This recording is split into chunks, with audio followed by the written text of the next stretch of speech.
Let me invite on stage three chairpersons for this keynote lecture. It gives me pleasure again to welcome Dr. Pablo Aschner, Dr. Sudhir Sen, and Dr. Amit Gupta.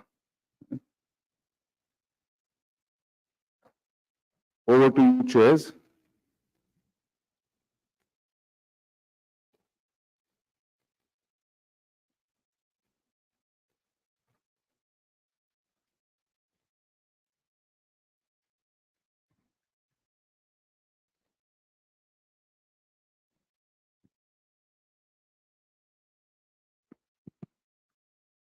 So, ladies and gentlemen, it's a proud privilege for us to invite the president of IDF, Dr. Peter Swartz, and he has been very gracious in his visit to the Southeast Asia and spending almost a week in India. Dr. Peter Swartz is going to tell us about the global burden of diabetes and what is his view and what is his vision and mission statement as the president of IDF. So, over to you, Dr. Peter, please.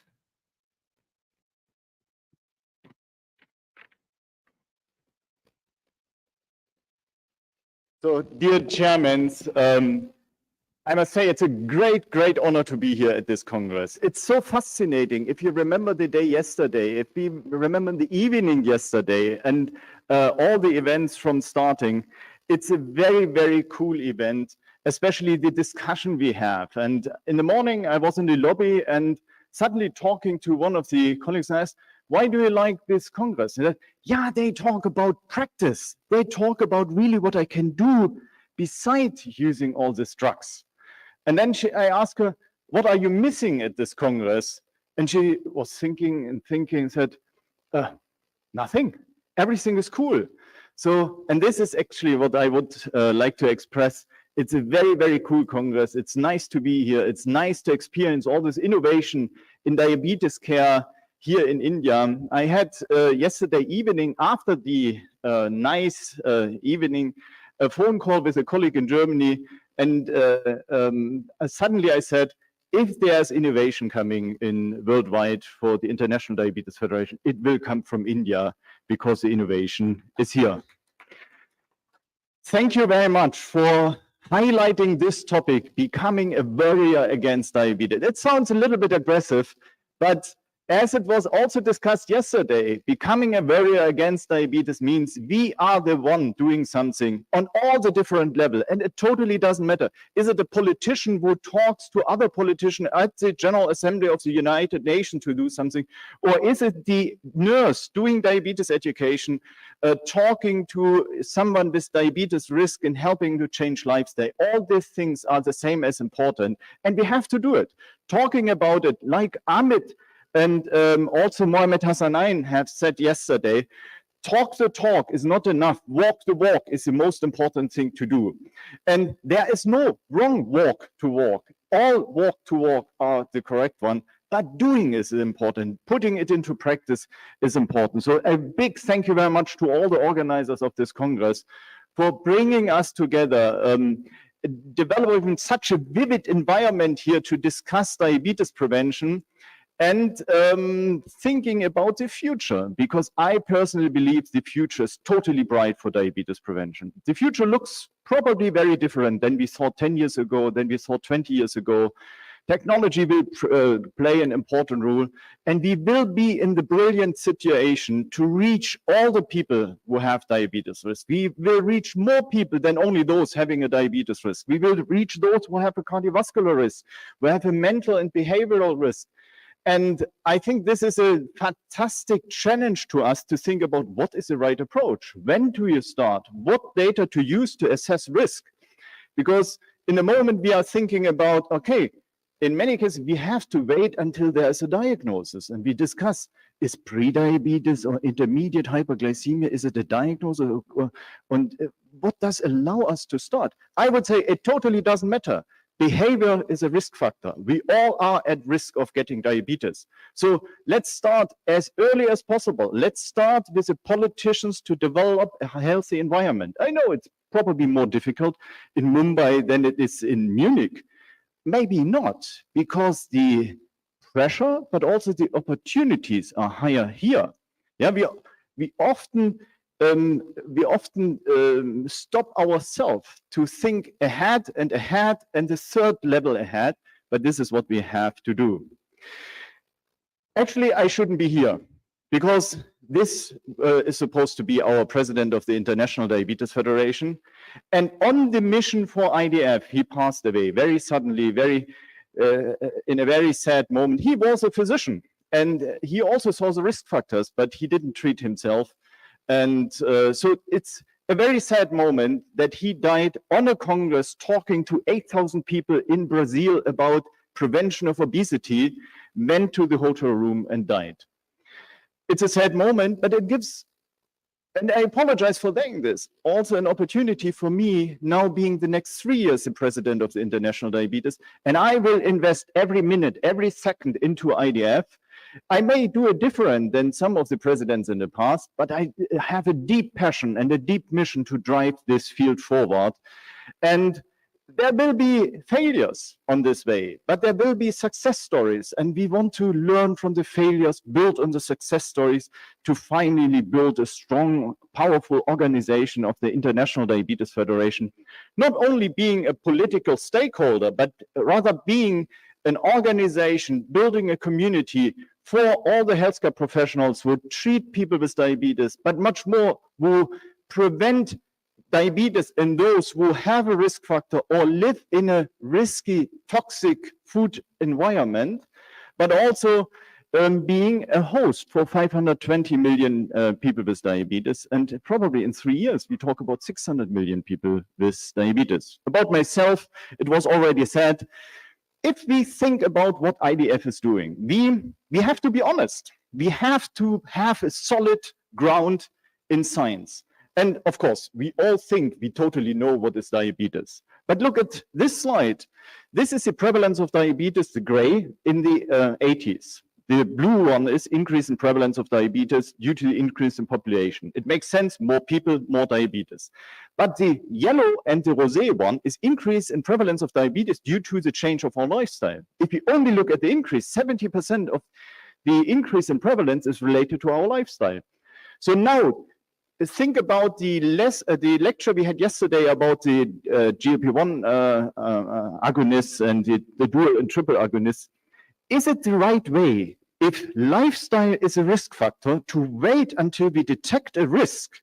I would say not. We have to address the lifestyle aspects, and we should not make the individual person guilty for its lifestyle. We should support them. We should motivate them. We should get them engaged into healthy lifestyle choices or in healthy environment in whatever way we are able to build this. But there's more. If you look at this slide, it could be the increase in prevalence of diabetes in the upcoming years. It is not. It's air pollution. And if we would go out of the hotel and there is maybe a nice German diesel car, and you are 5 minutes behind this diesel car and you take 3 deep breaths, you will find the medium-sized particles out of the diesel engine 2 weeks later in your beta cell. Is this of danger? We don't know. If you test it in cell culture, it impairs insulin secretion by 30%. So I clearly would say that this is a risk factor of contracting diabetes. Maybe you will not get diabetes by driving a diesel car, but air pollution becomes one of the supporting susceptibility factors or health determinants for type 2 diabetes. And of course, our patients are not dying because of blood sugar. Why are we dying? We die because of stroke and heart attack, but where is it coming from? This is metabolism. This is metabolism. This is insulin resistance, and so on. These are all the risk factors for diabetes. So again, is it the right time to wait until we accumulate all those risk factors? And then if you have a diagnosis to start? No. Much earlier, if the first risk factors develop, this is our obligation because we understand the pathophysiology and we have to act. And the light yellow ones, this is climate. So I don't want to say that climate change is making diabetes, but climate change, especially in the region here, becomes also an additional health determinant for the development of diabetes. And for me, this means prevention. And the second aspect is prevention. And the third objective is prevention. But it can be very easy. We have learned at this Congress so much. Every additional muscle cell, every additional muscle fiber helps you to eat the glucose away out of the bloodstream. So it is very, very simple by doing physical activity. It's actually more challenging here in the region because the people eat less proteins. So here in the region, it would mean, especially India, with a lot of vegetarian, eat more proteins and be physical active. In many, many other regions in the world, be more physical active would be a way to go ahead. And it's very, very powerful, walking 10,000 steps. And at the end, it doesn't matter, is it 12,000 or 14,000 or even more, but being physical active is important. But it's actually getting better. If you have diabetes and you only walk 1,000 steps more, walking from the stage to my hotel room and coming back is more than 1,000 steps. This lowers the postprandial blood sugar by 1.2 millimole. It's about what 2,000 milligram of metformin are doing. This, in my eyes, is very cool information in terms of diabetes prevention. The problem is we are not using it. We are made to walk 36 to 39,000 steps a day. Our body, our muscles, our bones, but we are not using it. So we are the lazy species. It's not that diabetes comes and we cannot do anything against. We can from the moment on where we want to do one step after the other. So if I ask the other way around how many hours per day we are physically inactive, this is the answer. It's a disaster. This is us. These are our patients. This is our society. And probably you will not find any Western or urban community who is very physical active. But this is the first step. Really, the first step we can take. True diabetology is not in our brain as diabetologists. It's not our prescription as diabetologists. It's in the muscle of our patient if we would be able to activate this muscle. We are not able even to activate our own muscle. So this is something we have to think about. And this is, I'm very, very confident that technology will help to change the story. But forget about all this. We are physicians. We think only about pathophysiology. This is what is relevant to us. This is healthy. Young women, high normal A1C, and the green arrows mean she's eating something. She is eating a lot of carbs, like in someone in India. The dishes here are brilliant. And if you start one, you have to take a second one and a third one, and you enjoy it. A lot of carbs, unfortunately. But she is doing this, and the purple line, CGM, 1,440 measurements a day. The purple line is glucose, and there's no elevation. CGM has told us that diabetes is different than we always thought. We believe eating carbs raises glucose, and the raising glucose stimulates insulin secretion. Here we see it is not like this. She has a flat glucose curve. And today we know this is healthy. She's very insulin sensitive. She needs about 1% of the insulin she can use to regulate blood sugar. This is her father, truly her father. 50% same genetic background. The father is actually having a better A1C than the daughter because the father is eating less carbs, but a totally different curve. And he has this elevation we always believed.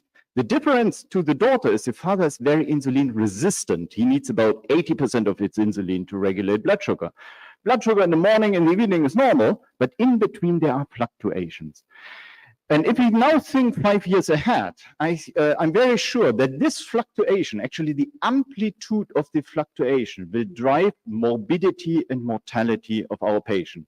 So imagine we have two patients, both have an A1C of 7. One has mild fluctuation, the other one has a big fluctuation. The big one will die because of a stroke and a heart attack. The small fluctuation, he may not even need an additional treatment. And this has a potential where technology helps us to assess risk, also risk of diabetes in a different way, and target our interventions based on the curve of glucose if we have sensors who cost less than $1. I'm very sure that in 5 years from now, we have printable glucose sensors which cost less than 50 cents or less than $1. In 3 years, it will be below $10. In 5 years, below $1. So this will be a very cool opportunity for us to improve what we deliver to our patient. Problem is today we don't find those people because this father would be the ideal situation, actually the latest ideal situation to perform diabetes prevention. But again, we are scientists, we are physicians, we only think in pathophysiology, or we should think in pathophysiology. Developing diabetes is triggered by development of visceral fat. This is very prominent here in India. You are actually born already with a amount of visceral fat or with a combination of muscle mass to fat mass, which is a disadvantage compared to other population. And then if you gain more visceral fat, diabetes comes from. And there are 800 or more than 800 known peptide hormones who are released out of the visceral fat because it's an inflammatory organ, and they make you getting dementia, depression, impotence, and also diabetes. So this is a correlate of morbidity and mortality, but there's something more, and this is the hepatic fat. If you have 100 grams of fat in your liver, 100 grams is less than a handful, you become a non-responder of physical activity. This is a weapon of mass destruction, Samad Shara from Pakistan would say. If you have 100 grams of fat in your liver and walk 10,000 steps a day, it only works like walking 2,000 steps a day. So it destroys the power of physical activity. And this is actually bad information, because what is the most prominent determinant of diabetes development here in the region? It's, some people call it NASH or MARFID or NAFID. And this accounts for about 300 to 350 grams of fat in the liver. And already at 100 grams, physical activity is not efficient anymore. So we have to think, how can we get this away? Because the visceral fat is a determinant for developing, I would say, the progression of diabetes. The hepatic fat defines the speed. And the period of prediabetes here in India is much shorter. It's about only 20% of the prediabetes period in Caucasian or Western world. And this is by this combination. So how to get this fat compartments away? Because I clearly would say these two fat compartments define the development of diabetes. Visceral fat, you should have or should do physical activity to get this away, because the release of free fatty acids out of the visceral fat in a muscle which is used breaks down fatty acid. But if you have liver fat, then this doesn't work anymore. And this is, I would say, this is a true disaster in diabetes care. Here diabetes starts, and here we diagnose diabetes. So we should think about to act at this clinical paradigm, increase in insulin resistance, before or after the increase of hepatic fat, at about 50 to 80% of insulin resistance, to make a difference for our patient to prevent diabetes from developing. How to get the hepatic fat away?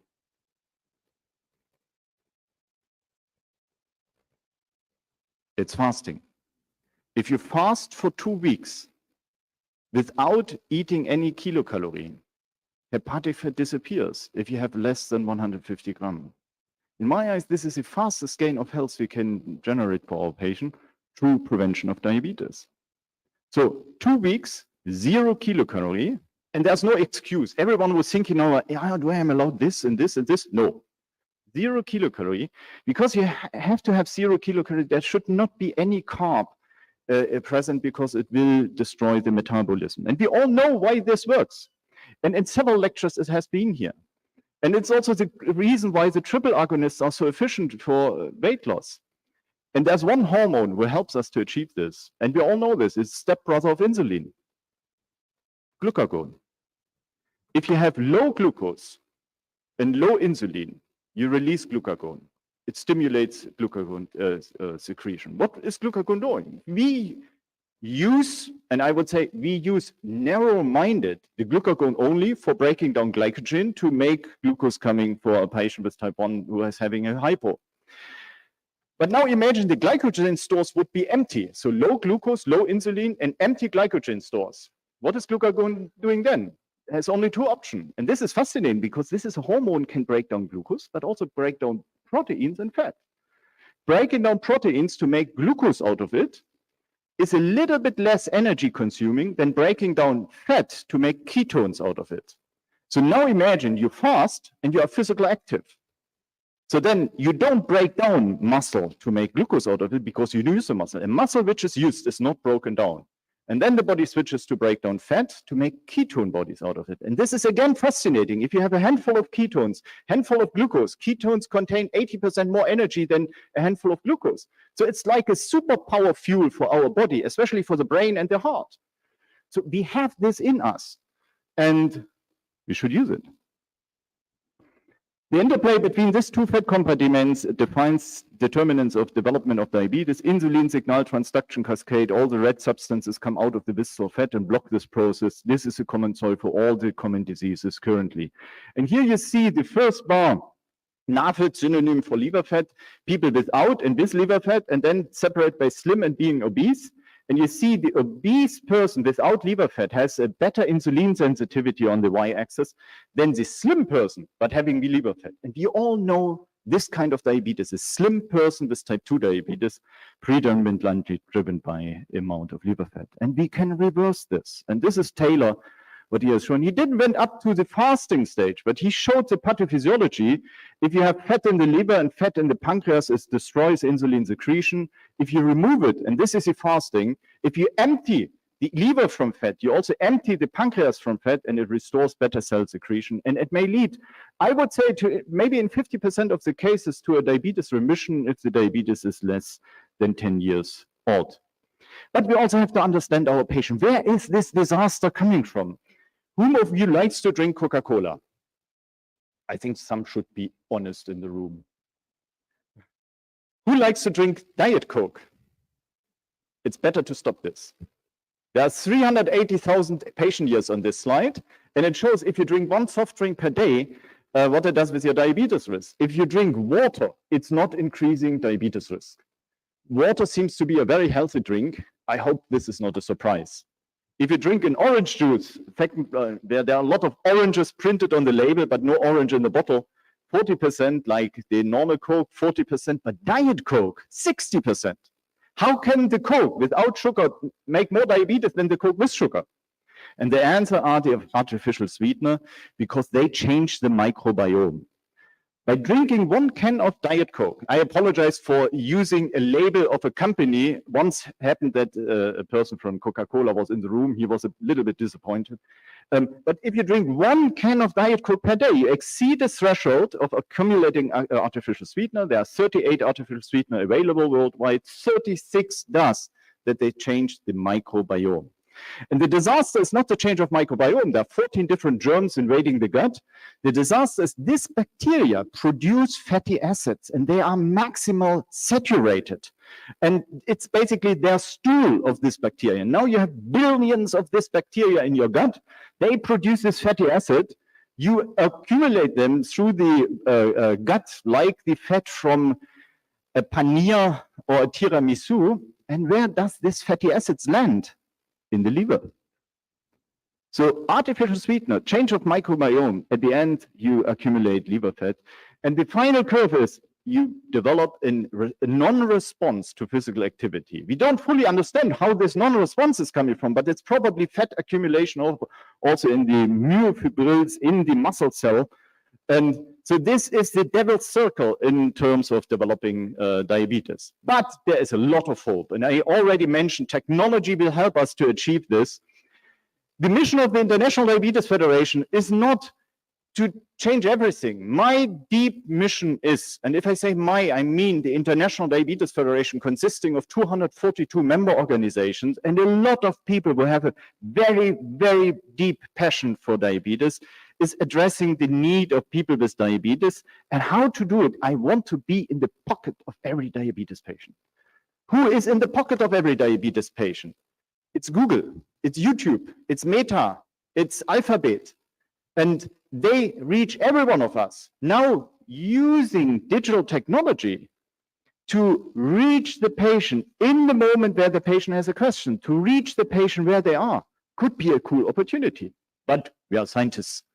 This is gray, how our anti-diabetic agents lower A1C, green, how lifestyle lowers A1C. It's still the most powerful, even compared to triple agonists.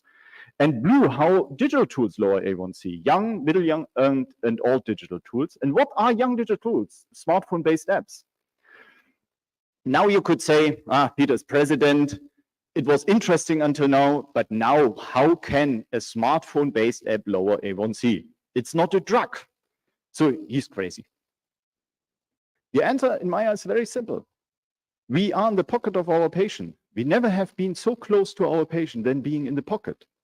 Every one of us is taking 1,800 decisions a day. 450 of them are related to our lifestyle. Now imagine we use a smartphone-based app and we develop Indian-driven AI tools. And this app gives, in the right moment, with the right motivational strategy, with the right content impulses, to influence only 10 out of the 450 lifestyle-related decisions.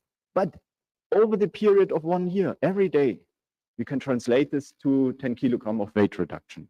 So I think modern diabetes prevention should look like this. And it's a brilliant opportunity to reach our patients where they are. They are in Germany. Germany is actually the frontier in licensing digital therapeutic for diabetes prevention and care in the moment. There are 48 diabetes therapeutics licensed and reimbursed in Germany. And one of them is this, it's an easy to handle app for diabetes education. And you get reimbursed more than giving a GLP-1 analog for this. And the outcome is far better. These apps, if they are licensed, they have to do RCT studies to show the outcome. They also use AI, and the patients are making photos from the food, and the information is used to target nutritional coaching. There are other apps doing the same. They are actually able to analyze also non-German food and analyze exactly what is the amount of the food. And this data is not used to blame the patient what he's eating, but it's used to target the individual intervention. So if he's eating a lot of broccoli, this will become part of the intervention for this person. There are also tools using the glucose sensor and using the shape of the glucose curve to target exactly how to help the patient to change dietary habits for diabetes prevention. Yeah? This is targeted diabetes prevention, and they use strategies of cognitive behavior change to motivate the people to adhere to a more healthy lifestyle. And this is a Swedish development from a diabetologist. This is diabetology out of the pocket of the patient. You see this green circle there. There are 6 areas: physical activity, injecting insulin, oral agents, and so on. And this app has a swarm group of 1,000 patients, and they're tracking their daily behavior. And every patient using this app and the sensor is compared to this swarm. And then this patient gets exact recommendation. Today, 6:35, you inject 22 units of long-acting insulin. They are actually better than our brain as diabetologists. They beat us far, far ahead of us. So now you could say, why is he saying this? We lose our jobs. No. I'm thinking about countries like Rwanda, 360,000 patients with type 2 diabetes and 1 diabetologist.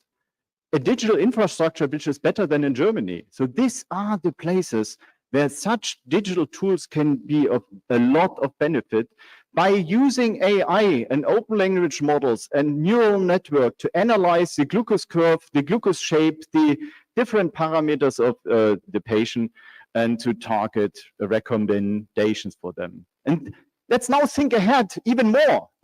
Who's the best one to diagnose diabetes? Of course, we would say we, doing glucose, OGTT, maybe A1C. It's not. It's Amazon. Your shopping behavior on Amazon is an excellent digital biomarker to identify the rise of glucose 3 months before the start of hyperglycemia, depression 4 months before the start of depression. So digital biomarkers, and you find 58 digital biomarkers on this slide, could be the future, because we have not to invent something new. It's already there. They are stored on our smartphones. And even in low and very low income countries, the uptake on smartphones is very, very fast. And you don't need a modern smartphone for this. So let's assume, even if you are very critical about it, but let's think through. Let's assume the data are there. Who owns the data? Of course, the patient. Using the data, doing the analysis of the data. And this is what in every moment is discussed here, using AI to analyze the data and give it back to the patient. Visualize it to the patient. Right? I think everything is, we are totally agree. And now we go a step ahead and say, okay, we do diabetes prevention with this data. This is something everyone would be agree. If you do diabetes prevention and accept this, why not diabetes education? Suddenly we move into the therapeutic field, But diabetes education targeted by the data on the smartphone of the patient is a cool way in reaching all the patients. And if you do diabetes education, why not therapy? It's a very, very small little step. And this could be a disruptive innovation in diabetes prevention and care. So modern diabetology, I'm very sure in the future will look like this. And it will be a bright future for us reaching people. I think in very short in time, I jumped through the fasting. You stop eating 2 weeks and you run into ketosis, and the ketone bodies you use as a fuel. It takes 4 days to be in a ketosis. And the ketone bodies are like cocaine for the brain. You will laugh if you don't eat. And I go to this slide. This is an AGP profile from a person with type 2 diabetes after fasting. And you see the blue curve. This is the curve after fasting. It's like the curve I showed you from the lady at the beginning. I will not say it cures diabetes, but it disrupts the pathophysiology and it's a remission of diabetes. MRI spectroscopy before fasting, after fasting. And before fasting, the cloudy stuff is the fat in the liver. And this is after fasting, removal of the fat of the liver. Fastest gain of health we can generate for diabetes prevention. Finally, this is a suggestion for the guideline the International Diabetes Federation is currently developing. Will come out in about 14 to 16 months as a little bit earlier with a position paper, maybe a little bit later with a final guideline. But there are 19 different ways of fasting assessed in this guideline for diabetes prevention and diabetes care. And this is a physiological way you can reach with fasting. Serving IDF for me means addressing diabetes prevention, using technology to reach this, building a strong organization. Addressing the need of our patients. It doesn't matter if it's a patient or someone for diabetes prevention. Addressing the need of this individual is the most important thing. It's not glucose, it's not insulin, it's not care process. It's addressing the need of our patient because this is the basis that the patient will follow. And we need a powerful organization as IDF. For us as healthcare professional, I apologize that the time is now over, and also for our patients. And I truly believe that every one of our patients has the right to get the same quality of diabetes care and prevention. But where we have to work on is accessibility of it. I want to be in the brain of every healthcare politician. I want to be in the pocket of every diabetes patient, and I want to be in the heart of every healthcare professional. First one will be a global diabetes index we are developing, assessing the quality of diabetes care every year in every country in the world and releasing this data for free on World Diabetes Day.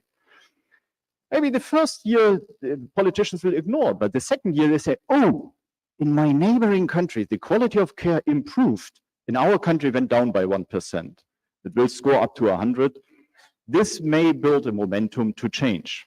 Diabetes education out of the pocket of the patient, already mentioned this, and we will build a fellowship program for the International Diabetes Federation. And I would like to invite all of you become fellow of the International Diabetes Federation, building a community of all healthcare professionals treating people with diabetes. There are only 1.2 million healthcare professionals treating diabetes in the world. We should reach 1 million of them. There will be a research strategy and there will be a global education strategy from the IDF School of Diabetes. This is an example of the IDF School of Diabetes.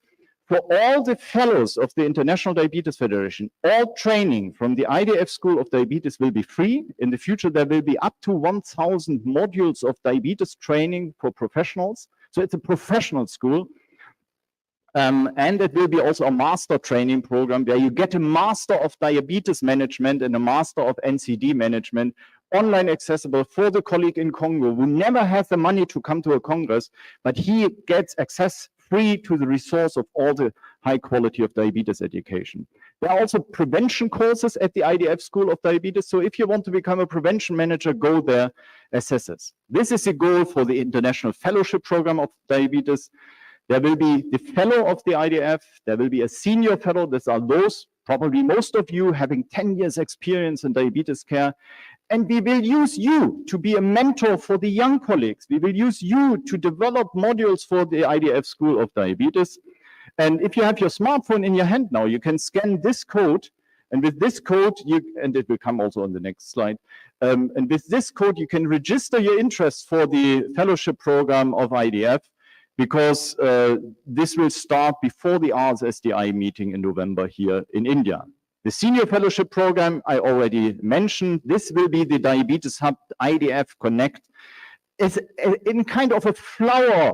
And the flower for me means there is IDF as an organization, but we will develop a lot of arms and leaves into all the directions in society on different levels to do whatever we can to improve quality of diabetes care and prevention. There will be one thing more. We know there are a lot of companies who earn a lot of money currently by providing drugs for people with diabetes. And I'm very much driven to build a common understanding that these companies should give something back. And it can be, for example, sponsoring events like this. But the oldest diabetes organization in the world was the ADPD in Portugal 102 years ago. And they had the understanding that the companies who sell insulin, they give a certain share of their income back to patient advocacy. And this is something with the more than 3,000 companies active in diabetes care worldwide, I would like to establish over the upcoming year. Become member of the International Diabetes. Come to the Congress to Bangkok where we will discuss all this. I hope that more than 1,000 Indian fellows come to the Congress in Bangkok, 7th to 10th of April next year. These are faces of people with diabetes, and what we are doing should put a smile on these faces of people with diabetes worldwide. Again, this QR code of the fellowship program, several social media links to follow. I hope that we will find you there again. Let's work together with all our controversies, with all our ideas, our passion and mission to finally help our patient to walk away from diabetes. Thank you very much.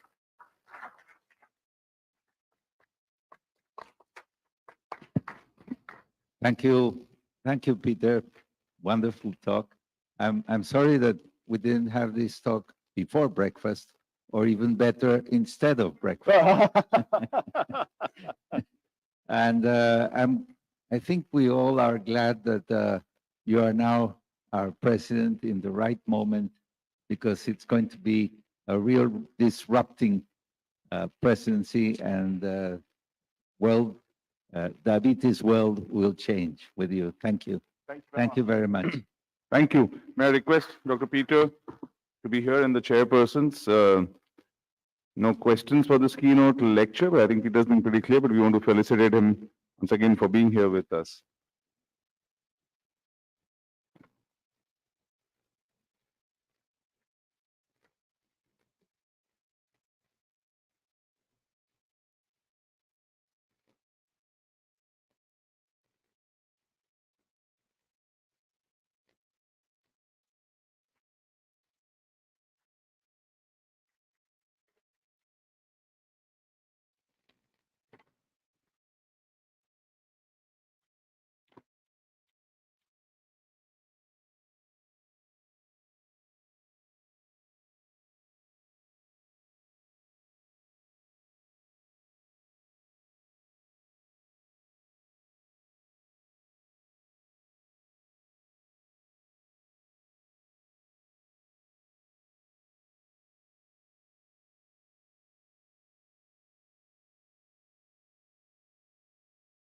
We start the next session on prevention of type 2 diabetes. For that, I call upon the chairpersons, Dr. C.S. Yagnik and Dr. P.C. Manoria.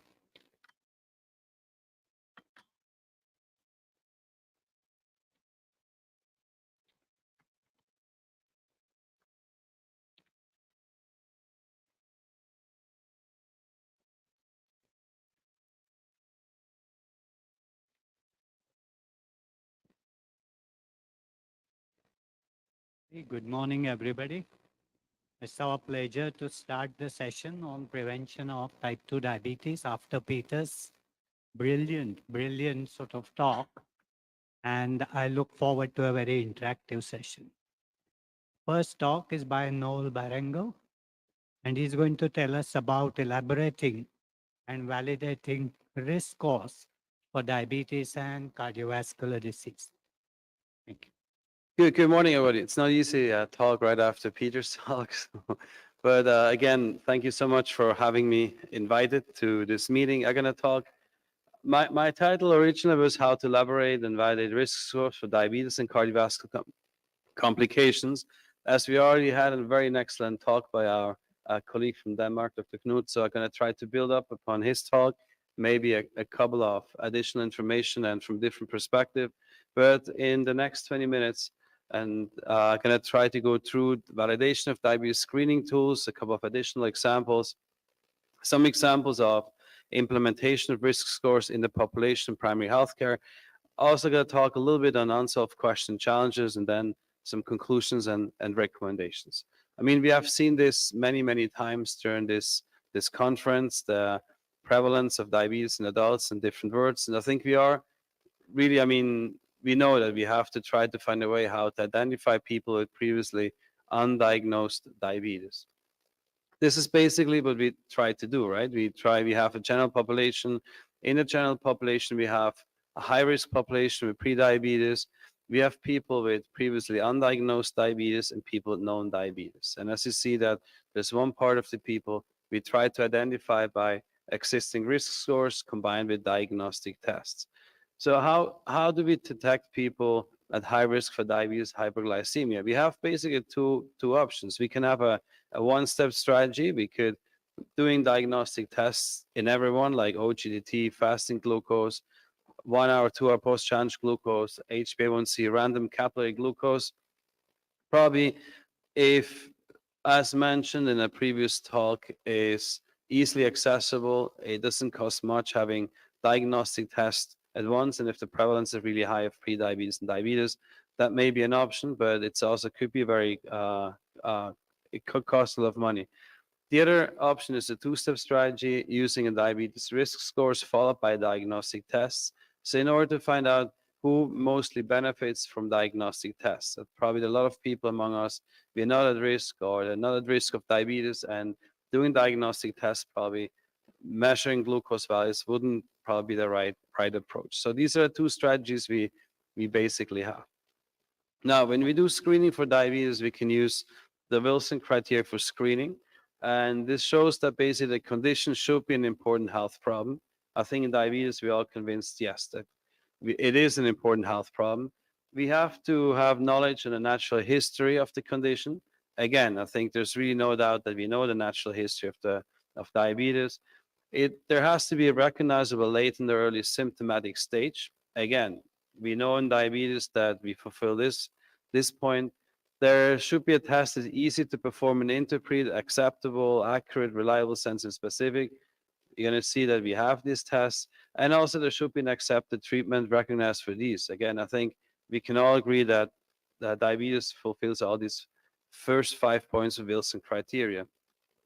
Also, usually Wilson outlined that screening should be done if the treatment should be more effective, start early. Again, we know that in diabetes, there should be a policy on who should be treated. Again, we have, I think, very convincing evidence on that.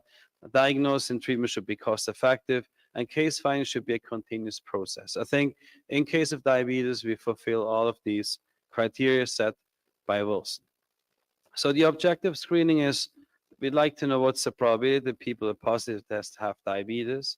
So sensitivity is an important issue of the test. And if the test is a good predictor for future diabetes, we also like to know if the test can identify people at low risk. So screening test, again, is not diagnostic. A screening test needs a confirmation by diagnostic tests. However, they are less expensive than diagnostic tests. And again, a positive screening test needs confirmation by diagnostic tests. The objective when Dr. Milechto and Jana Lindström developed the FINRISK, they tried to develop a simple, economically reliable tool to identify people at high risk for type 2 diabetes. A tool that should be easily be applicable for the general population, that doesn't need like blood extractions or health personnel to fill it out. And they came up with the FINRISK, the Finnish Diabetes Risk Score, that consists of 8 questions. And we have seen the risk score throughout these last 48 hours. at this conference. I'd just like to highlight, I mean, the ROC curve defined FIND risk, sensitivity of 73%, specificity of 83%. I think that corresponds probably to a positive likelihood ratio of 4.2, meaning that patients with a to have disease are 4 times more likely to detect it by the test than people who do not have the disease. So this can be used for pre and post diagnostics and diagnosis odds and probabilities as well. But what we did later on, then we developed the Colombian diabetes risk score, the cold risk, and you see that we ended up with 4 questions. We asked about age, we asked about antihypertensive treatment, we asked about family history of diabetes, and waist circumference. We tried different models when we did the Colombian diabetes risk score. So we had a model that included BMI, waist circumference, only waist circumference, but the models are all the same. So we decided probably for that population, it's 3,000 people we screened, we did them the tests, that 1 measurement is probably easier than 2 measurements. I mean, generally we know that we think we are taller than we are lighter than we are more active than we actually are. And we thought maybe only the waist circumference will be better than having an estimation of your height and your weight and doing some mathematical transformation to calculate BMI. Most models usually of the development of risk scores, they use cross-sectional data first of all, and they run adjusted logistic regression models trying the best set of predictors.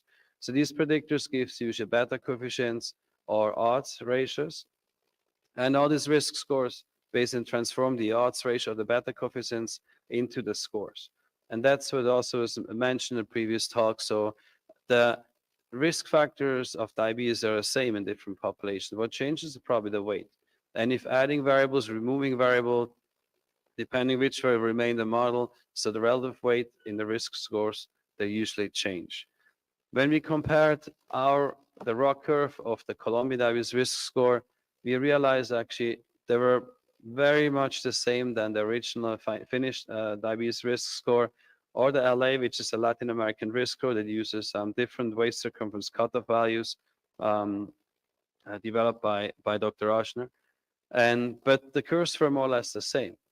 And we also then compared the cutoff values of the characteristics of the Colombian diabetes risk score and the LA FIND risk.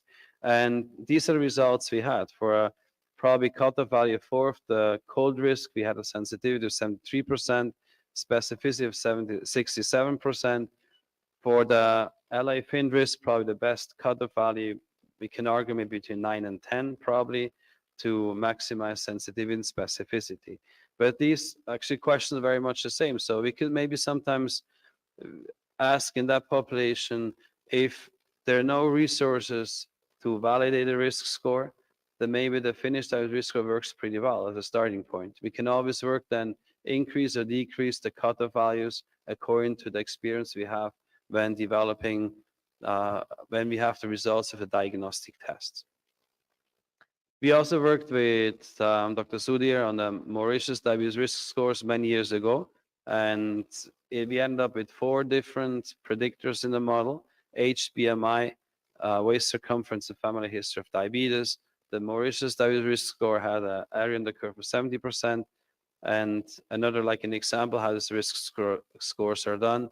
But again, we're using usually the beta coefficients, the odds ratio, to get the different score. And in different populations, there are different predictive models. So in the Colombian one, when we added race, ethnicity, they were not statistically significant predictor of the models. In other populations, they are. So it really depends probably in the different countries. We also validated in the EPIC Interact study, we validated 8 different risk scores in 30,000 people. And we concluded that the existing diabetes prediction models, they can be used to identify individuals at high risk of type 2 diabetes in the general population. However, the performance varied and varies according to country, age, sex, and BMI or adiposity. So risk scores exist. So how do we implement them? Because one thing is developing risk scores, the other thing is how to use them. And Finland is a good example, a DECO program that started to a population-wide implementation of the Finnish diabetes risk scores, trying to identify people at high risk, and then within primary healthcare, offering interventions in those at high risk. So just a couple of examples of this. This is something we call knowledge integration process. It's a circle how innovations usually go through different phases. We have a first phase, a basic science phase to develop certain intervention. It can be risk scores. Then we have usually randomized controlled trials. Then the big problem usually is like how to get results of investigation into guidelines. And there's usually a delay. A delay if it's like risk scores, if it's lifestyle interventions, there's always a delay how to get the information into clinical guidelines. And once you have the guidelines, the next challenge is how to implement these guidelines in primary healthcare. So another delay is there.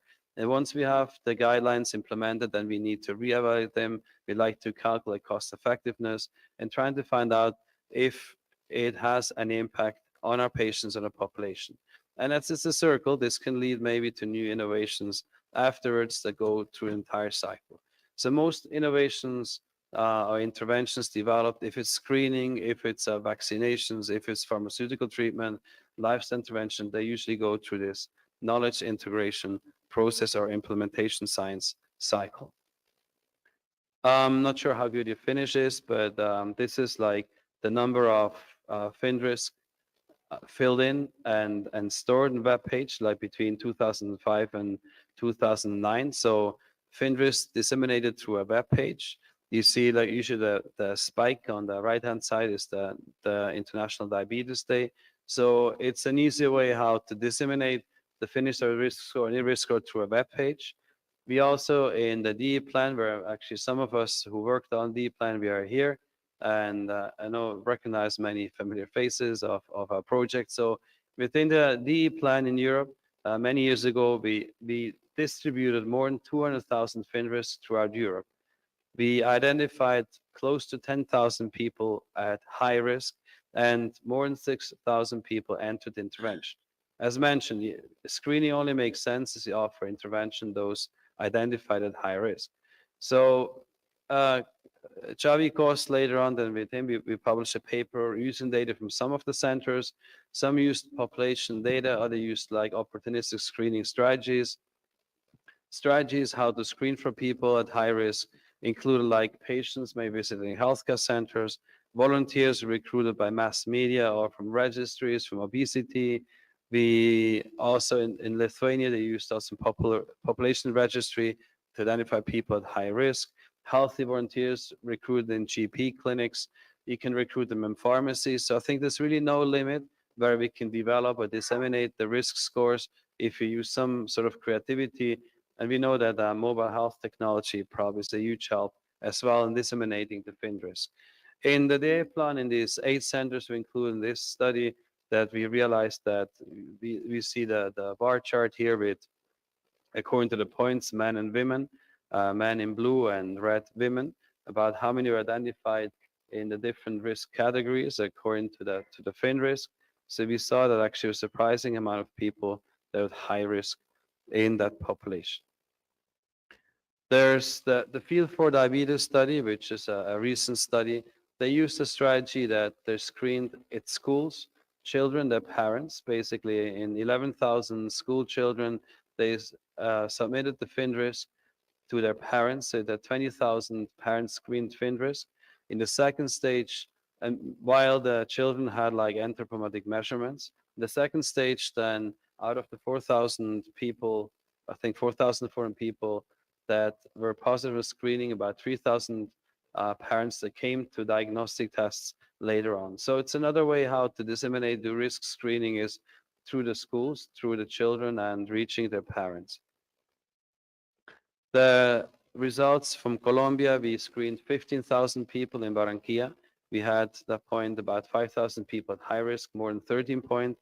We invited all of them for oral glucose tolerance test, about 50% appeared. And among those, 40% already had abnormal glucose tolerance. So again, this is in a different, it is not Europe, this is in Colombia. So it works in different settings in different countries. mHealth technology apps, This is an app that we developed about 10 years ago at the Ministry of Health in Colombia. It was called Conoce tu Riesgo, so get to know your risk. It's an app disseminated for the population, combined with information and different tools on the webpage of the Ministry of Health in Colombia, a country of about 50 million people. We also analyzed some data from a pharmaceutical company that tried to reach a Guinness World Record in Diabetes Day, disseminating the FINRIS through social media, to Instagram and Facebook. They had about 30,000 people screened, opportunistic screening through this social media. And this is more or less like the map of people screened with FINRISK more than 12 points. Again, we can use social media, implementing, as many of you use Instagram, use Facebook probably less and less, but still Instagram, Snapchat, any other social media probably helps a lot to disseminate risk scores. And this is those with a risk score of more than 15. So as in many things, there still we have unsolved questions and challenges. So one is like, which diagnostic test to use after a positive FINRISK? Is it like fasting glucose, HbA1c, 1 hour glucose, as we heard yesterday, maybe 2 hour glucose values, capillary glucose? So we still have to find out what's the best. We did recently a study in Colombia combining the FINRISK with the HbA1c point of care. We realized actually we want to see whether they're more likely coming to diagnostic tests. We realized actually they don't. So it's still, we need to find out probably ways how to get the people into diagnostic tests. And again, what's the optimal time interval? If you have negative, should it be tested by a risk score after 1 year, 2 years, 3 years, 5 years? If you're at risk, a moderate risk, when should be tested again with the risk score? Then changing lifestyle. Do you think that people diagnosed as being at high risk, are they more likely to change their lifestyle? Or maybe even worse, maybe if you have a negative test, are you good? Are you letting go? Or do you don't care if you're of your lifestyle anymore? So we don't know how much this impacts probably your lifestyle, the shift to healthy behaviors or unhealthy behaviors. Long-term benefits, usually a lot of studies showed that screening for diabetes is efficient only if linked with interventions, and it makes some sense. There's actually a couple of studies. This is a Danish study I found that compared the effect of screening for type 2 diabetes on the healthcare costs. So it was a register-based study about 140,000 individuals with diabetes. We see the two curves. On the left side is the cost through the pharmaceutical drugs. On the right side, it's the inpatient care. And you can see that the solid line are those screen detected, the intermediate line those not screen detected. And they basically showed that there's an annual difference in inpatient care cost of 660 euros, outpatient costs, primary care costs, pharmaceutical costs, all lower for those screen detected. And the difference in mean total annual cost was about 900 euros per year between the two groups. So there's some information on the effect of screening for type 2 bias in healthcare. Also, this study is from India, an economic modeling study with the Monte Carlo model showing actually different scenarios, like for annual screening costs every 3 years, every 5 years, every 10 years, and also how much disease or condition you could probably detect by early screening. And that particular study concluded that population-based screening for diabetes and hypertension, they include hypertension as well, could potentially reduce time to diagnose and treatment, be cost-effective. But they also mentioned that it's really important to link it to comprehensive primary health care through health and wellness centers. And yesterday, we also heard an excellent talk about that, creating the conditions in this country to have screening and access to diabetes treatment in the entire population. The other thing is attendance for diagnostic tests. So you remember this slide that we only, out of the 5,000 people that were positive in screening tests, only half came to diagnostic tests. And these tests were offered free of charge. So money was not an issue, but there are reasons maybe it takes too long, 2 hours. So that's why you can revisit the 1 hour OGTT.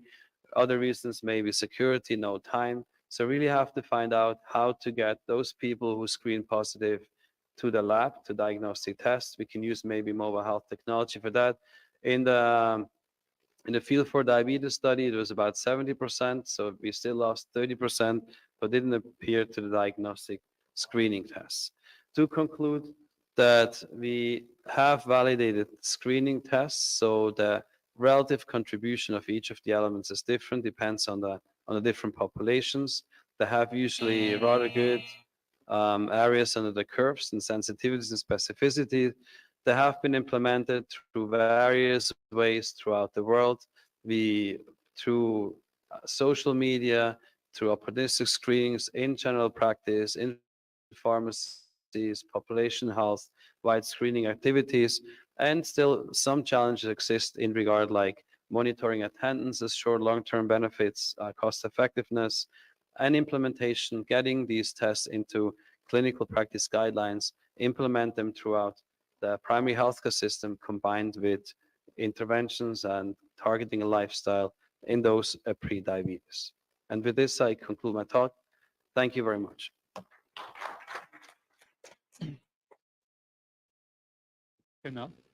The discussion is at the end. So Questions? questions will come later. The next talk is again on a very interesting topic, the Kerala experience of primary prevention of diabetes. And the speaker for this session is Dr. K.R. Thankapan. He's Professor and Head Department of Public Health at the Amrita Institute of Medical Sciences, Kochi, and the Indian Principal Investigator for the Kerala Diabetes Program. Dr. Thankapan, please.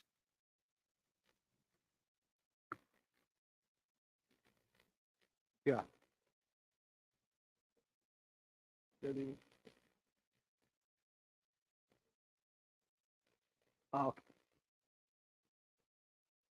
Okay. Yeah. So before this presentation is actually on the Kerala Diabetes Prevention Program, and which was a randomized, plus randomized control trial, and we have scaled up this study to the entire state of Kerala.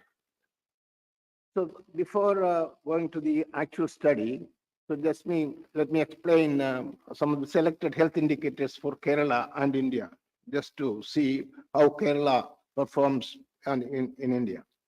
So as the infant mortality is 6 per 1,000 live births compared to 28 in India, crude birth rate 13.2 versus 19.5 for India, life expectancy 75 for Kerala and 70 for India.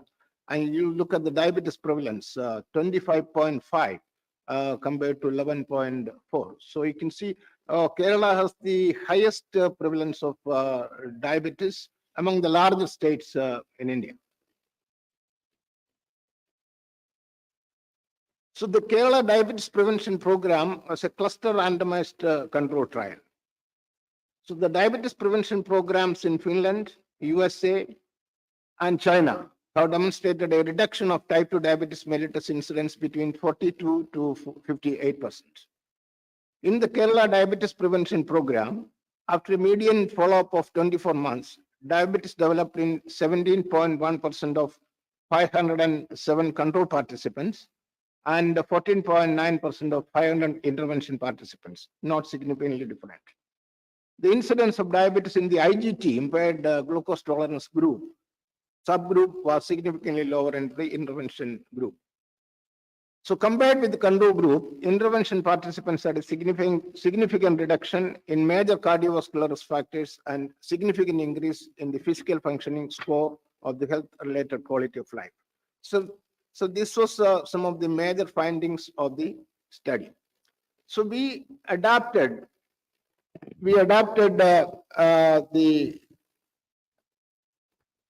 the study from various other studies in Europe. So the KDPP, Kerala Diabetes Prevention Program, was adopted to Kerala, India, from evidence-based lifestyle intervention implemented in high-income countries, namely Finland, United States, and Australia. The adaptation process was undertaken in 5 phases: needs assessment, formulation of program objectives, program adaptation and development, piloting of the program and its delivery, and program refinement and its active implementation. So we wanted to scale up this program to the rest of the state, and the state which has about 34 million population. See, the objective of the scale up was to develop a program delivery model for diabetes prevention and related capacity building in the Indian state of Kerala that can be further scaled up to all of India in the future. To achieve significant improvements in the behavioral risk factors in this population. So the methodology, it was conducted in partnership with the Kudumbasri State Mission. Kudumbasri State Mission is the largest women's organization with more than 4.2 million members spread all over the state. 3 geographically and culturally distinct districts, about 3 million population each, were selected. One is from the south, central, and northern Kerala for the scale up of the project. In each district, the plan was to train 40 KSM trainers, totally for 120. Each KSM trainer was expected to train 125 peer leaders of neighborhood groups. In each district, 5,000 peer leaders were expected to get trained, making a total of 15,000 in the state. So these were the 3 districts we selected for the scale up. The green ones, one in the north, one in the middle, and one in the south. So each of these peer leaders was expected to take 12 monthly sessions to their neighborhood groups. A neighborhood group consists nearly 25 women. Thus, we plan to reach at least 375,000 women and their family members over a period of 1 year. The materials for the sessions were adapted from the Kerala Diabetes Prevention Program and modified and distributed by the community development chairpersons of these peer leaders, that women leadership groups. 12 monthly sessions were planned over a period of 1 year to be conducted at each neighborhood group by the peer leaders. So we had a training of framework. So each state, each district, Kollam, Ernakulam, and Kannur districts, we trained about 5,000 people each. And the main program was inaugurated in August 2016 in Kollam. So the scale-up program was inaugurated by the that minister for local administration, which is actually coordinating the Kudumbasri State Mission. So I think the political partnership, political leadership is very, very important for any scale-up program in any part of the world, I think. These were the resources distributed to the KDPP study participants. So training manual, flip chart, measuring tapes, and peer leader training manual, flip chart, measuring tapes, and report form for 12 monthly sessions. For each monthly session, we had a reporting form. And the participants, they receive classes, no resources, and data collectors, they were given weighing scales and measuring tapes. So these were the 12 contents of the small group sessions. One inaugural meeting, how to control diabetes, prevention of diabetes and overview, self-monitoring of behaviors, diet and physical activity, identifying the components of diet and behavior that require modification and goal setting of diet and physical activity, identifying the components of physical activity behavior that require modification and goal setting for physical activity, goal evaluation on diet, goal evaluation on physical activity, tobacco use and alcohol consumption, sharing of the changes made in individual lifestyle with the group members. If somebody has changed, achieved, that they will share. Evaluation of the goal attainment and evaluation of the program impact and at individual and the community level. So we had an evaluation framework also. So the behavioral evaluation intended to collect information from 1,200 participants, 400 from each district, selected using a systematic random sampling technique and an interview schedule before and after the intervention. We plan to collect data from 20 neighborhood groups from each district, total of 60 neighborhood groups, at baseline and 1 year after the intervention.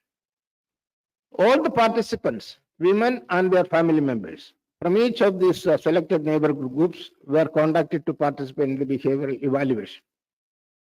Participants unwilling to provide consent and unable to contact on 3rd consecutive house visit were considered as unavailable to participate in the study. Clinical and biochemical evaluation.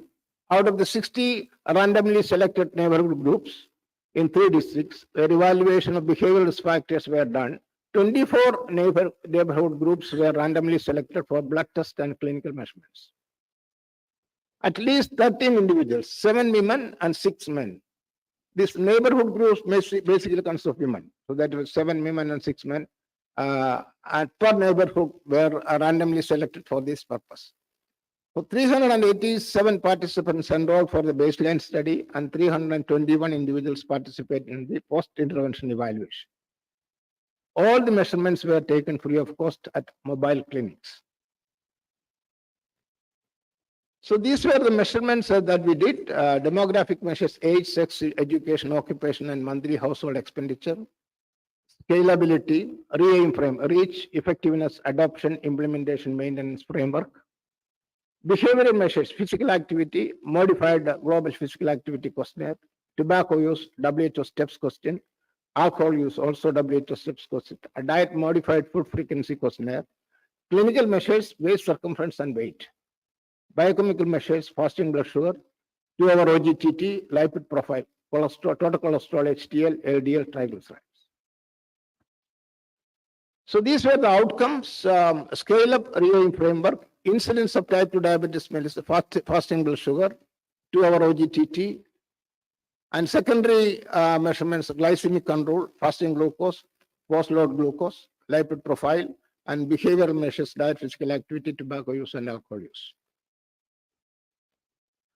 So these were the major findings. After a follow-up of 12 months, 118 KSM trainers of 3 districts trained, 15,226 peer leaders, 5,000 in Kannur, almost 5,000 each in all the districts. Thus, we had 15,226 neighborhood groups were established in the states. Each peer leader provided training to an average of 25 people in the neighborhood groups, reaching a total of 380,650 women and their family members. Our plan was 375,000. So out of the 387 participants in the baseline, 23% were diabetics. So at that time, the general population diabetes was only 19%. So this we had, these Kudumbashree mission people actually belong to the below poverty line, poorest of the poor. So they had more diabetes than the general population.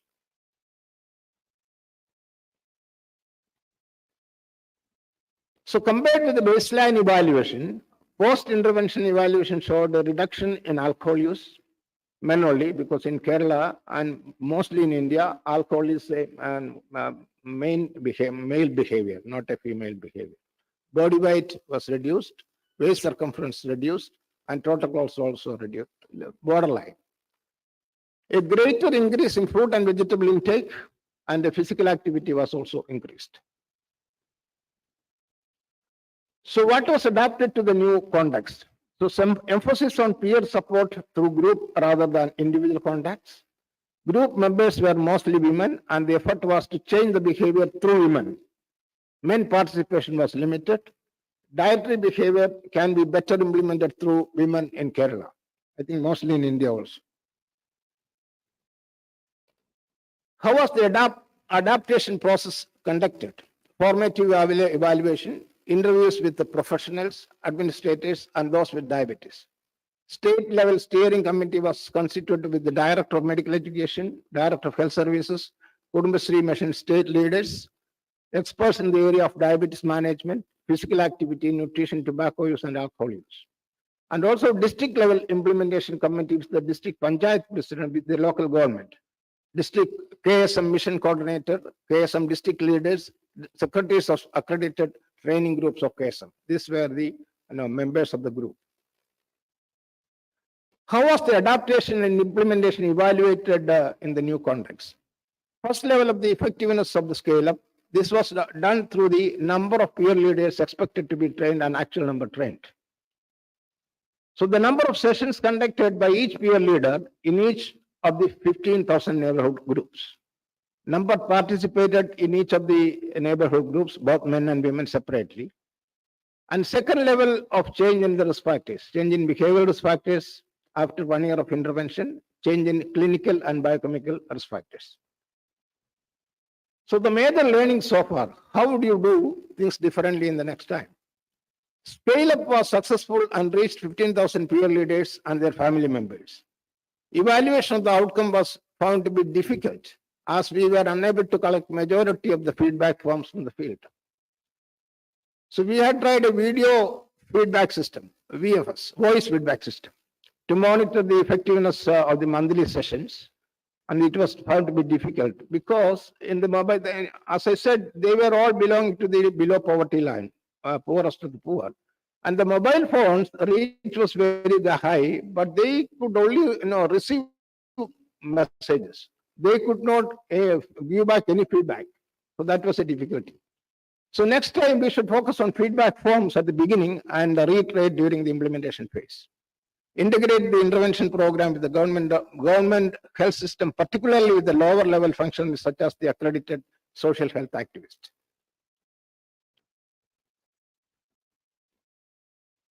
So the Kerala Diabetes Prevention Program, now actually we are doing a 9-year follow-up now. This is now scaled up in 2 more states, Kerala and Tamil Nadu. Scaled up to, as I said, 375,000 people. And now we are measuring the long-term effectiveness of this program after 9 years. The same, this is again supported by the Australian National Health and Medical Research Council. So the key message is diabetes is one of the major NCDs in Kerala. 26% adults in Kerala have diabetes, an ideal condition for scale-up for prevention. And one of the largest women's groups in Kerala, the Kudumbashree Mission, and an institute of national importance, Sri Chitra Tirunelveli Institute for Medical Science and Technology, collaborated to implement the scale-up. I think this is very important because the institute's name, the trust of the institute in the society is very important for scale-up. Otherwise, people may not participate. Important to have political support. And Kerala government supported this program. As I showed, the Minister of Local Self-Government inaugurated the official program. And we used existing resources of Kerala Kudumbashree State Mission, making it cost-effective and sustainable. Thank you very much for your attention.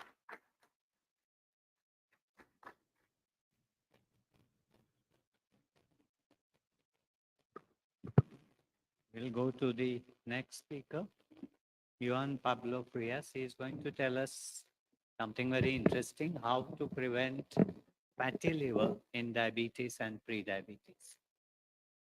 Okay, well, thank you very much. And thank you, Chairman, and thank you to the organization for this invitation. And Dr. Schwartz actually spoke to us previously about the importance of fatty liver or metabolic liver disease. And it really is quite bidirectional in that increased liver fat worsens the risk of developing type 2 diabetes, so pre-diabetes to type 2 diabetes. But we know from practice and for studies is that people with excess liver fat who have diabetes are also more difficult to treat.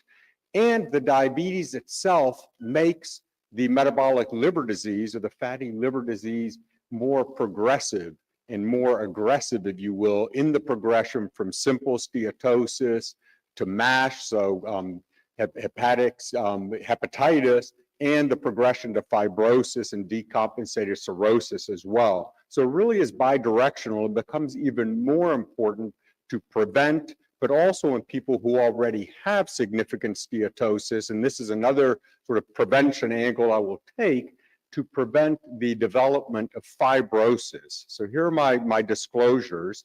So if we look at the global prevalence of metabolic liver disease, it's about 1/3 of the adult population. Where I come from, North America and also Chile and South America actually has the highest prevalence, close to 45% of the adult population. And in South Asia, about 30% of the population, but really it's quite dependent on where in South Asia. And this is a very nice study that was done not too long ago in Delhi, about 6,000 adults, mean age 43, looking at steatosis and fibrosis using transient elastography. And what was found is that the patients with MASLD, so fatty liver, was about 56% prevalence, and about 32 or 1/3 of those patients had fibrosis. Most of them F1, but quite a few of them also more advanced fibrosis, F2, 3, and even compensated cirrhosis. And you can see that there was an increase with increasing age as well. As you get into people that were over 50 years old, about 2/3 actually having metabolic dysfunction associated steatohepatitis or steatosis, I should say. So if we look at the natural history on the left, starting with the normal liver, going through steatosis, which is defined as greater than 5% liver fat, and then advancing to MASH, so steatohepatitis, where you have steatosis, inflammation, ballooning, and potentially fibrosis. The importance to note here is that early on, this is reversible. And again, we want to prevent steatosis in the first place because liver fat is what's very toxic to the liver, leading to inflammation and ultimately in some patients to fibrosis. But even if the patient has advanced to MASH, there is a possibility to reverse this as well. And how do we do this? One, we need to treat cardiovascular risk factors. If you look at these patients, really, the issues that they have are primarily twofold: a significant increase in cardiovascular risk, and then if they develop fibrosis and cirrhosis, an increase, as you'll see to the far right there, in hepatocellular carcinoma, or all of the issues with decompensated cirrhosis and oftentimes needing liver transplantation. And very important to the prevention is adequate nutrition.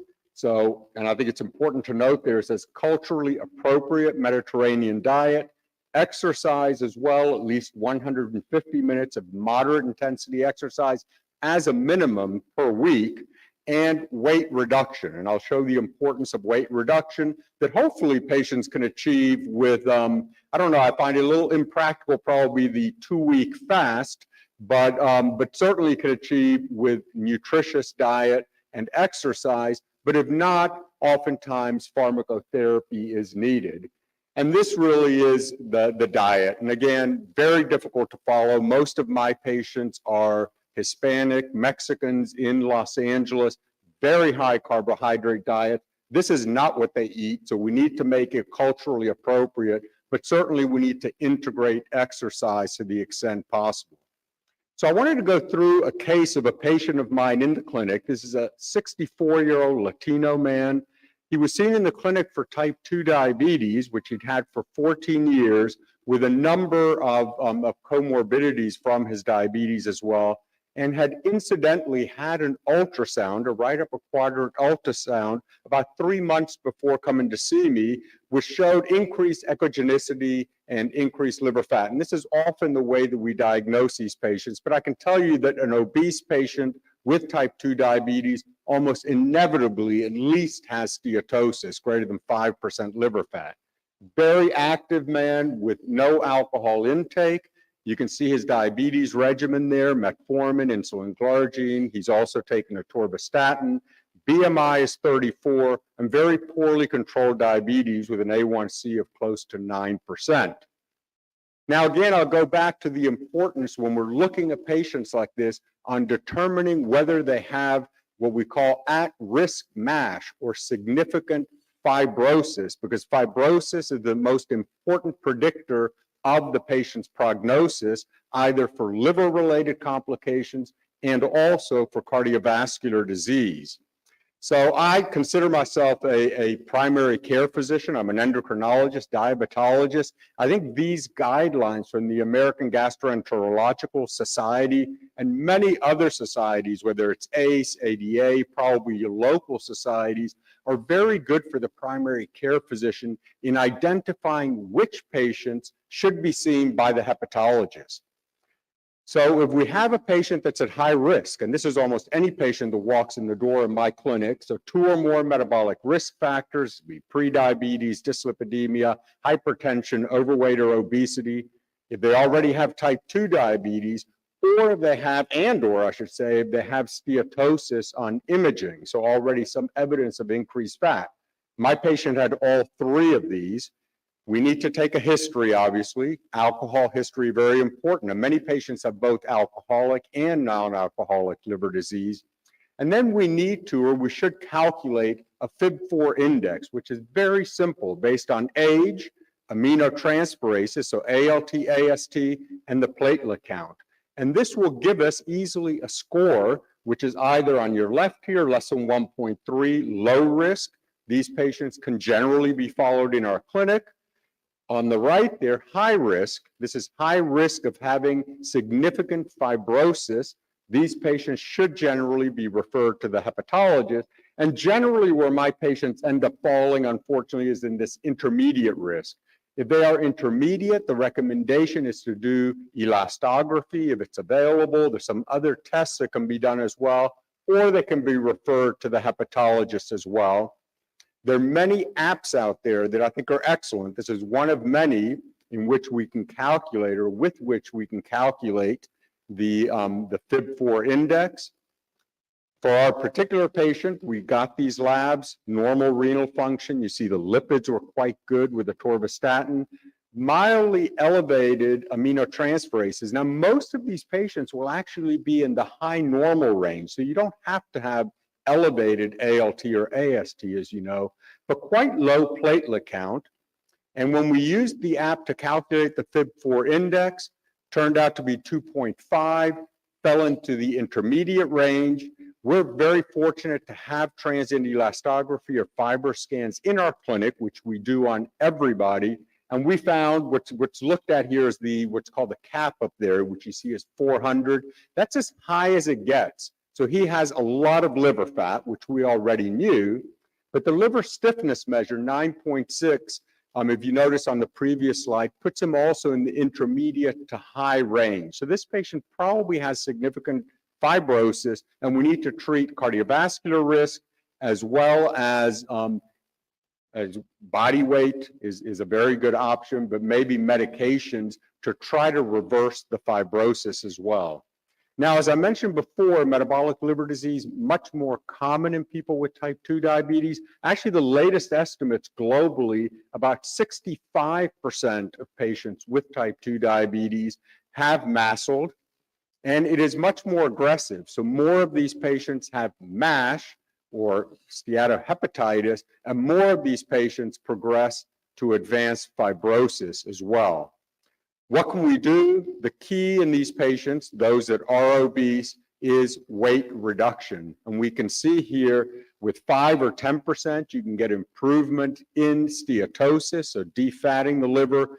And with further improvement, you can actually get improvement in MASH, so in the hepatitis, in fibrosis as well, and clearly an improvement in cardiovascular disease, so risk factors and mortality with greater weight loss.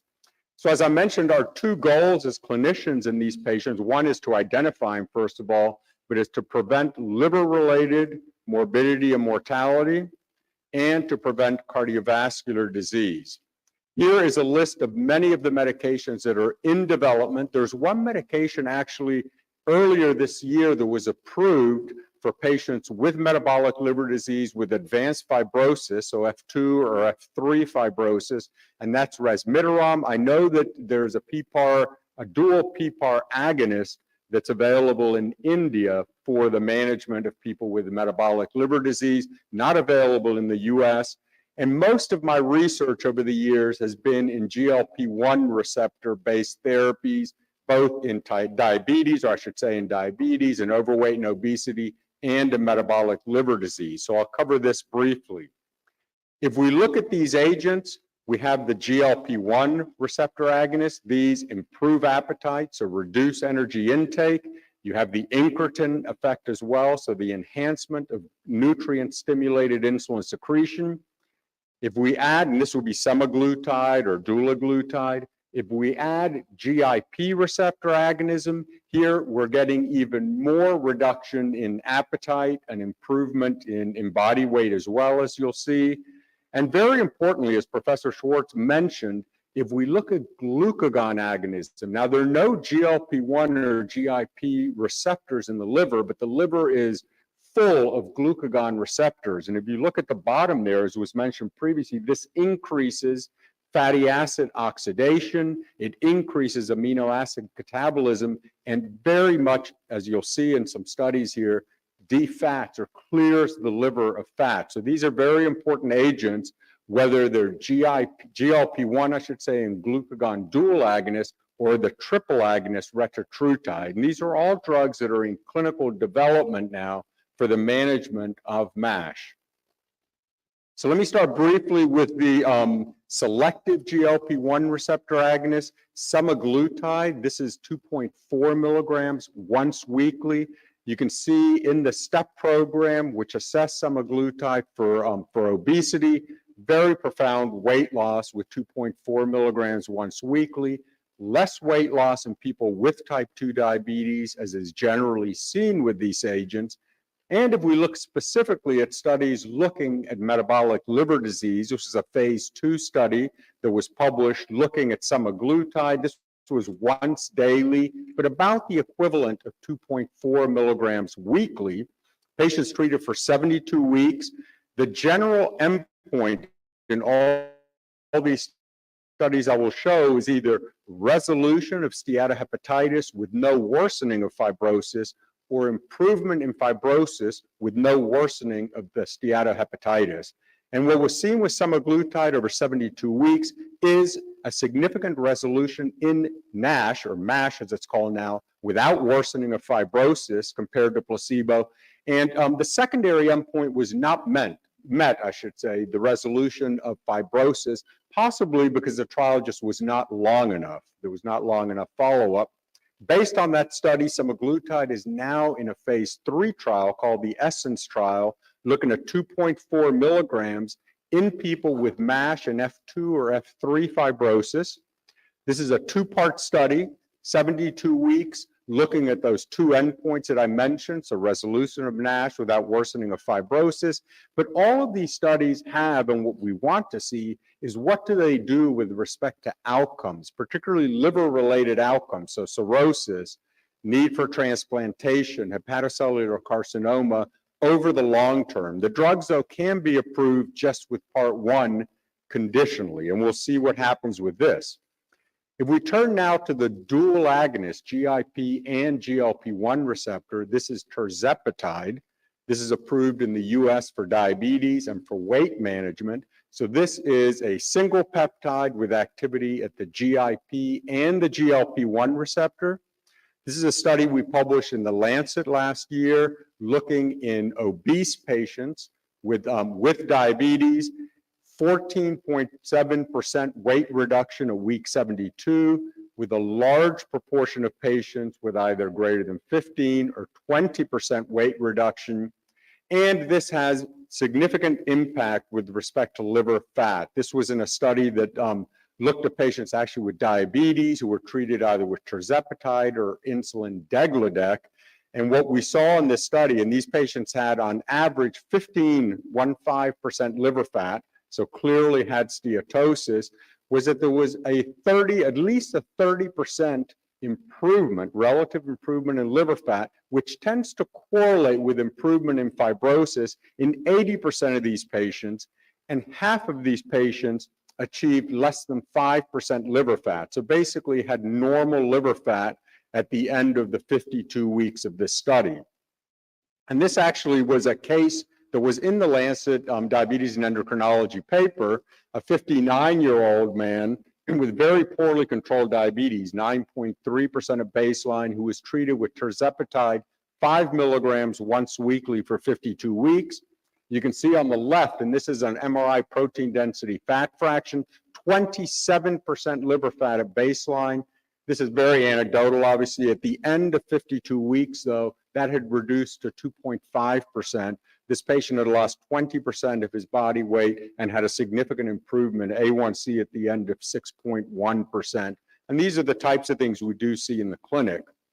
Rohit Lumba from the University of California in San Diego published this paper recently. This is the phase 2 study looking at tirzepatide in patients with fibrosis and MASH, an improvement both in MASH and resolution, and also in an improvement in fibrosis over the long term. So this will go to phase 3 now, tirzepatide for patients with MASH and fibrosis.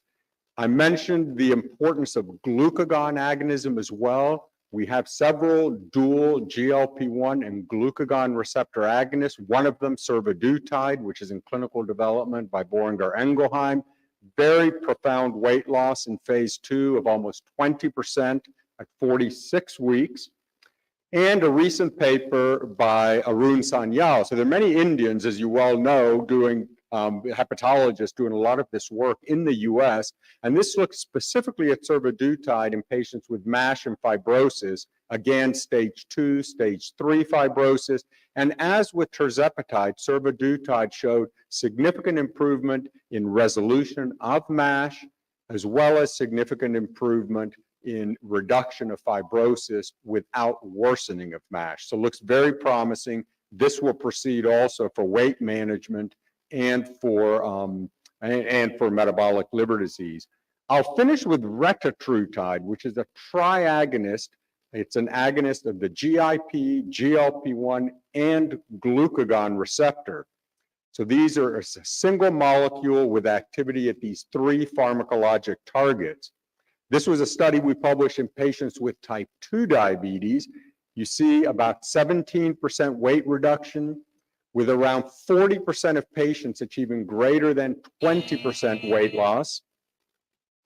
And if we looked at people without type 2 diabetes, looking at body weight reduction, and generally in these patients, you get greater reduction in body weight, about a 25% average reduction in body weight at 48 weeks, and it looked like it was continuing.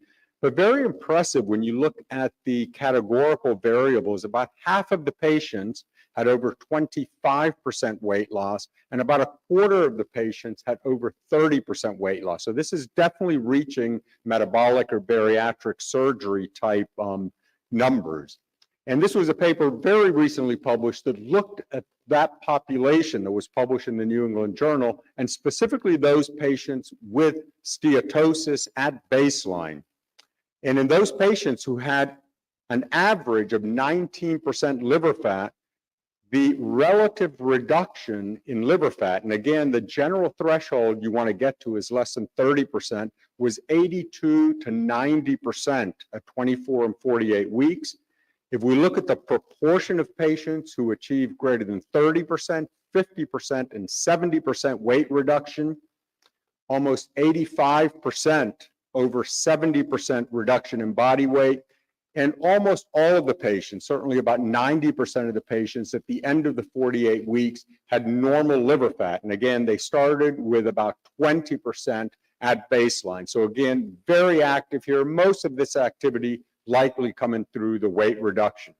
So very quickly, because I've just got a few seconds left, back to our patient. A very poorly controlled, obese patient.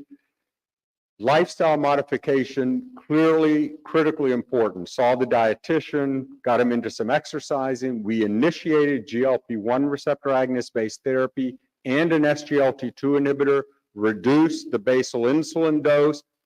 He lost quite a bit of weight, about 20% reduction in body weight, significant improvement in hemoglobin A1C.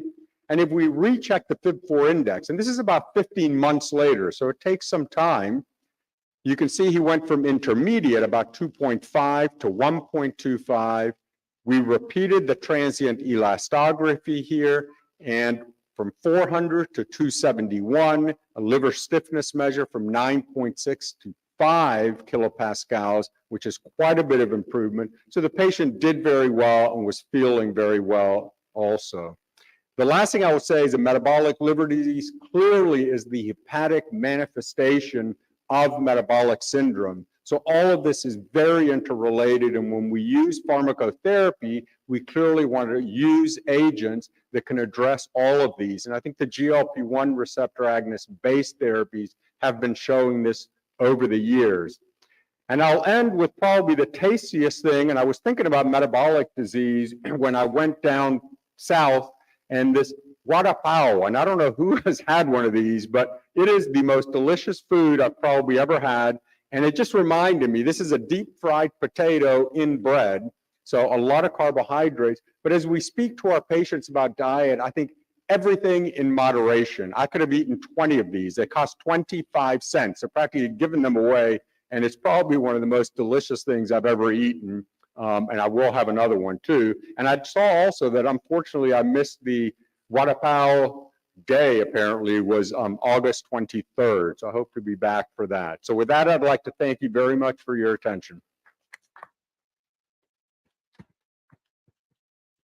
Thank you, Dr. Frias. We'll get a vada pav for you today. The last talk in this session is on a very interesting and upcoming topic, microbiota and prevention of prediabetes and type 2 diabetes. And the speaker for this session is Dr. Rupjyoti Talukdar. Very good morning. I'm happy to see almost half full room on a Sunday morning. And let me thank Dr. Chawla and the whole team for having me here, and more importantly for having kept a topic like this, which is very conscientious. Many things we believe we know, but we'll see how much we know as we go today. So this is not a wrong slide. I mean, everyone is familiar with this. It's a tropical rainforest, and the gut microbiota is exactly like that. It's like the diverse tropical rainforest, which is filled with viruses, bacteria, fungi, archaea, protozoans, and there will be lots of diversity. But what happens usually is people talk more about bacteria when they talk about microbiota. The reason being it's difficult to study viruses, and studies are coming up on the fungi, but bacterium is the most talked about area.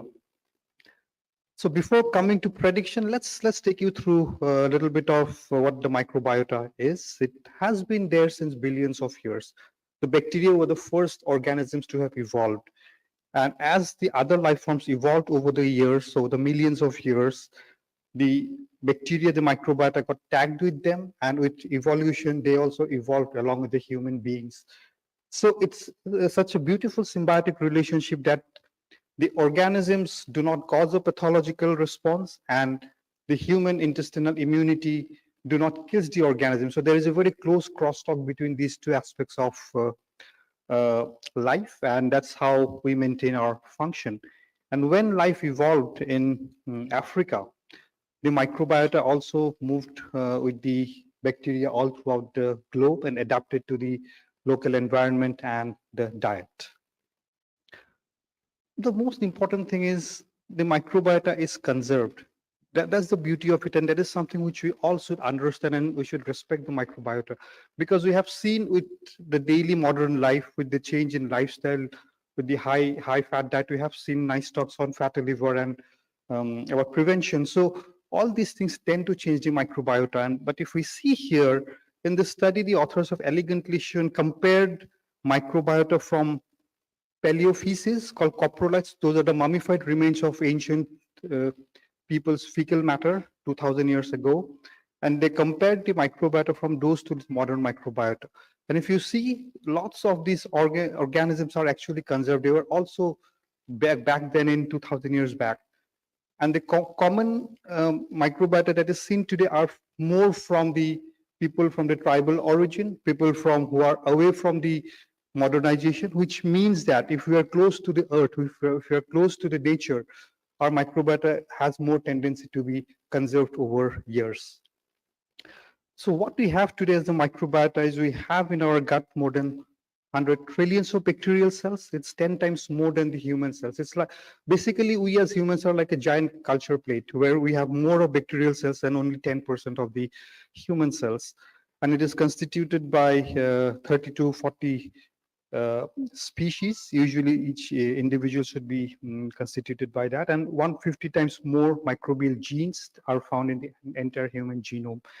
And this microbiota is largely composed at the phylum level. 80% would be composed by the Firmicutes and Bacteroidetes, and smaller proportions by the other fungi. And below them comes the other OTUs, like the class, order, family, and finally species and subspecies. And it is the subspecies or the strain that cause all the mischief and all the good things that happens in our body by producing different metabolites. And what shapes the microbiota is, again, it's a very dynamic thing. So we get the first microbiota in our gut during delivery, And the mode of delivery actually determines it. If we are vaginally born, we will get the naturally occurring lactobacillus from the vaginal canal. But if you're cesarean born, then the skin microflora will enter the infant's body. And that's the first red flag sign. So many of these cesarean born infants have been later on associated with respiratory illness, bronchial asthma, and other illnesses, including obesity. So that is very important. At the age of 3 years, there is a transition. About 70% of the adult microbiome is procured by the infant or the baby. And as life goes on from childhood to old age, there will be a dynamic change, which is affected by the pattern of diet, what we eat. Is it a vegan diet, or is it a protein, high protein meat-based diet? Is it processed food, emulsifier containing food, the geography? Are we living in an altitude or at the sea beach or in a tropical area? And of course, there will be genetic environment.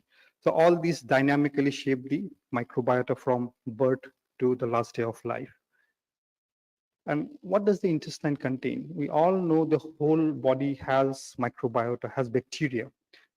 But majority of the microbiota is composed or is located in the large intestine, in the colon. So as we go from the esophagus down, there will be a change in the type of microbiota and the type of organism based on the pH changes, and majority of them will reside in the colon.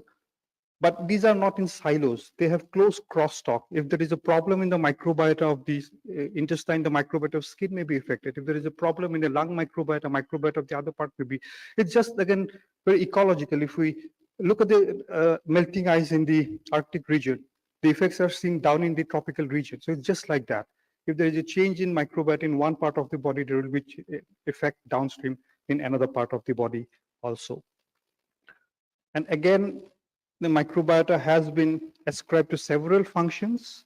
It helps in nutrient digestion, glycemic control. It has an anti-obesogenic effect, anti-lipidogenic effect. They modulate the immune function of the body, and they maintain the gut permeability. And all this happens because of short chain fatty acids that are produced by the so-called good organisms. And these short chain fatty acids helps in maintaining the gut barrier. They maintain a regulatory type of immunological situation in the gut mucosa so that the good bacteria can survive and cannot cross the barrier. If these things are perturbed, that are related to several diseases, including IBD, cirrhosis, colon cancer, cardiovascular illnesses, and many more. But the problem is we still don't know it's a cause or the effect. So that is a never-ending story. The change in gut microbiota causes a disease, or is the other way around. So this, now there have been several studies which tells us, at least in some diseases, there could be a causal association, and that occurs through different metabolites. Again, we can discuss that later. And in many others, it could be just a silent bystander or just a change because of the disease, effect of the disease. So now, if we can predict diabetes, so that would be something. We have heard excellent talks on how to prevent diabetes, the diabetes programs in the country, how to prevent progression from MASH to liver cancer and other issues. So if we can prevent diabetes by predicting the microbiome, probably my gut microbial manipulation early on in life, changing lifestyles could change the dynamics of the disease and help in prediction, help in the management of this disease. But the problem is, even though you search the PubMed or any with the searcher's prediction, you'll find lots of studies. This was what I had put in this slide. Like over the last 10, 12 years, if you look for prediction of diabetes, you'll see an increasing number of studies. But the problem is, most of these studies are not prediction. Most of these studies are mainly association. They don't see the disease from before the development to the development. So practically, most of these studies are association studies, and we're really not sure how to interpret these associations. These are some of the examples. Good quality studies, but they do not, they just differentiate the microbiota in a diabetic patient compared to healthy controls. And again, we can discuss more on the healthy controls in the coming slides. But we know that the microbiota changes in diabetes, and this is one of our work where we had shown head-to-head comparison of the three types of diabetes, type 1, type 2, and I'm basically a pancreatologist, and I deal more with pancreatogenic or type 3C diabetes, and we could show that there was significant difference in the microbiome profile in these three types of diabetes. And if you see here, all these have a profound number of unique microbiota, unique microbial species. But this is again not prediction. This is just association. We do not know are these microbial changes causing the disease or the vice versa. Now, if you look at real prediction, I could find only 3 studies, good quality studies, which actually looked at prediction. And this is one of this study which looked at prediction of pre-diabetes. So it was a part of the mother-infant trial from Finland, where patients were or individuals were followed from 2013 to 2016.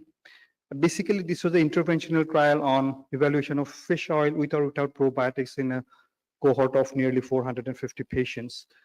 And microbiome evaluation was done in a subset of patients during the early and late pregnancy. And the goal of the study objective was to see how many of these go on to develop prediabetes 2 years postpartum.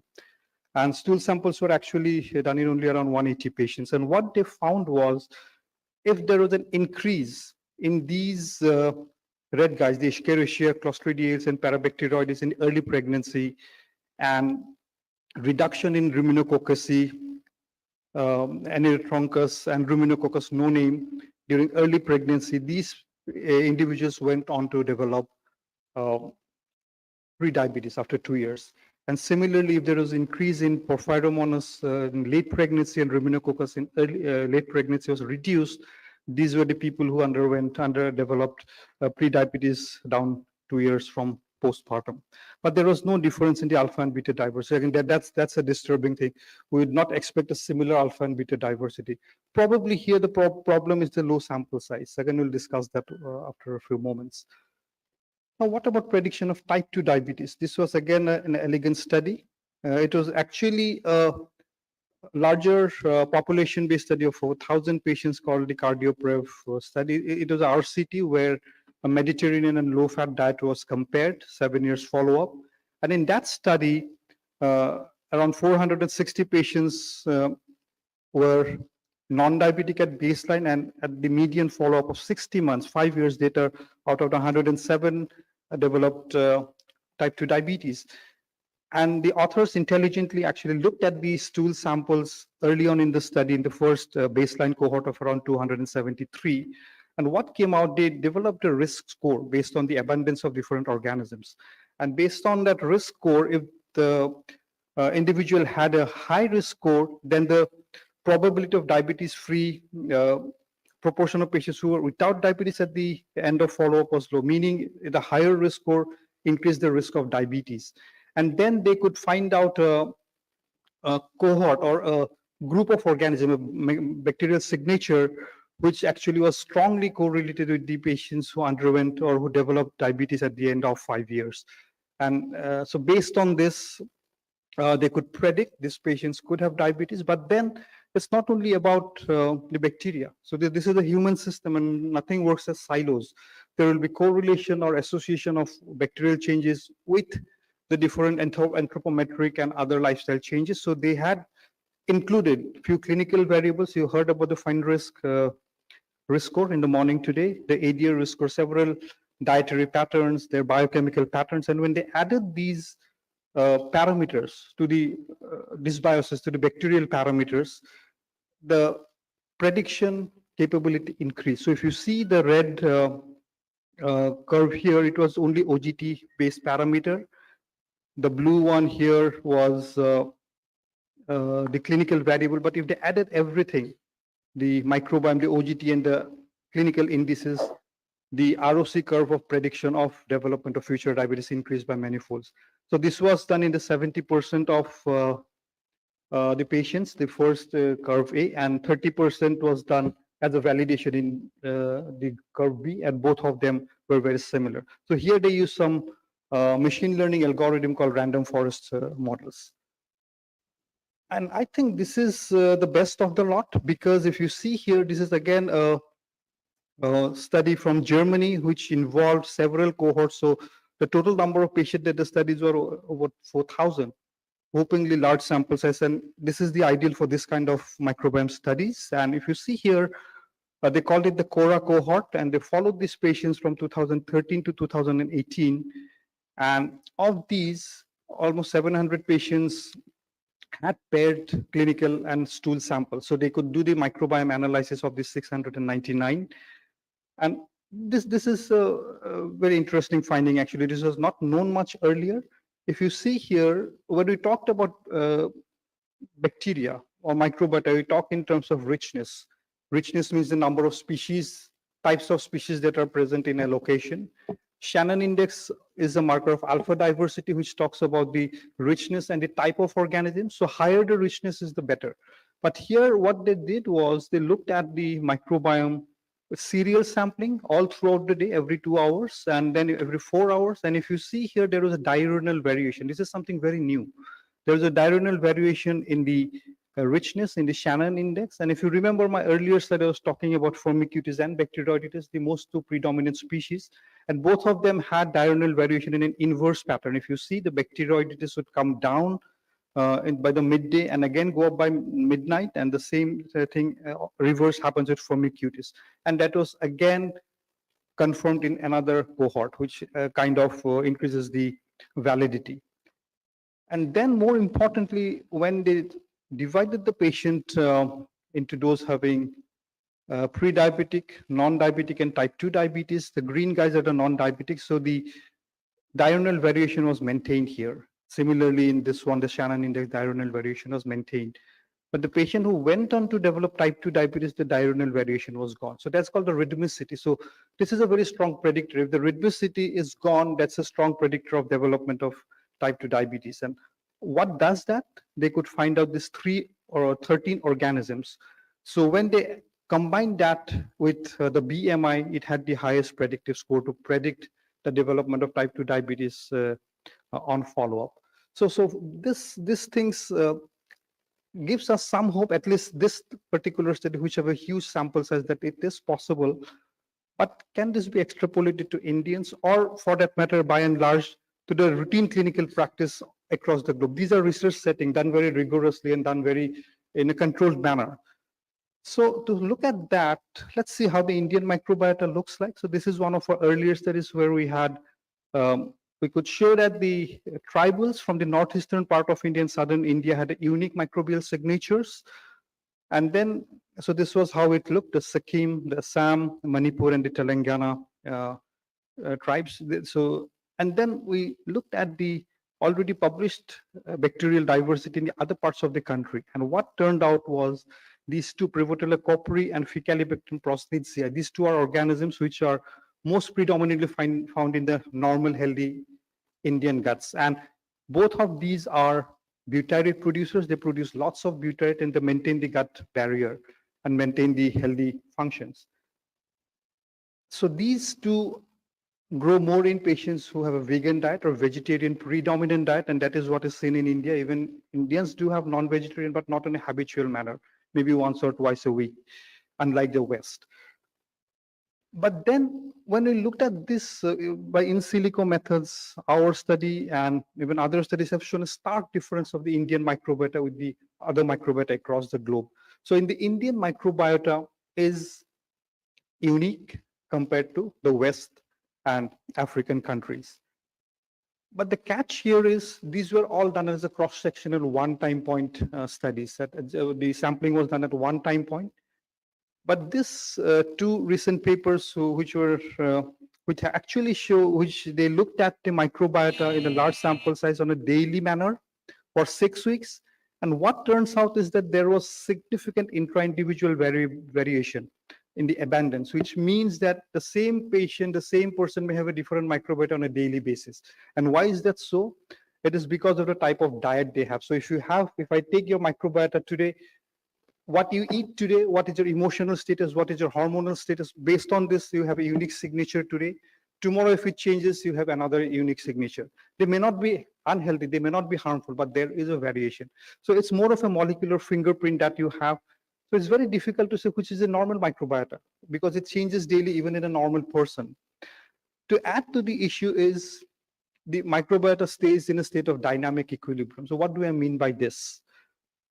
This microbiota do not work as a single organism. So when I talked about the previous studies, all these studies will tell us this particular organism is more, this is less, but in real function, it doesn't happen like that. It works as groups.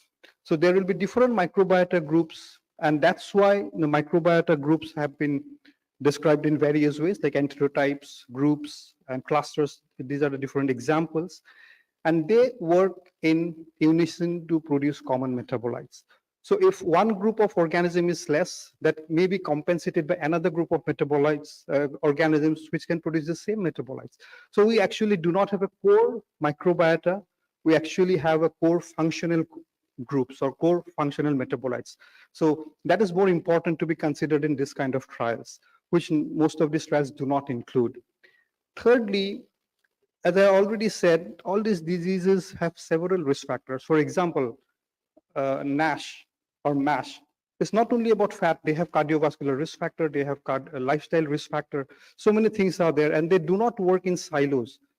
All these work together to produce one disease, to come to create one disease.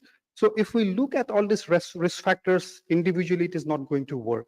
So if we want to have an Indian microbiota that could predict diabetes, this is what I would think. We need to have Indian data, both discovery and validation, huge sample size at the population level. Maybe the Kerala could be a good model to study because we already have a good database. It should be a multimodal approach. We should look at clinical, biochemical, lifestyle parameters mixed or combined with the microbiome data. Machine learning may come to help. And most important thing is bacteria does not work by itself. It works through metabolites. And when we try to extrapolate this microbiome data into clinical practice, it's really going to be difficult because you have to collect the stool, isolate the DNA, send it to a lab, 2 to 3 months for the reports to come. But if we can identify metabolomic surrogates, if we can see, okay, this particular metabolite is associated with this disease and microbiota, that could be a much more clinical approach. If we know those metabolites, you can just do a ELISA test in the lab and get the reports in one day. So I'll stop here and be happy to take questions and comments. Thank you. Thank you, Dr. Talukdar. Thank you, sir. So we can now have questions, comments on the 4 presentations. Are there any prospective studies in India? In India? Yeah. To my knowledge, no. We are planning to do, so my area of interest is pancreatogenic diabetes. So we are planning a prospective RCT, and along with that, we'll also see that's still in the planning process. But to my knowledge, I don't think there are any other studies as of now that is being. We have collected now stool microbiota, vaginal swabs Mhm. in pregnancy in the mother, at delivery, Okay. and the children and mother for first 2 years of life. Wow. And these children are now 8-year-old, and about 80% of them have had metabolic evaluation. Yeah. So we are going to be able to relate Right. what happened to mother's microbiota in pregnancy, Yeah. at delivery, first 2 years of life, and the metabolic status 8 years later. I think that would be great data. Yeah. So have you published that yet? No, it's just now happening. Okay, happening, yeah. Okay. And Yogesh and Dheeraj are part of this. Okay. So it's our Great. collaborative So team with the. that would give lots of newer insights into Indian context. Yeah. Dr. Das. I just wanted to ask 2 short questions. One to my friend Dr. Tankapan is you had about 36% pre-diabetes. You showed that. What was done for them? And second, the comment is that your prevalence of diabetes of 23% almost tallies with ICE7 India study of 25%. And pre-diabetes, we had 40%, you have 36%. So the Kerala data is almost detoured. And the second question, I'll finish here with Professor Fryas. What is the role of today of the SGLT2 inhibitors, which is available to us, Fryas? And number 2, biomimetic one. I didn't catch the second one, but the SGLT2 inhibitors, there have been early studies looking at SGLT2 inhibitors in metabolic liver disease, and they do have a positive effect. So, I mean, just as we manage type 2 diabetes, I think at the end of the day with MASH and fibrosis, we'll probably combine agents with complementary mechanisms. But the SGLT2 inhibitors likely play a role. They just have not been studied as much as the GLP-1 receptor agonist-based therapies. What was the second one? I'm sorry?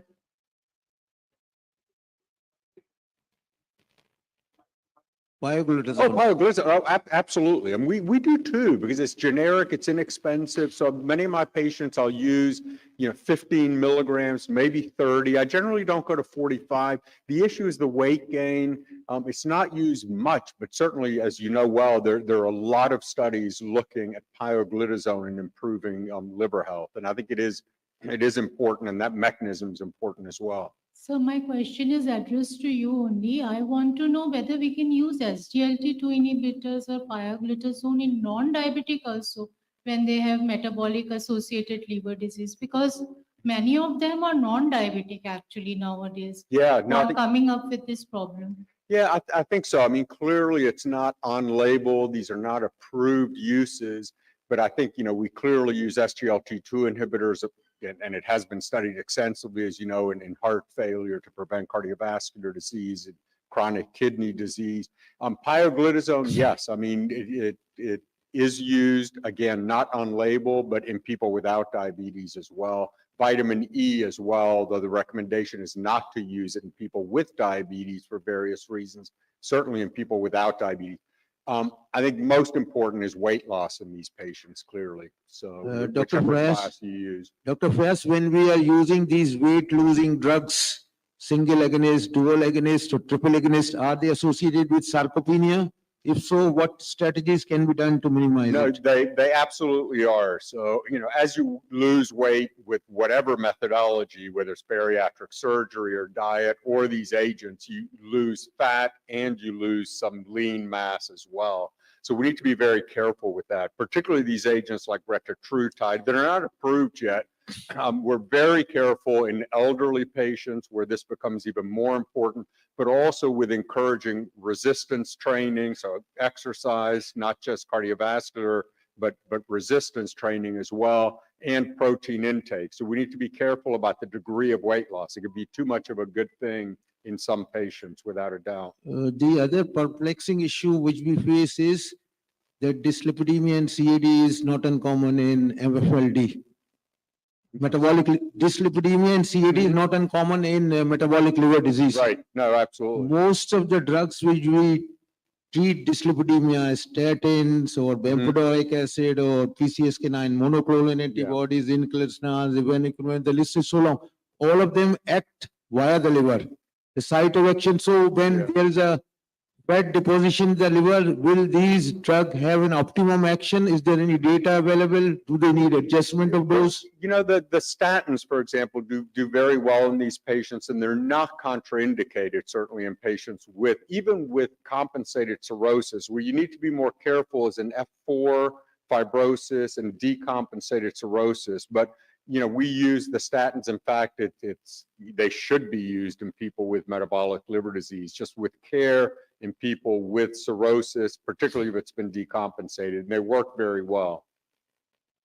I think Dr. Thankappan, do you want to answer? Then we'll stop. because Thank of you, Dr. Das, for that question. I think now your state, Pondicherry, is just above us, 26.6. So if you combine both diabetes and pre-diabetes, we have 50%, more than 50% of the people are either diabetes or pre-diabetes in the state of Kerala. Mostly, I think, because of obesity, overweight, no physical activity, per capita vehicle availability is highest in the state of Kerala, and overeating and the food industry, all these are factors. Okay, thank you. It was a brilliant session. And if you have any more questions. So regarding this gut micro, there was a study where endoscopy was done and changing of the angiodenum lining or something was done. Yeah. Does this affect the gut microbiota? Yeah, so are you talking about the bariatric procedure where? No, not bariatric. Just simple endoscopy and something. So we had actually, I didn't show that is in the context of chronic pancreatitis. We did endoscopy and took jejunal aspirates and compared them with the other parts like of the colon. So just taking the organisms won't change the profile. But if the patient undergoes some intervention and then we try to take that out, that could affect. But we don't know how soon it reverts back to normal. Because again, the microbiota is very redundant and very plastic, the loss of plasticity is there. So if they change and if you go back to your normal thing, again, it comes back to normal. Only in habitual injury or habitual change in behavior causes a permanent loss. This was done basically for the pre-diabetic. Okay. They Okay, found that thank you. the We must correction of close now. Yeah, okay. Thank you very much. Thank you. And see.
Thank you, everybody. We start the next session on early prevention of diabetes, and I invite the chairpersons, Dr. Santwana and Dr. Rafael.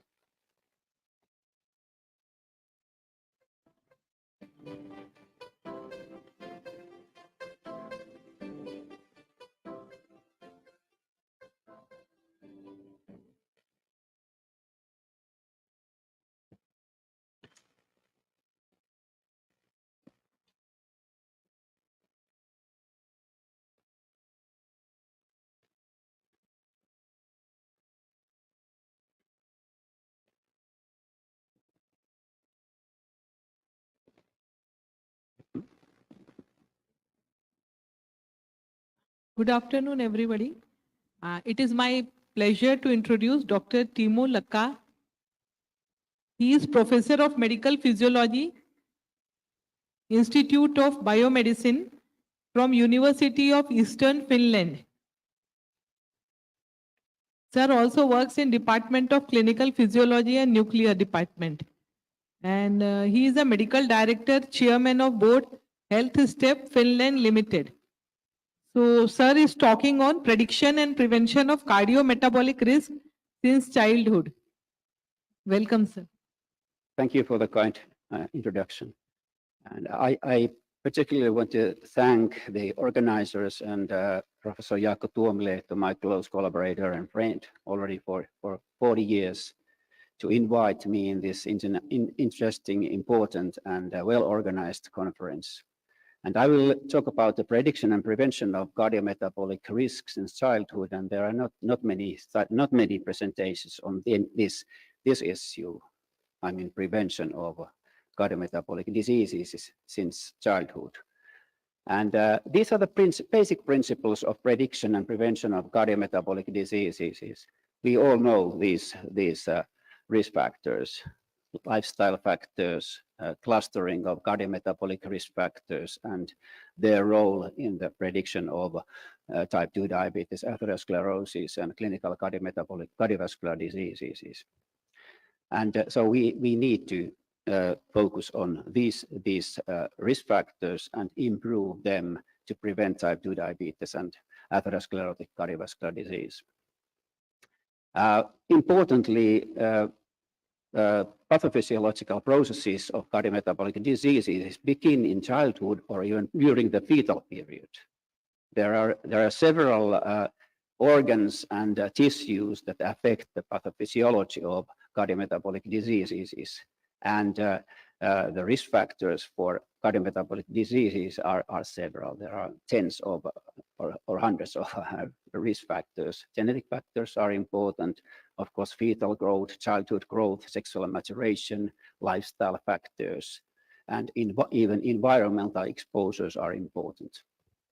So therefore, identification of individuals at increased risk of cardiometabolic diseases and prevention of these diseases should optimally be started in childhood or even during the fetal period.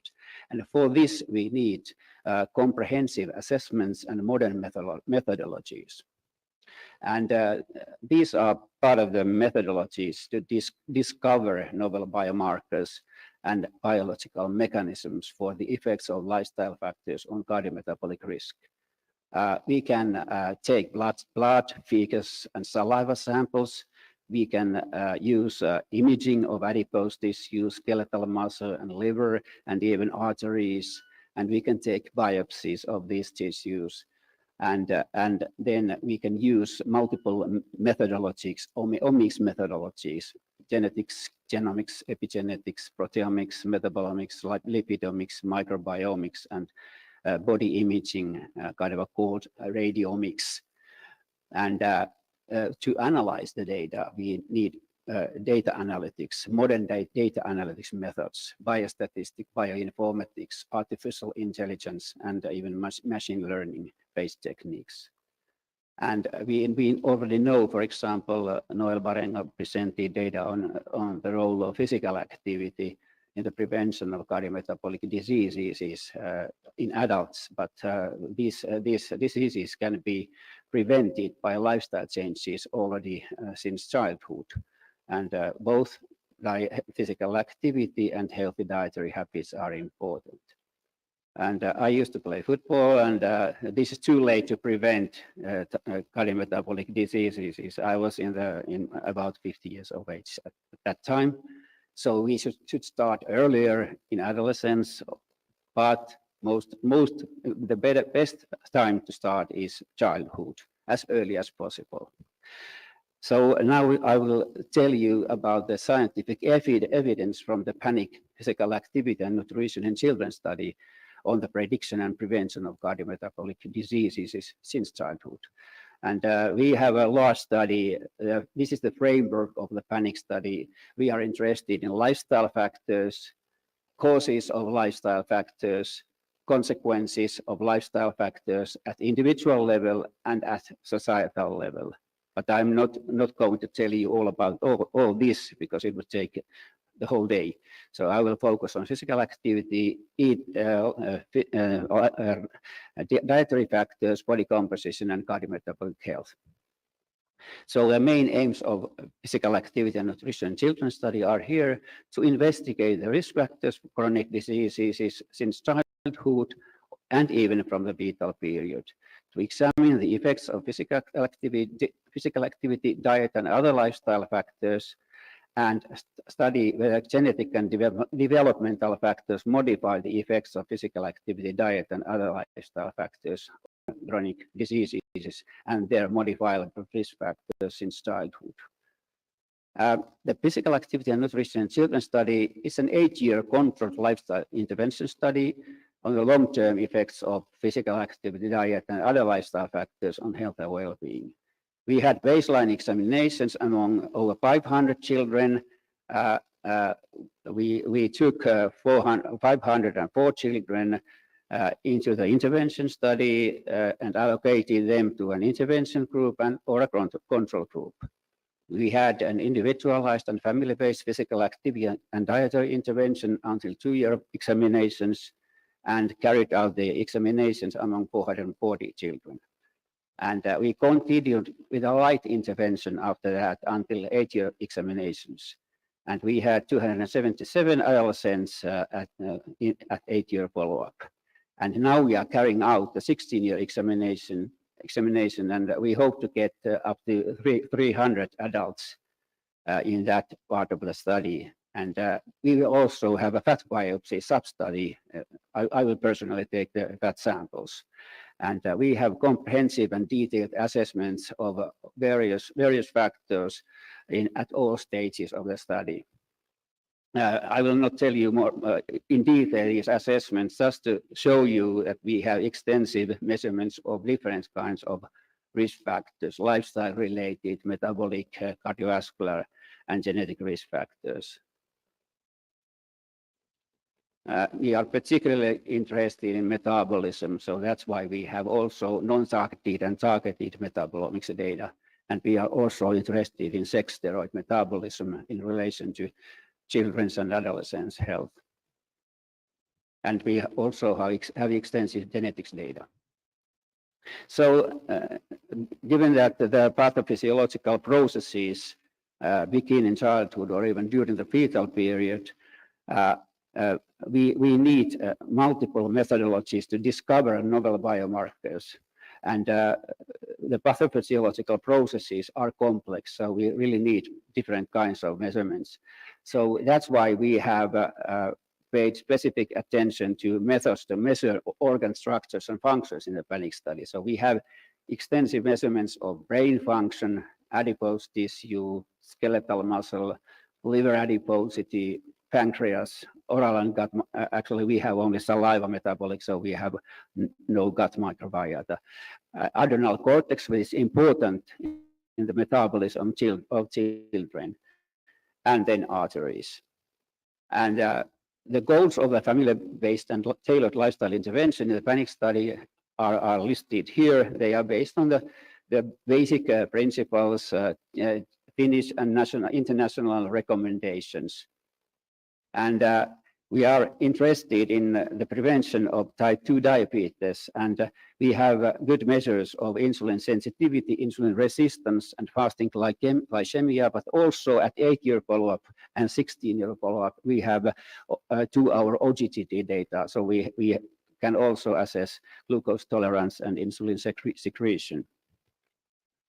And we have, based on the 2-year oral glucose tolerance test data, we can then predict whether lifestyle factors or various metabolites predict glucose metabolism abnormalities since childhood until adolescence and until adulthood.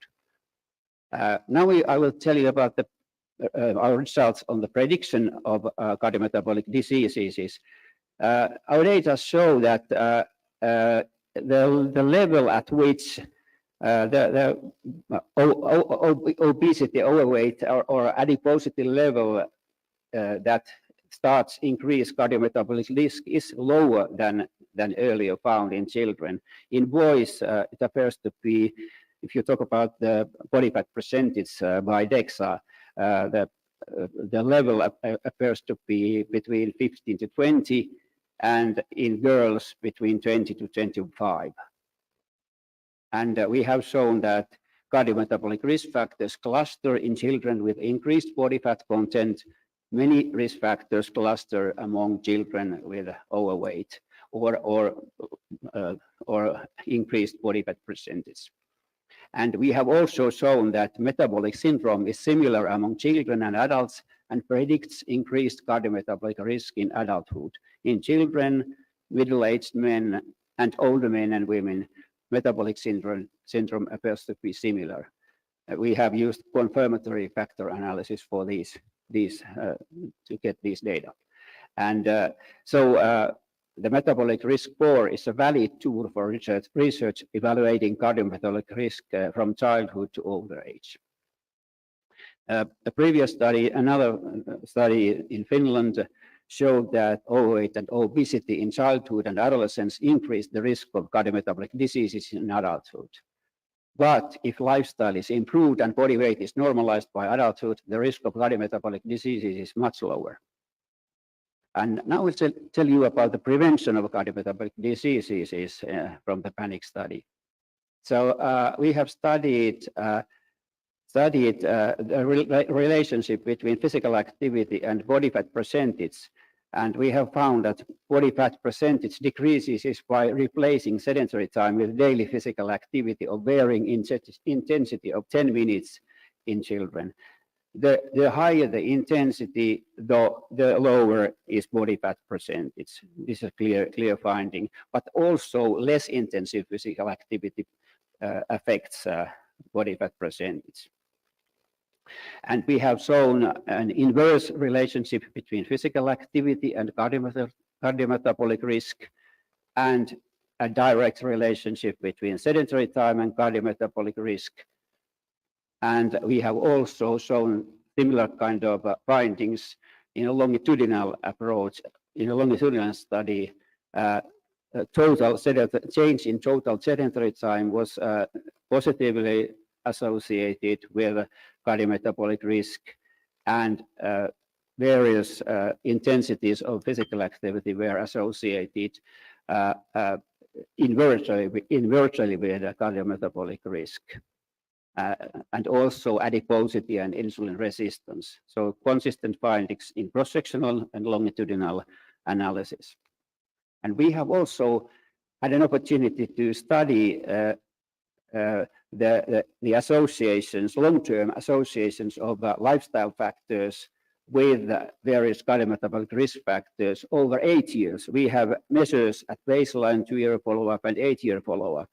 And then we have oral glucose tolerance test data. And we have shown that increased moderate to vigorous physical activity, in addition to decreased adiposity, predicts improved glucose metabolism over 8 years from childhood to adolescence.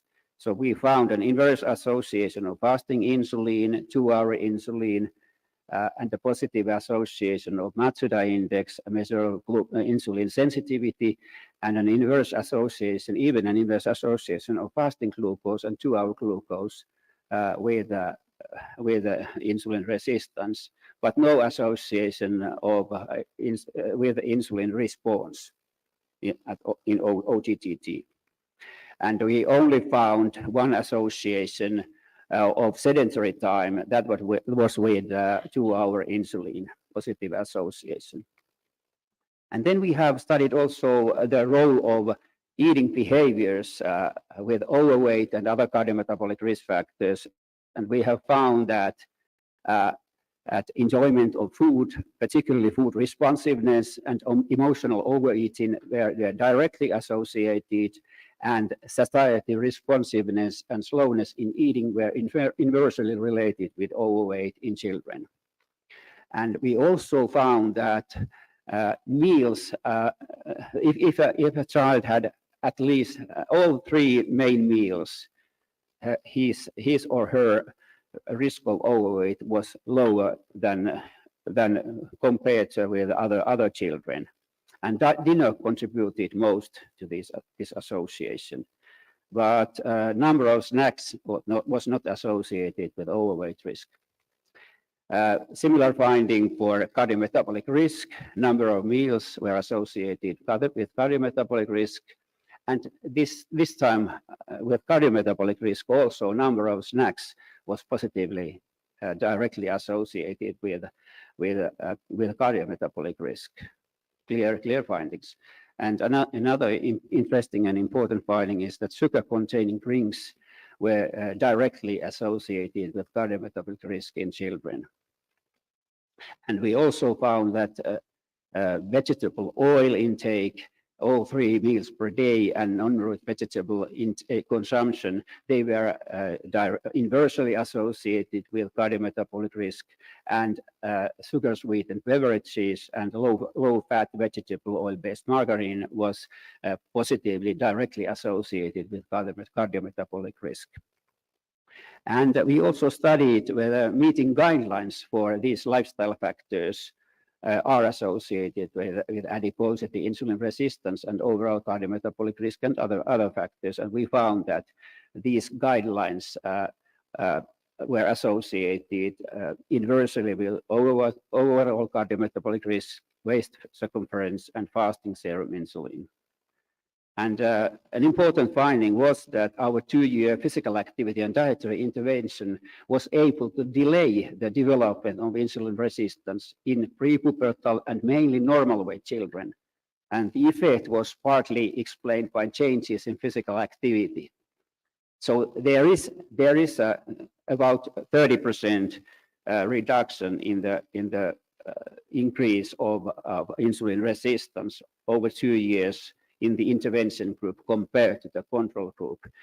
Note that insulin resistance increases in all children during puberty. So this is a normal phenomenon. And we have also shown that our 2-year dietary and physical activity intervention decrease plasma LDL cholesterol. And the effect of this, our intervention was similar, about same compared to studies carried out in hypercholesterolemic children. So the effects are mild in also those high-risk children. And then more recently, we have studied the associations of lifestyle factors, environmental exposures, particularly circulating biomarkers, and cardiometabolic risk from childhood to adolescence, utilizing this 8-year follow-up study that we have. We have used traditional serum and plasma biomarkers, biomarkers by LC-MS, and biomarkers by NMR, and serum microRNAs that we recently received. So we have found several findings. I have no time to explain all of them, but we have several papers. We are writing several papers, so far unpublished, and a couple of published papers on these topics. And I will just mention briefly our recent finding on the serum biomarkers by LC-MS with glucose metabolism over 8 years, whether these biomarkers predict insulin resistance over 8 years. And we have found that more than 200 serum metabolic biomarkers predict insulin resistance over 8 years from childhood to adolescence. We are now looking at these data more carefully and do further adjustment, for example, adiposity and some other body composition variables, and to see the final results. We are writing paper and analyzing the data further. And various kinds of metabolites by LC-MS predict insulin resistance over 8 years. And of obese children, 20 to 40% have non-alcoholic fatty liver disease or metabolic dysfunction associated steatotic liver disease that is more commonly used nowadays.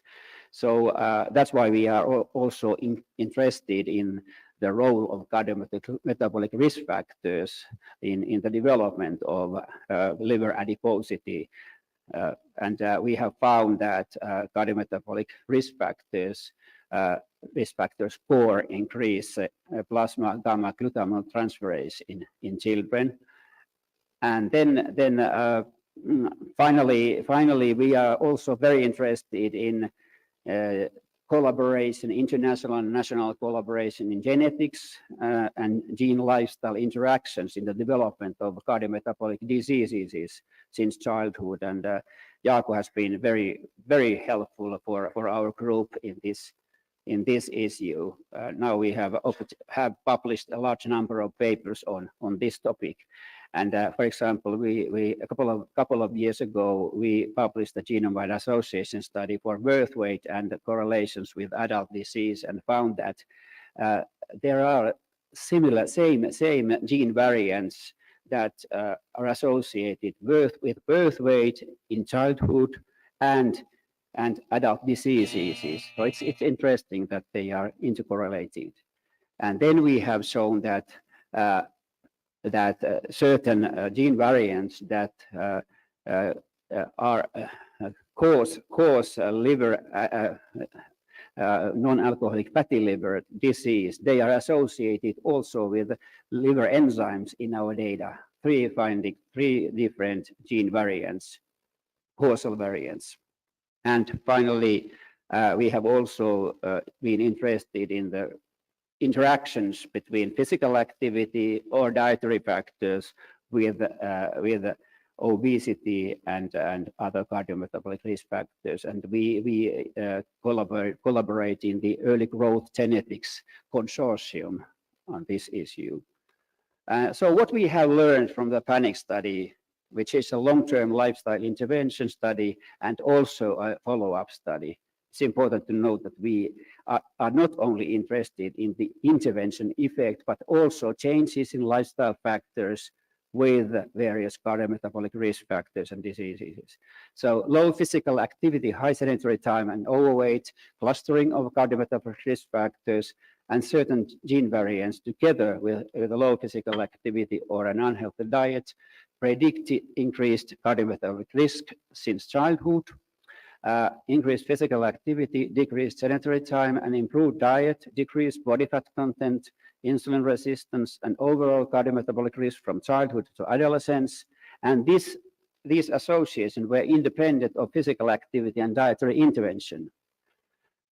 One reason, this is an important notion, one reason for the stronger as results from follow-up studies than those from intervention studies is that people changed their lifestyle, not only in response to interventions, but also in their everyday life. So that makes it much more likely to find association between in follow-up studies than intervention studies. Long-term follow-up and lifestyle intervention studies from childhood to adulthood using the multi-omics approach combined with modern data analytics and also multidisciplinary collaboration are warranted to provide further evidence for the prediction and prevention of cardiometabolic diseases since childhood, and thereby improve the identification of individuals at increased risk of cardiometabolic diseases since childhood and target lifestyle interventions aimed at preventing cardiometabolic diseases more efficiently. I mean, to those who really need them most.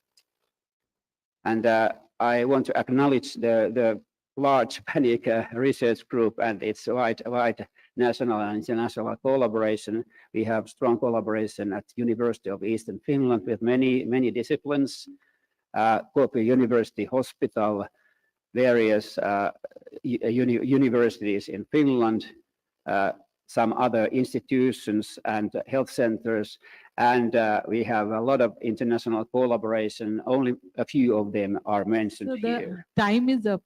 Okay. Thank you very much for your attention. I'm ready for your questions. One question we can take, then we will go to the next session. A community cardiac care program which centers around things like ECG, mobile echo. But if you want to adopt study of these factors in the community, in the adolescents, which are the factors you recommend? Low-hanging fruits which can be easily done.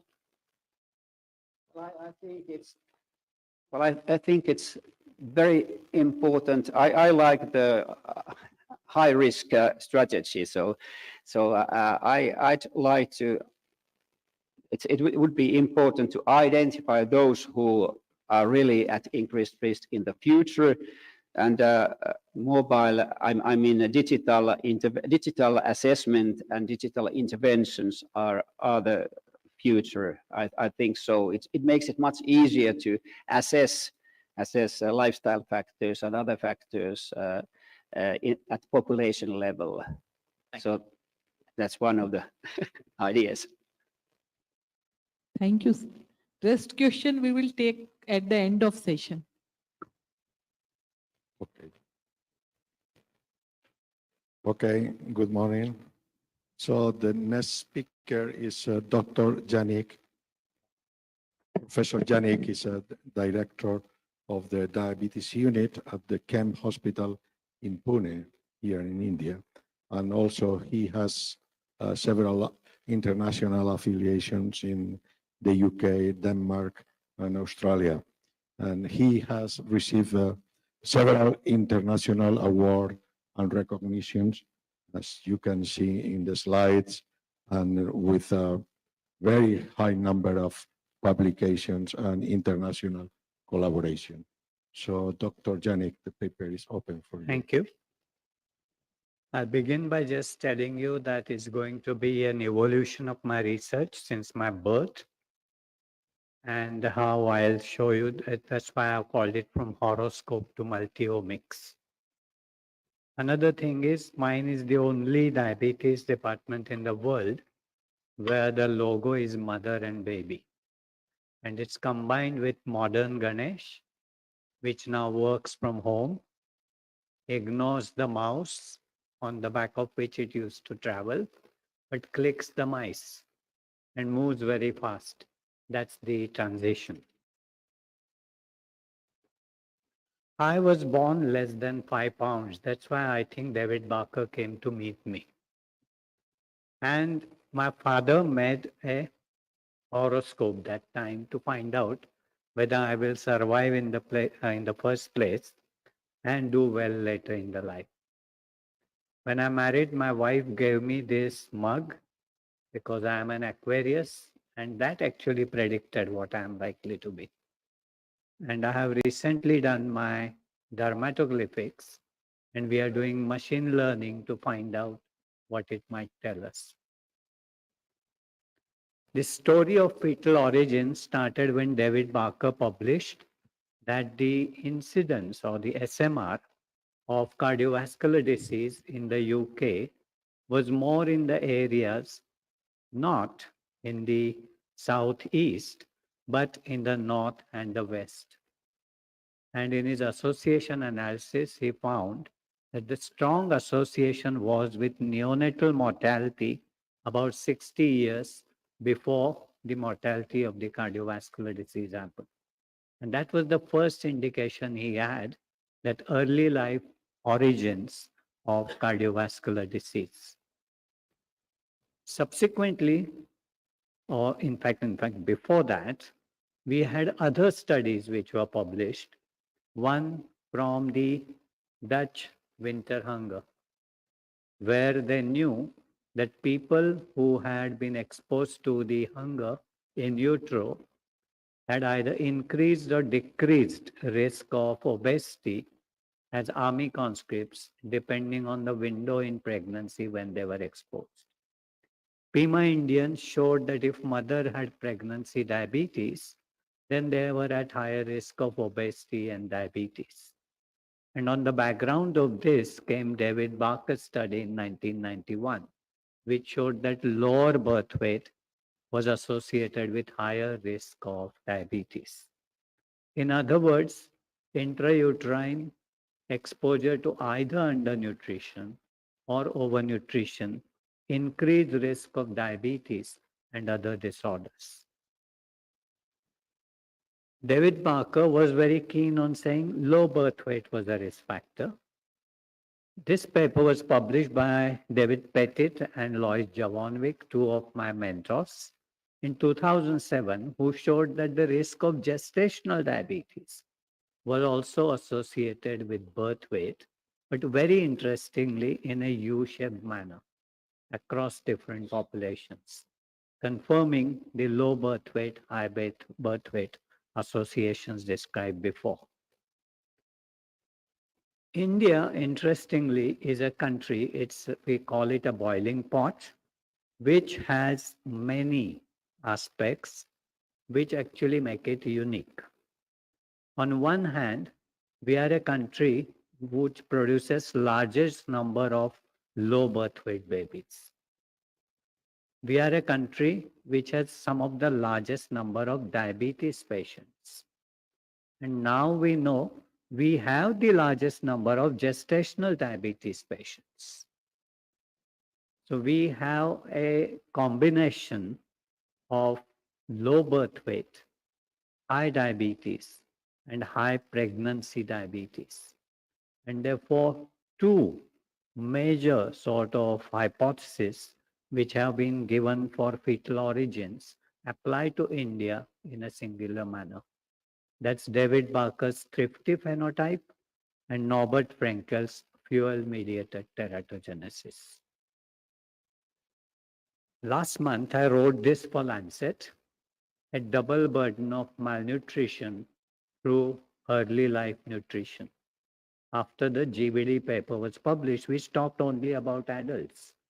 But both fetal undernutrition and overnutrition are the precursors of double burden of malnutrition in any country. This was called fetal programming by David Barker and Alan Lucas. And what it meant was, they said there was a permanent alteration in the structure or function of the developing fetus due to a developmental adversity.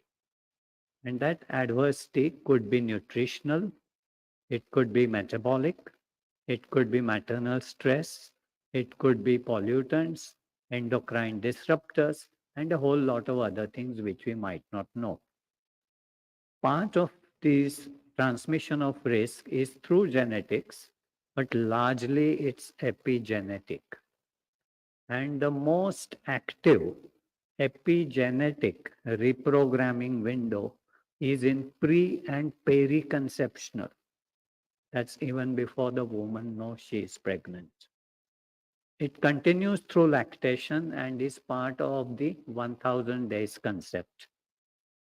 It is multi-generational, so exposure in one generation can have effect for many generations. But importantly, it's preventable, unlike the genetic ones.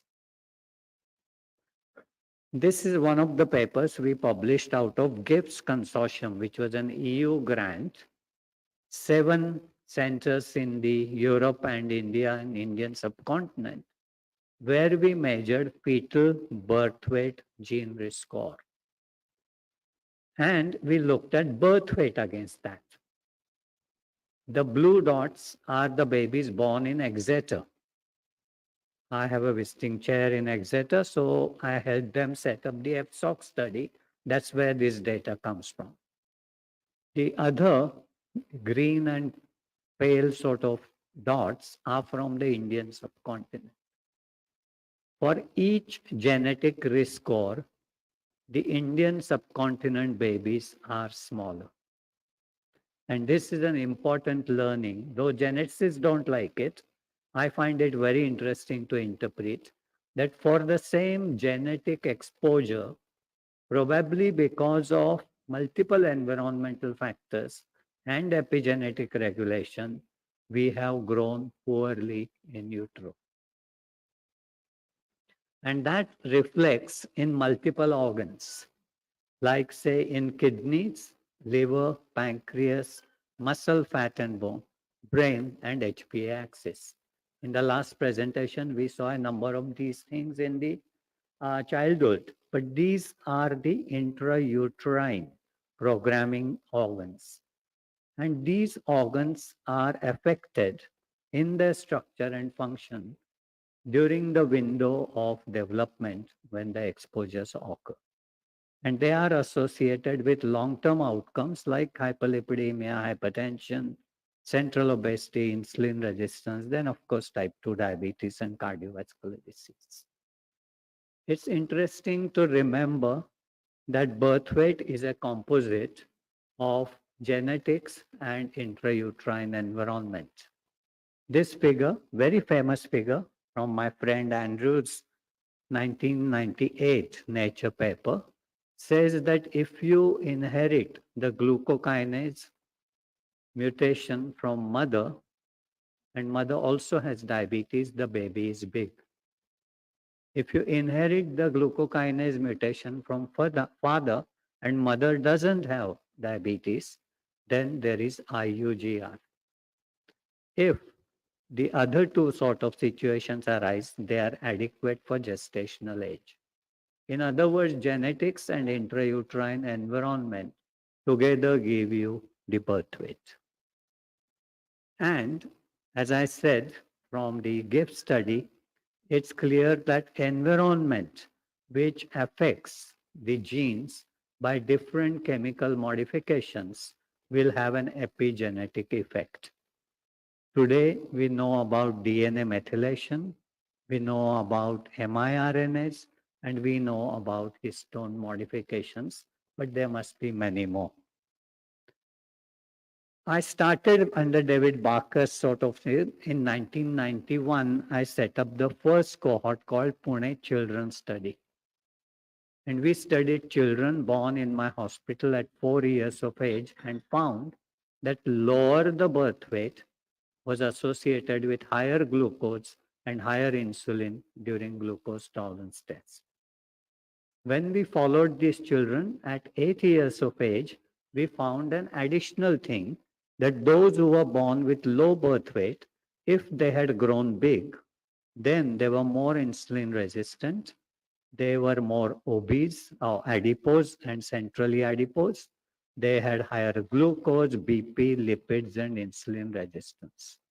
In other words, an imbalance between intrauterine growth and postnatal growth is a very high risk factor for all the cardiometabolic disease. And by the time they became 21-year-old, this had manifested in higher glucose, higher incidence of prediabetes, and very few were diabetic at 21 years of age, but it showed the principle that it continues in later life. So, fetal origins, which David Barker originally described, became DOHAD, developmental origins of health and disease. And I have to say, the Pune the Pune Children's Study contributed to this concept that though there is a genetic and epigenetic intrauterine origin, the phenotype evolves and evolves with subsequent environmental and epigenetic interpolls, so that finally we lead to a stage which we call disorder. So it's an evolving phenotype, right from before conception, in pregnancy, and in subsequent life. Then I set up a second study with David Barker and Caroline Fall. It's called Pune Maternal Nutrition Study. It was set up in 1993, and now we have almost 30 years of follow-up. We have followed up the mothers during pregnancy, their babies during pregnancy with whole lot of measurements on the mother, baby size at birth, growth parameters every 6 months for 18 years. And then every year we do follow-ups. Every 6 years we have studied families, the child and the parents, for a range of cardiometabolic risk. Our 24-year follow-up is going. Third generation is now born. So in one cohort, we have 3 generations. And we have an extensive biobank along the line. Some of the important findings are that this is the cohort where I first described the thin, fat Indian baby. Before this, I had published my own picture in Lancet to describe the thin, fat Indian. But this is something which told us that it originates intrauterine. We also showed that one carbon metabolism driving nutrients like folate and B12 manifesting in high homocysteine were strongly linked with fetal undergrowth in Indian babies.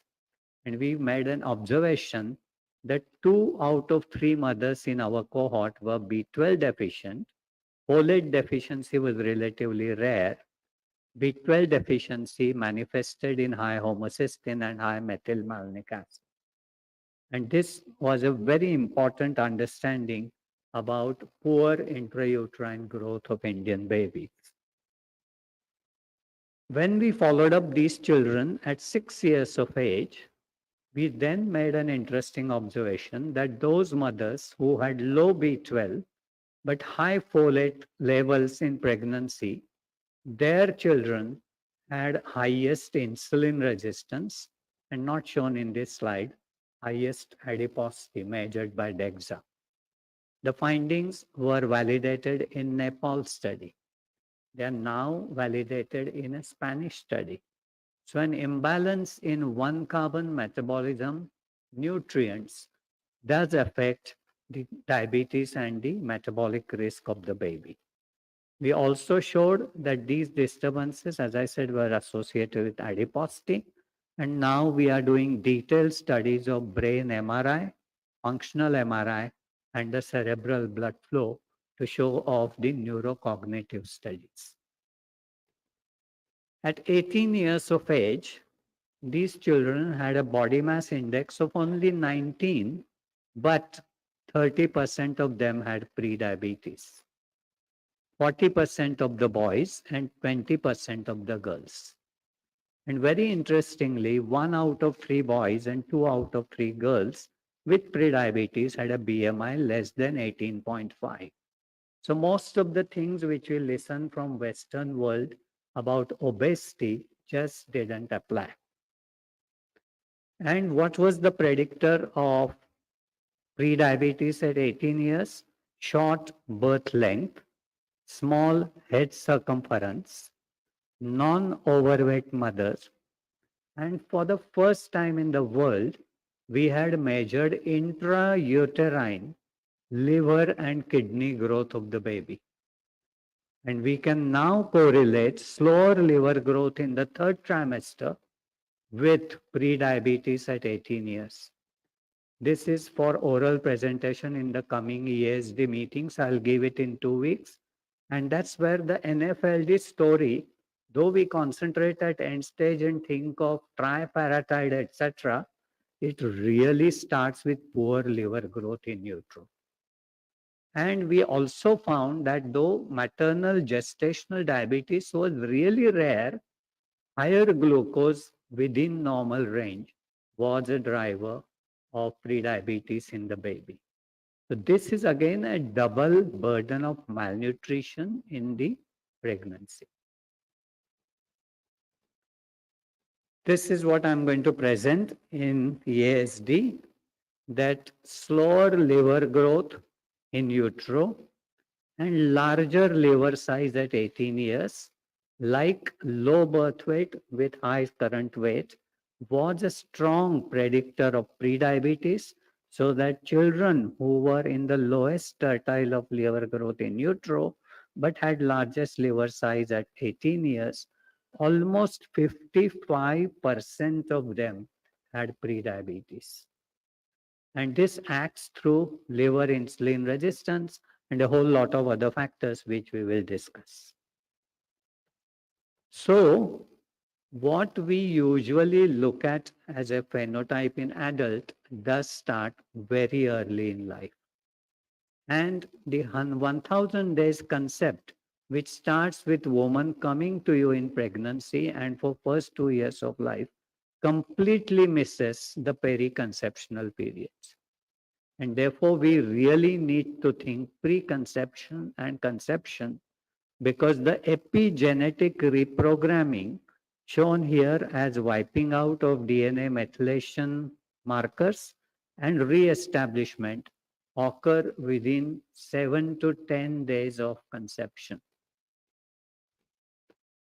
So this gives you an idea about primordial prevention, which Banshi spoke about yesterday. So this is primordial prevention before the beginning. And an English embryologist, Professor Louis Wolpert, said it very nicely. He said it's not birth, marriage, or death, but gastrulation, which is truly the most important time in your life. So we took that as a philosophy in our cohort PMNS and devised a trial called PRIYA. PRIYA is Pune Rural Intervention in Young Adolescents. PRIYA, also known to Indians as a name of a beautiful girl.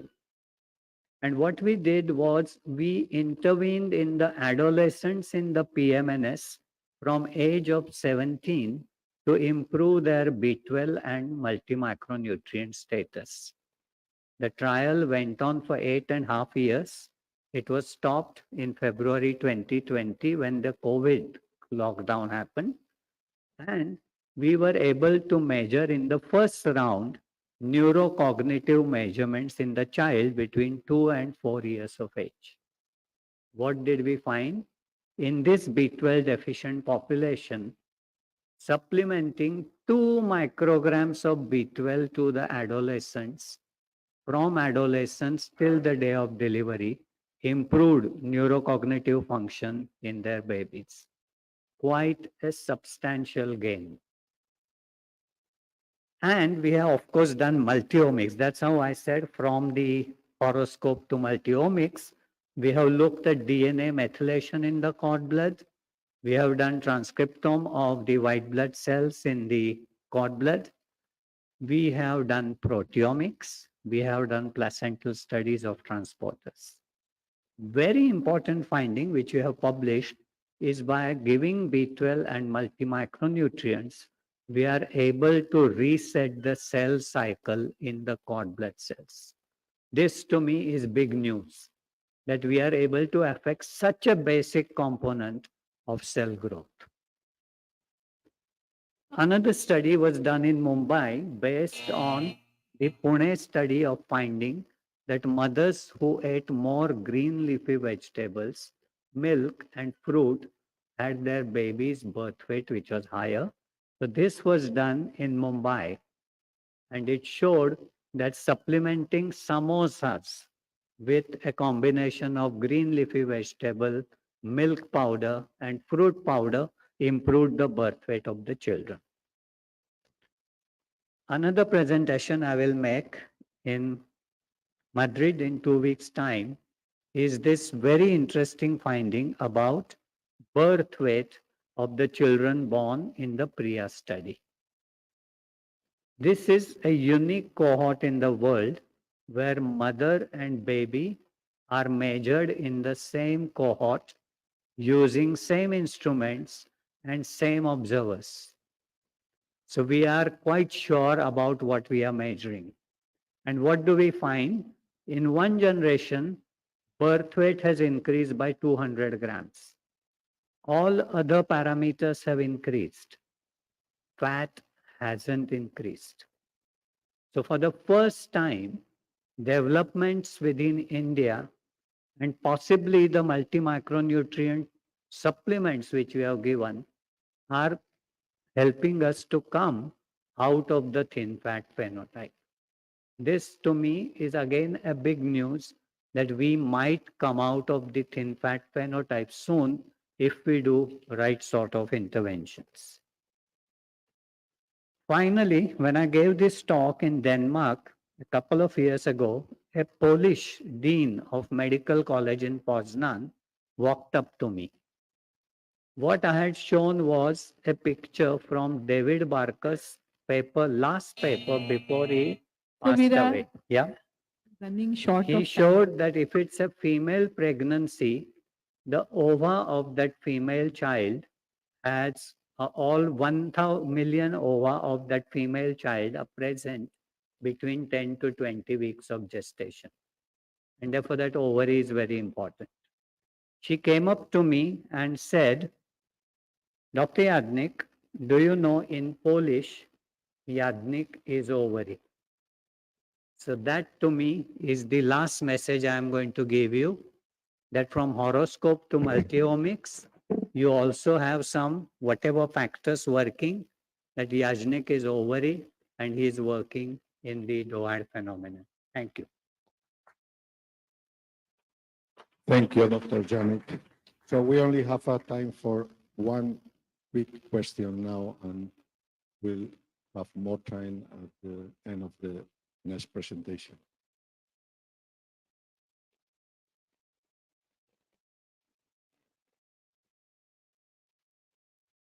Please. No. No, No okay, question. thank you. Okay, thank you. So we move on to the next presentation. The next speaker is Dr. Silvia Gorpan de La Pertosa. Dr. La Pertosa is a specialist in nutrition. She is a faculty of medicine at the University of North East in Argentina. She was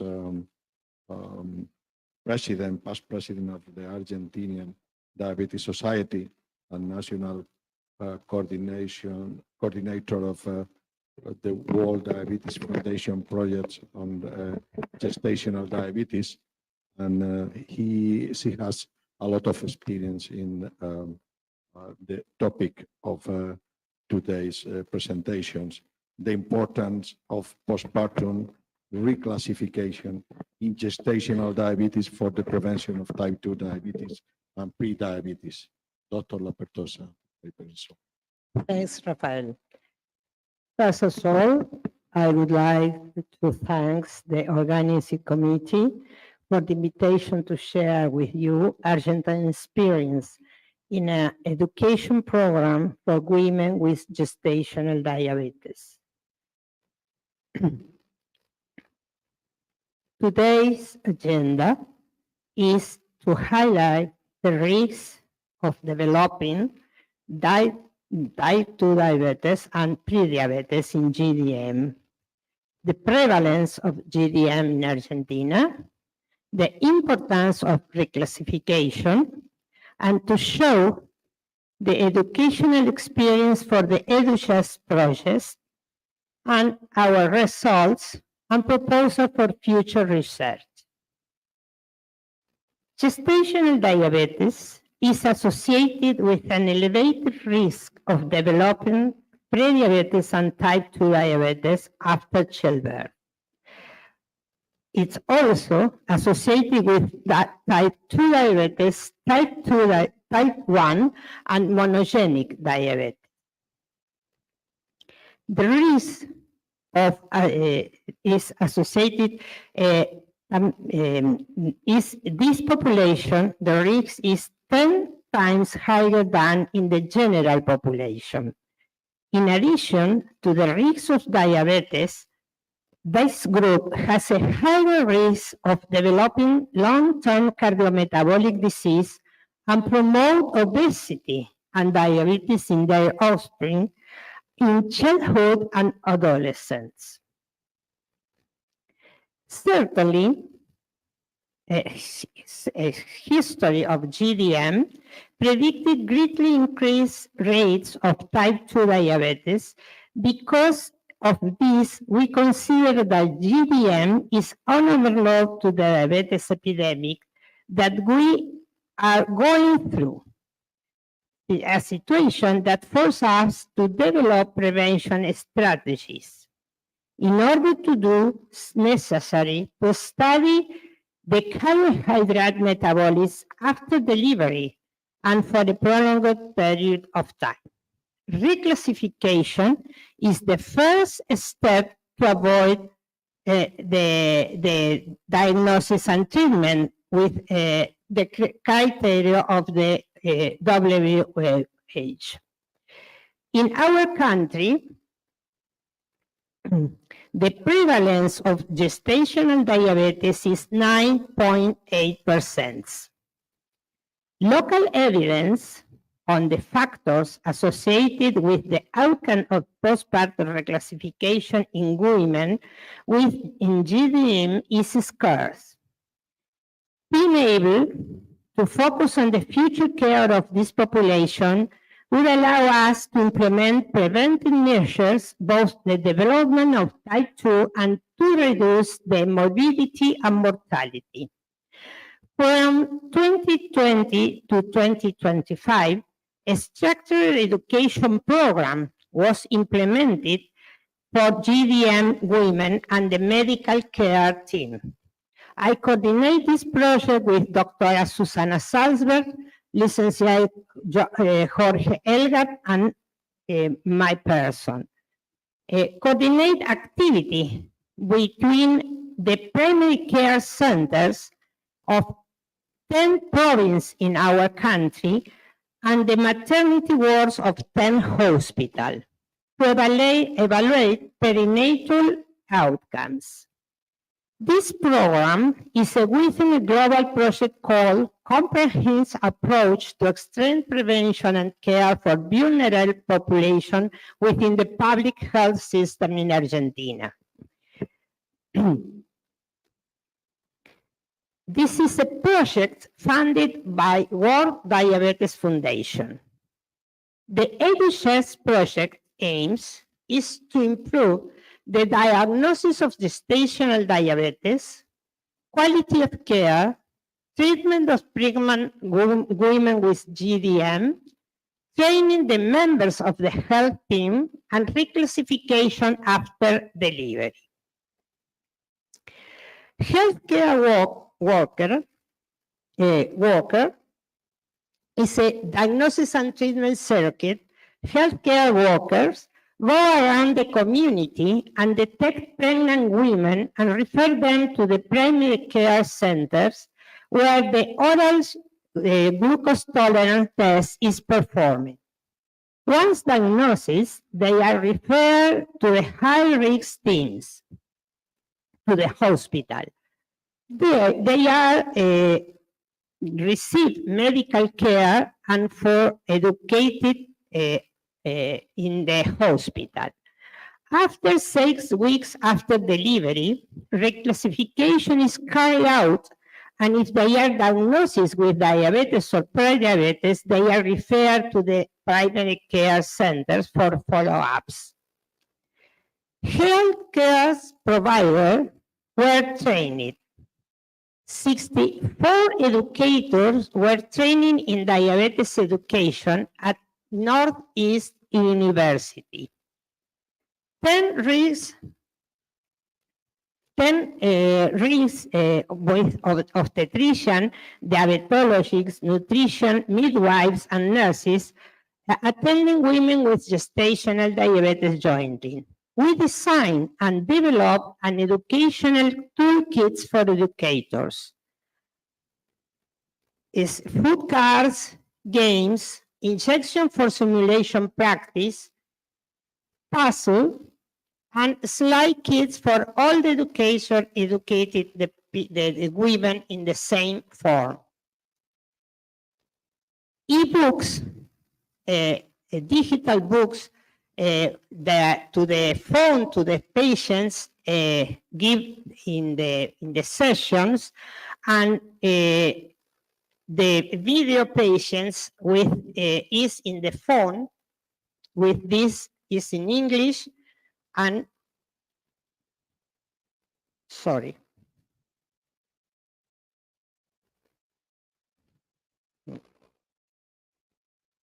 Okay, it's not found the video. 65 workshops for self-care of women with GDM were held in the 10 hospital. 1,352 women participated, and 950 had their delivery, and 635 of whom were reclassified postpartum, 67%. The intervention consisted of educational workshop of 3 sessions of 2 hours each, with educational materials especially developed for the project, reinforced with individual interviews with nutrition.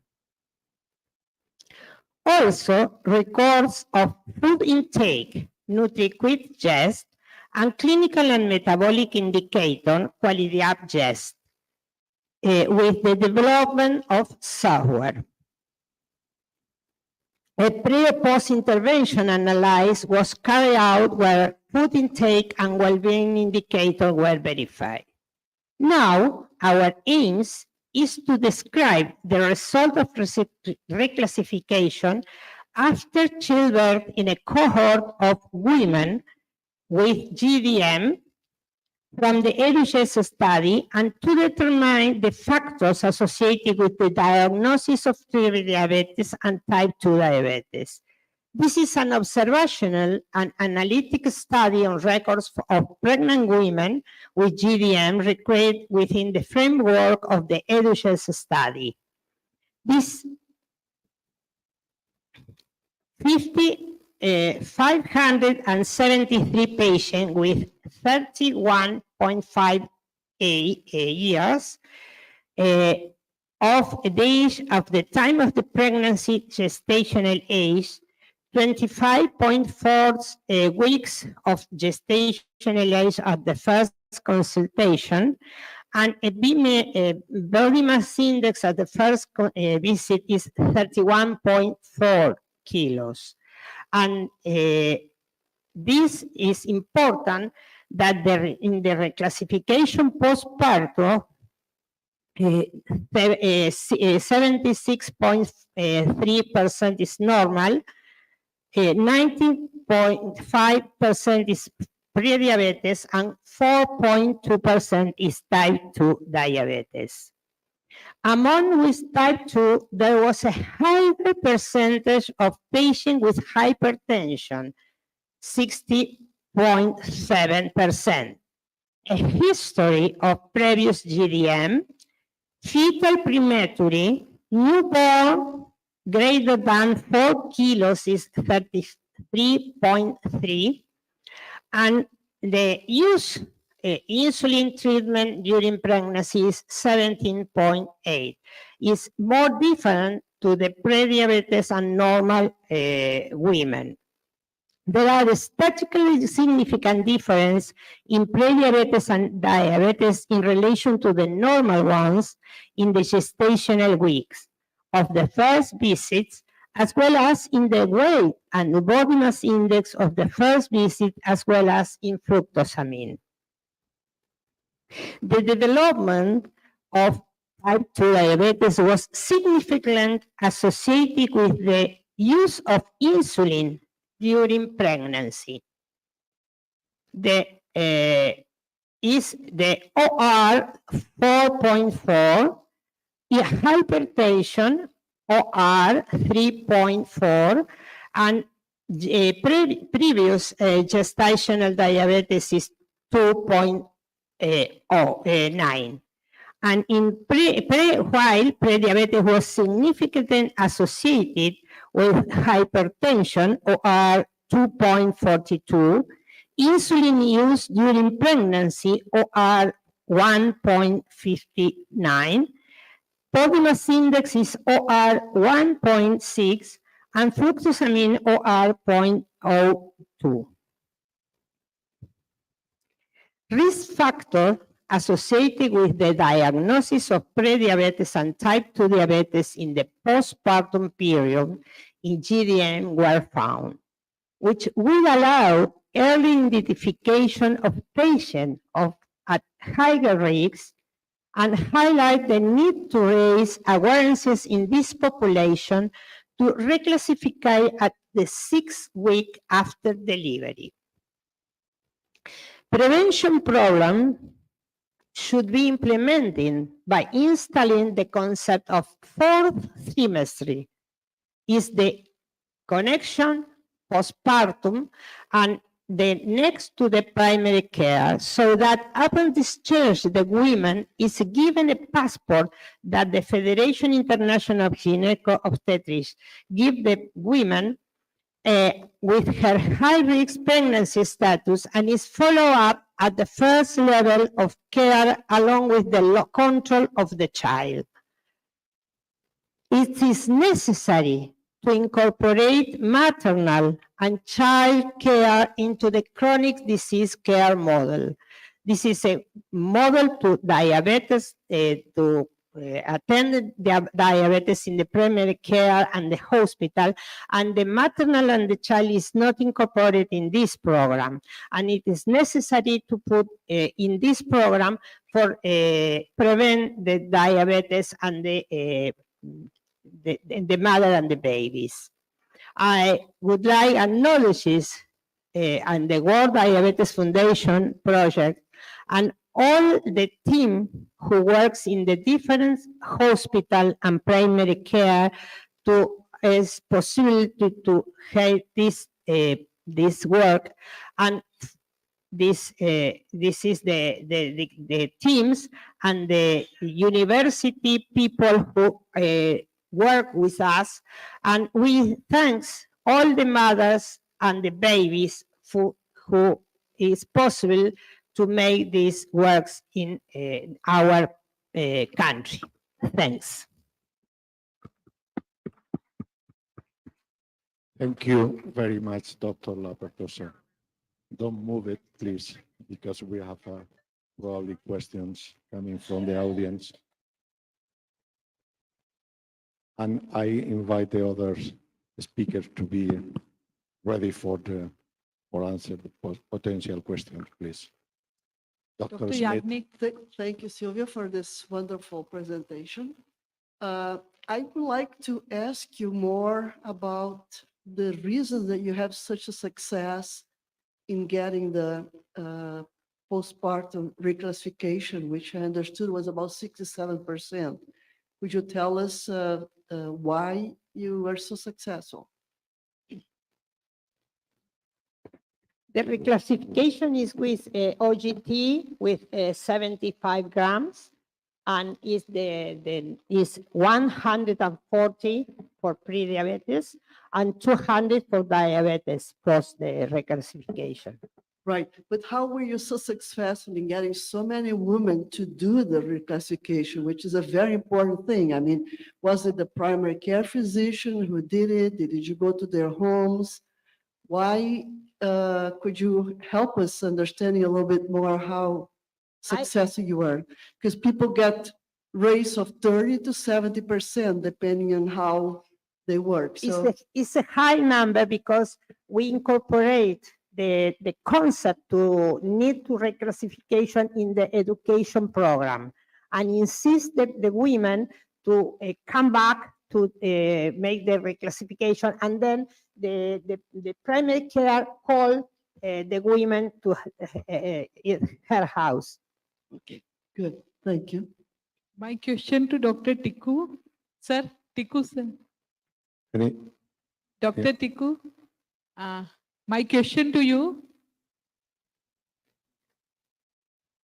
Sir, I am asking the question. Yeah. So, sir, actually, you told about dangerous snacking in adolescent kids. So, any comment on midnight snacking or late sleeping of the kids. Is it same or day snacking, which is more dangerous? Midnight, like they stay awake till late night and have late snacks at night. So is it as dangerous as morning snacking in between? I'm not sure if I understood, but so in Finland we have, it's difficult to hear, breakfast, lunch and dinner, and we typically have 3 or 4 snacks per Yeah, day. so late night And- and but- remaining awake and eating late night, is it more dangerous?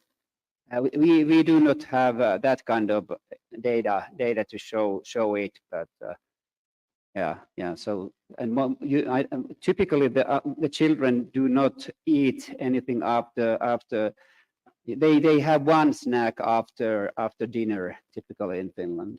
So they do not eat that late. At that age, I mean 6 to 8 years, but in adolescence they often eat Yeah, late. yeah, So adolescent. that's an important question. Anyway, More questions? but what is most important in diet is that children eat regularly their main meals. So main meals are very important. I have a, Particularly Okay. breakfast and also dinner. thank you. I have a question for Dr. Janik. Dr. Janik, I have a question for you. Embryonic gastrulation is a mystery. It's, for me, it's fiction science. So you open a window about the possibility of modulating the gastrulation with the intervention, with the supplementation of vitamin BD, B12, or folates, or other micronutrients. Is there any of course, animal experiment or experience ongoing Yeah. about this?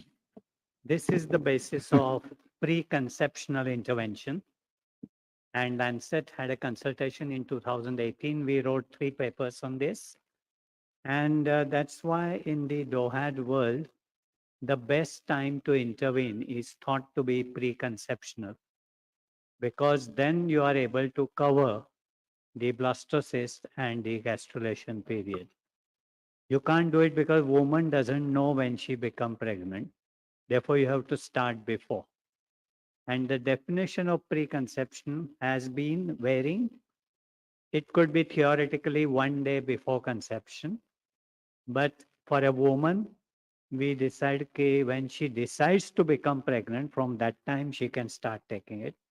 And in a community in primordial prevention, you can start in adolescents, and he would like to start in children.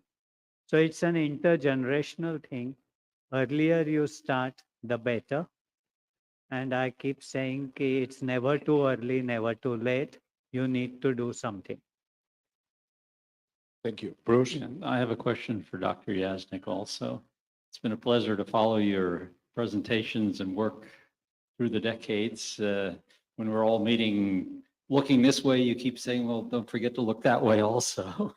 I remember you were mentioning at one point in the past that with folate supplementation, people who are women who are B12 deficient, we were doing an iatrogenic problem. Do you still feel that, or you still very concerned that we supplement folate in pregnancy of women who are B12 deficient and create the problem that you showed?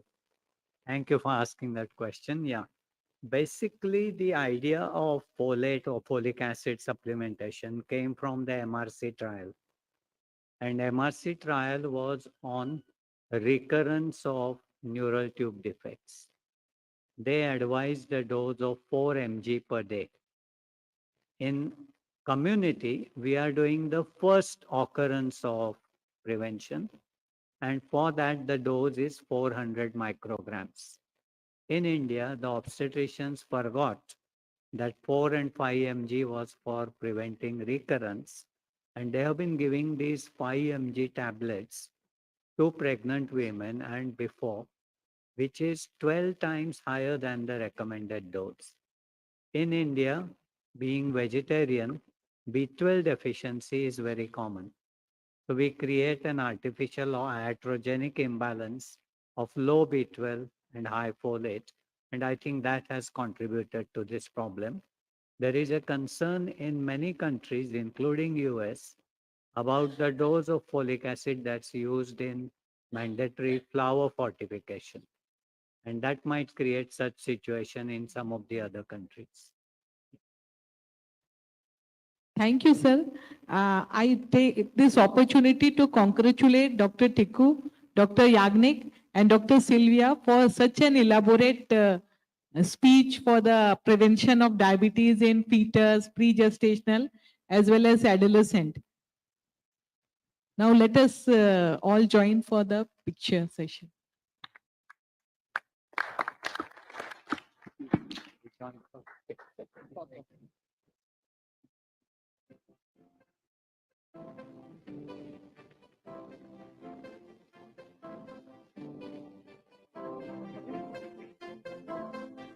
Thank you, everybody. We start the last session for the day on unique opportunities in prevention.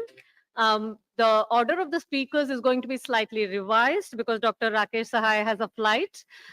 So we'll get him on first. And then I request the chairperson for the session, Dr. Juan Pablo Franz, to please come on the dais.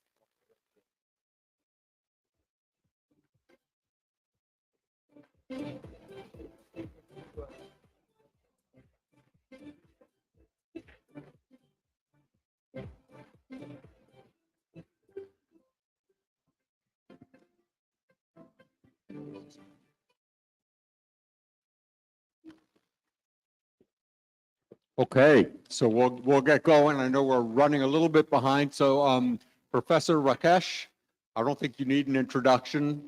President of the RSSDI, and look forward to being at your meeting in November, is going to start off here. Thank you.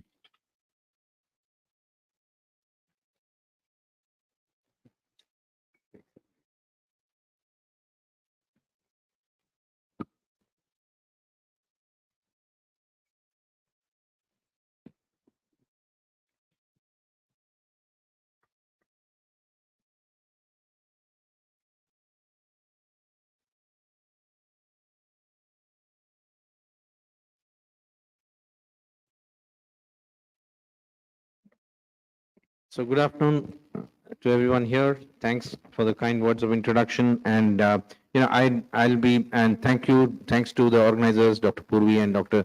Manoj, for inviting me to speak here about the role of RSSDI in the prevention of diabetes and its complications. So I'll briefly run through these aspects about what RSSDI is and what it has been doing all these years, and what are the plans for the future, how we're working towards preventing diabetes and its complications. So RSSDI, was founded 50 years back, more than 52 years back to be precise, by Professor MMS Ahuja, whose picture you can see here.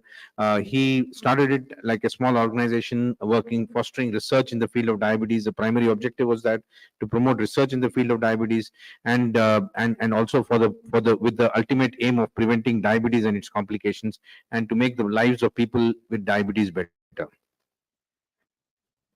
Our, the whole premise on which we are working is what Professor Elliot Jocelyn has said very nicely, that the diabetic who knows the most lives the longest. So our mission has been to improve the education about diabetes, right from not only to the healthcare providers, which are doing through meetings like this, but also reaching out to the people with diabetes and improving their awareness of diabetes so that they can prevent diabetes and prevent the complications of diabetes. So that is what we've been trying to do.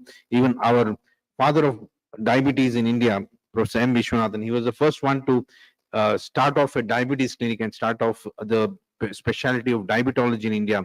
His vision was that every person having diabetes should be helped to live his normal lifespan in perfect health. So that is what he envisioned many years back, and that's what we're working towards.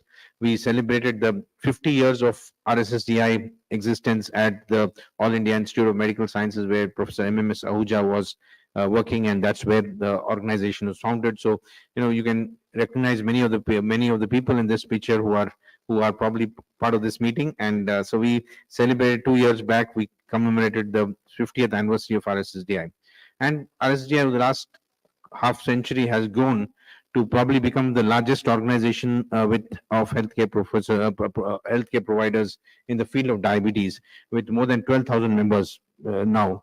And we have been carrying out several programs for improving the education of healthcare providers, annual conferences, state level meetings. We have 26 chapters across the country, and each of these chapters has several annual meetings and CME programs. We have, apart from the national meeting, which our chairperson was alluding to, we also we have started a concept of research retreat every year, where we showcase all the research done in the country by our own members. So we showcase that in the research retreat, and we've been doing it for 3 years. So that is again to encourage research in the field of diabetes, and we are providing research grants for earlier career researchers and even for multicentric projects.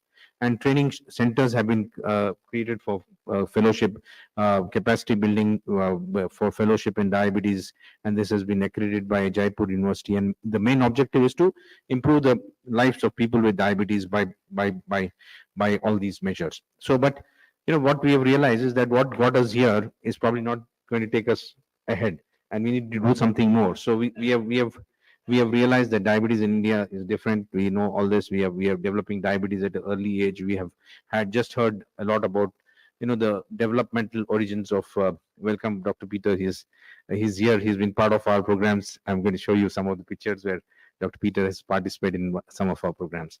So we know that diabetes in India is different, and we have a huge burden of pre-diabetes with rapid progression to diabetes. That's something which is very important, that we have a very rapid progression rate, and we have clustering of the CV risk factors and ending up with higher risk of complications. So there are several challenges. To overcome these challenges, we have taken up many initiatives.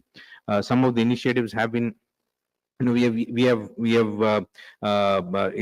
started, developed a repository of all the research papers from across the country. We have more than 20 lakh articles in that repository.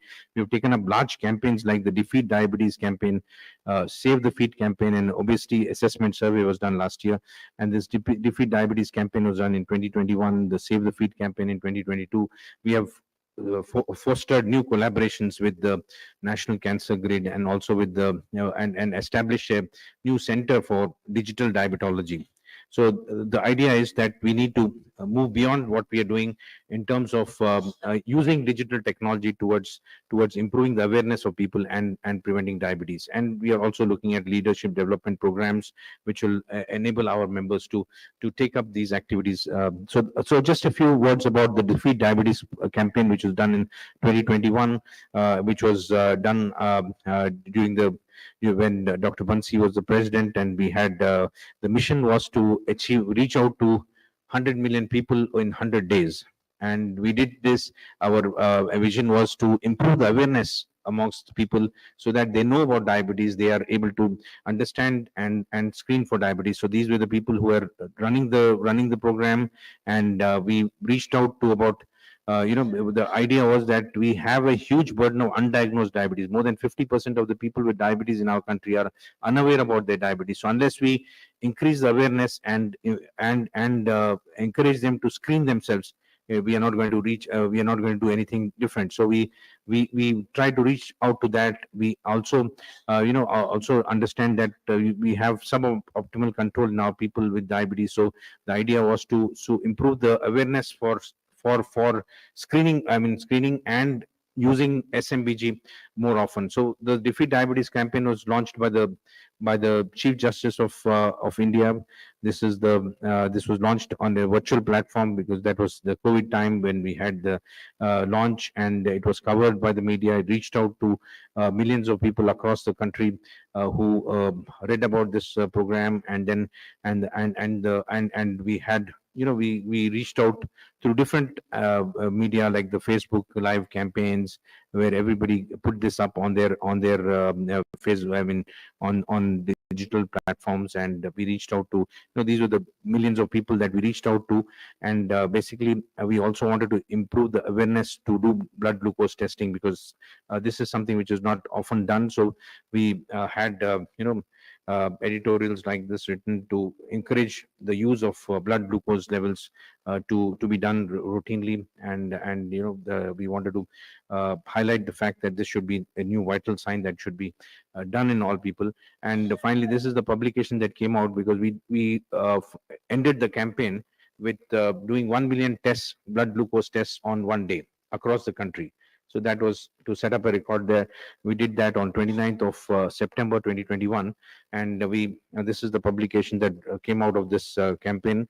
And we out of the 1 million tests done, we could analyze the data on 2.5 lakh people, individuals with diabetes, with whose tests were done. These were not individuals with diabetes; those who had walked into various public health centers, and who had walked into clinics, and they were tested. And we found that the prevalence of diabetes in these people who had screened was very high, and particularly the younger individuals had a very high prevalence. So total number of diabetics who were identified were 44%, out of which 10% were newly diagnosed. So that's a huge burden. This is a skewed data, because this is people who are coming to clinics. And so out of the 44% who had diabetes, 9% did not know that they had did not know earlier that they had diabetes. So that's the important message that came out. And the fact that, at a lower age, even below the age of 25, we had 9% prevalence of diabetes. So that's the important message that came out of this campaign. And also the fact that even without family history, there was a significant burden of diabetes. With family history, that went up to almost about 35-40%.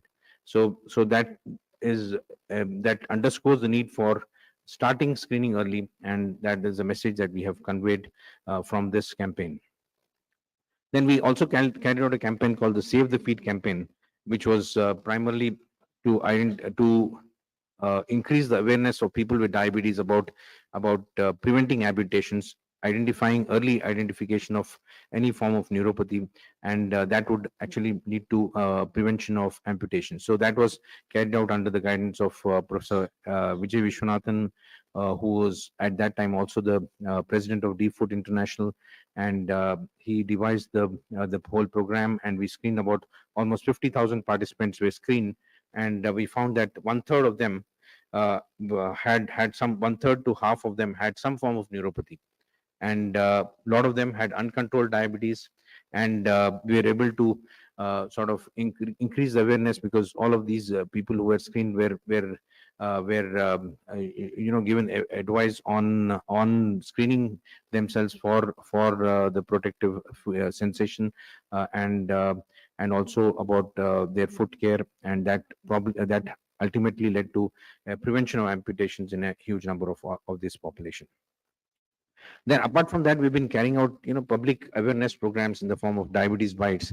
So Dr. Purvi was instrumental in carrying out these activities. We see all experts from across the country who participate in these programs reached out to people across the country, so as to increase their awareness about diabetes. And we took questions, and we had one-to-one sessions where we addressed all the concerns raised by the public at large, and we could do that.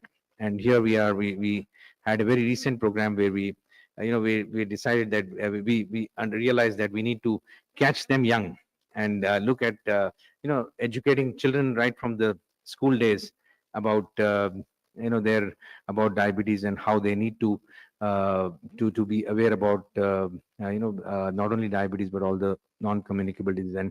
And we have with us Professor Schwartz is here. He has taken part in this program. He has been he spent a lot of time. He went over to Lucknow to attend the school, and apart from this, we also had a community health program, as you can see that. So these are all the activities we've been sort of doing to improve the awareness of diabetes in the community and in the school children, so as to bring about greater awareness and prevention of diabetes. Then we are also coming up with this India Med study, which is a study we're trying to look at the metabolic profile of people. We are trying to reach out to about more than 100,000 people across the country, because we have a huge, already have the data from the INDAB study, but that was done over a long period of about 10 to 15 years. So here we want to do a cross-sectional analysis of the metabolic profile in a, with the idea of involving all the caregivers across the country, so that they are also, also able to give this education, improve the education about diabetes, and also screen at the same time. So this is another, and apart from that, we are also planning out programs, like we have collaborated with the Vitreoretinal Society of India to carry out this program called the DISHTRI program, where the initiative is to screen for diabetic retinopathy and treatment, not only for screening but also for improving the way the screening programs are conducted.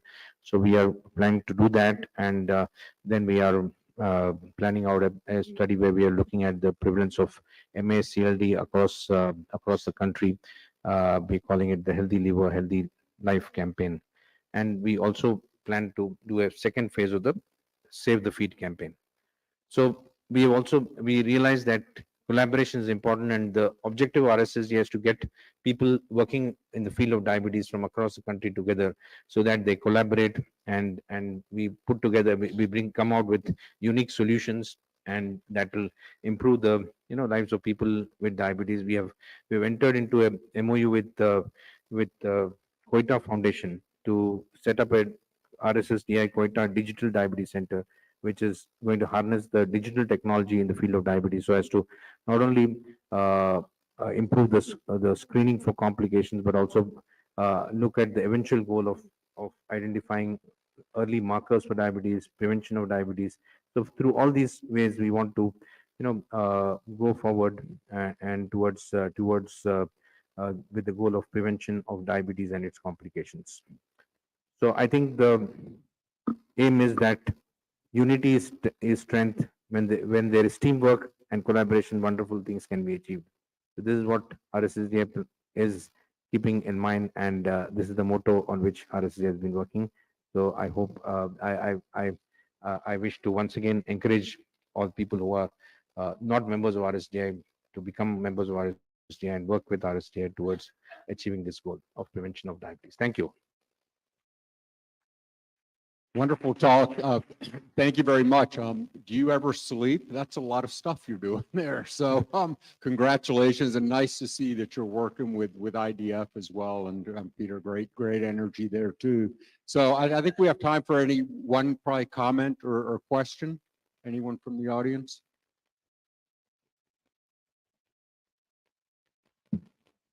Well, let me take that opportunity. So you showed everything that RSSDI doing currently, as we're talking about a lot of prevention. Now, you also spoke about the school programs.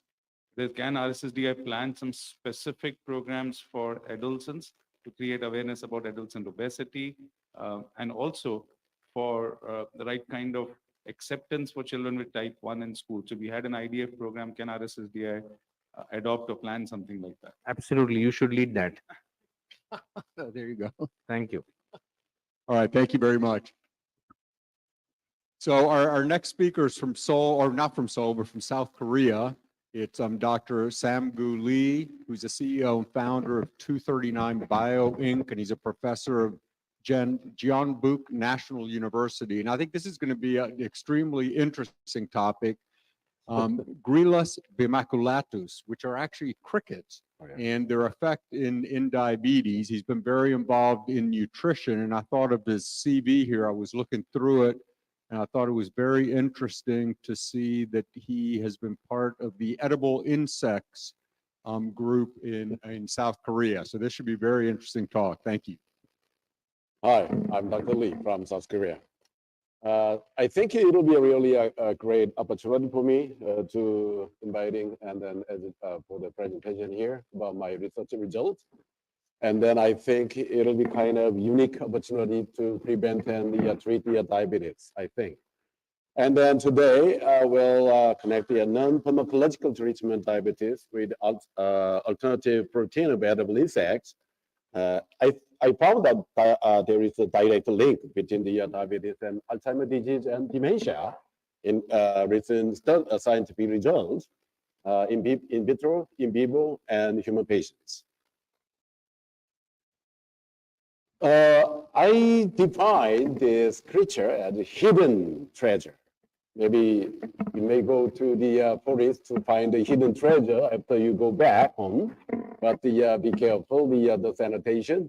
I think we have to follow the FDA regulation and sanitation. This is the called the two-spotted crickets or Gryllus bimaculatus. It is sustainable, real sustainable protein source for disease treatment, I think. You know, two-spotted here, actually two-spot. And then the one time I worked for the Korean government 3 or 4 years at the ISO, International Organization for Standardization. And after that, Food and Agriculture Organization of the United Nations as representing the South Korea. At both times, we faced a really climate crisis and the greenhouse effect. It was really enormous situation facing the globe. So we had to find out the really sustainable and nutritional value higher one. And then the should be possible to make the mass cultivation. And that's why we call the alternative protein. And we can use this creature as for the functional food and medi-food. You see the nutritional value is really higher. The protein, the content is more than 3.5 times of meat. And then 8 essential amino acids is more than 20%. And the total BCAA is more than 10. And the unsaturated fatty acid is really higher. As you see from the figures, the content of the protein is 3.5 times of the pig. There are also the journals published for the edible insect in India these days, the entomophagy and its therapeutics in India, and also together with as insect food and Indian curry, and then the processed form, and there's so many journals published these days in India. These days, the research conducted during the past, over the past 7 years in 10 fields, diabetes, including T1D, type 1, and the LADA type and the type 2, and the male sexual dysfunction problem and the infertility, and the thrombus formation and atherosclerosis, and hair growth and hair follicle, and osteoclast differentiation, bone resorption, and whitening and moisturizing, and anti-inflammation, and the sarcopenia too. And the bioavailability and hippocampal protection and microglia. So we found out the research results these days. So the AK-10 pathway for the glucose loading effect of Gryllus bimaculatus powder, and then the we call this Viagra, but we analyze the oxidative stress and ER stress and mitochondrial apoptosis pathway. And also together nuclear factor kappa B ligand mediated osteoclast differentiation and thrombus formation and atherosclerosis. Can you believe it? We made it through the crickets, edible insects we call. That's the bimaculatus. Yeah. So from the result of in vitro, in vivo, and human patients, we found that a direct link. You know, I call this beyond the diabetes, to prevent and to treat Alzheimer, who knows? So the activation of the Wnt beta-catenin and the inhibition against interleukin-6 and TNF-alpha, and then osteoporosis. It was published before in the journal. And then the health brain, how to aggravate it to the Alzheimer brain.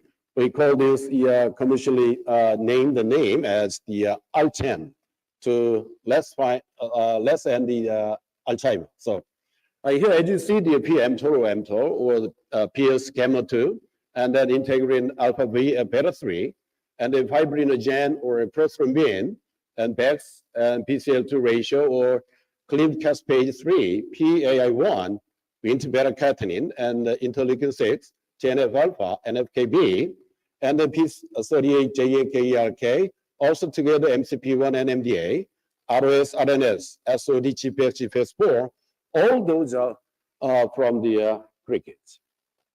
Can you believe it? Yeah.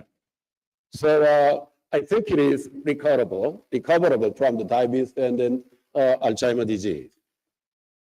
I think this is the very important thing over the past 7 years, using the non-clinical trials and human too. So if activation of the beta-catenin and the SOD, GPX, GPX4 catalase and mTOR and the insulin sensitivity and the C-peptide level, and then the remains of all those for the inhibition of the interleukin-6 or TNF-alpha, MCP1, all those, we found the 32 biomarkers against the Alzheimer's disease, also together from the diabetic patients too.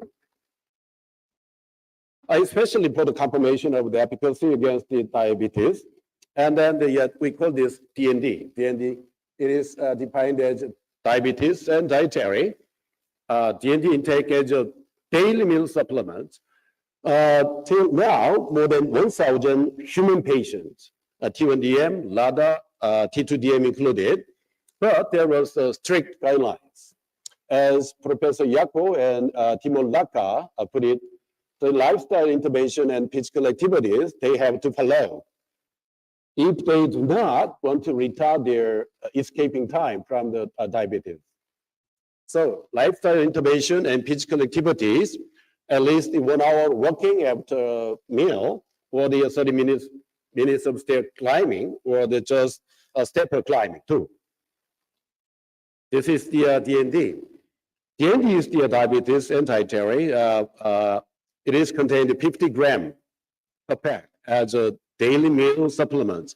If they are milder diabetes, 1 pack is quite enough. But if they are quite serious case of diabetes, 2 times of metformin in morning and evening or plus. And additionally, insulin injection units, more than 30, 40 units. Oh, I saw from our clients and all the patients, maximum units, 140 units of insulin injections. They have to twice at least, in the morning and in the evening. And then really breakthrough we found. So taking once or twice a day with some vegetables, also together with the meat. And then this is grinded powder and stirring into tepid water, at least over 200 milliliter water. For the analysis of T2DM patient, T2DM, T1DM, and another type we tested, and then they have to submit every serum results from the hospitals. And then number 1, HbA1c is quite fundamental, the basic one, and then microalbumin, and then fasting blood glucose, and then postprandial 2 hours, and then insulin insistence from IR, and then insulin secretion, and also together with the vitamin D. And the C-peptide, because we check out the C-peptide level recovery from at least 0.17, it took 1.5 years to be full recovery, 100% recovery. And then he was the first client, and then his insulin injection was 57 units, and with 2 times of metformin. And then 20 years of diabetic history, but just 1.5 years. And then hypertension, triglyceride, and total cholesterol, and HDL, LDL, and then the AST, ALT, gamma GTP for the liver, and the for the kidney, BUN, creatine, and EGFR, and the for the thyroid, T3, T4, TSH. And then here we have 1 demerits for the clients who want to take this DND, that's the crustacean allergy. If they have an allergy, like a shrimp allergy, and then they have to avoid this. And then the diabetic complications, yes or no. So no matter how many complications, no matter. Because 5 or 10, more than 10 complications we experienced over the past 5 years. And then how long years of diabetes history? And then what about the medications and insulin shots? Doesn't matter. And for the T1DM patients, and then additionally T2DM, the DK, yes or no, and the IA insulin autoantibody, and then anti-GAD65, or islet cell, anti-IA2, anti-cytoglobulin AB, and anti-TPO-AB. All those patients are classified A groups for the analysis. Number one is juvenile T1DM, less than 17 years old, and then 2, adult T1DM, and then 3, LADA type, and then 4, T2DM medication only patient, and 5, T2DM medication plus insulin injections, and then 6, mild complications, 7 serious complications, more than 5 complications, and then also together with the pre-diabetes. From the efficacy assessment against diabetes, we found that is it possible to recover of C-peptide? Yes, it is really awesome. And then is it easy to normalize HOMA-IR? Yes, less than 3 months. If his HOMA-IR is more than 13, 15, and then it was took 3 to 6 months to be normalized was less than 6.5. And then stopping the medications and insulin injections, yes, possible. And the complications exactly, yeah, lessened. And then the patients were till now more than 1,000 real patients. So we confirmed the therapeutic effects of the diabetes using the DND. That's I call the two-spotted cricket, or the scientific name is the Grillus bimaculatus. It is called LADI. It is edible insect.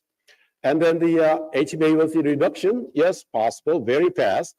And then T1DM patients recoverable of C-peptide, even the C-peptide, yes. And then insulin secretion, of course. And then the high TG level, we have more than 1,400 TG level, and then normalized in just 3 months. He is 25 years old. And the removal of insulin pump and insulin injections, yes, why not? So we check several improvements of the complications, retinopathy, and the peripheral neuropathy, and the numbness in the feet and hand, and then nighttime urination also, and the hypoglycemia doesn't matter, and the hypertension and hyperlipidemia. It is, I think it was really remarkable to reduce the hypertension and the hyperlipidemia. And also for the male patients, if his diabetes history is more than 5 years old, and then his erectile, the problem he will.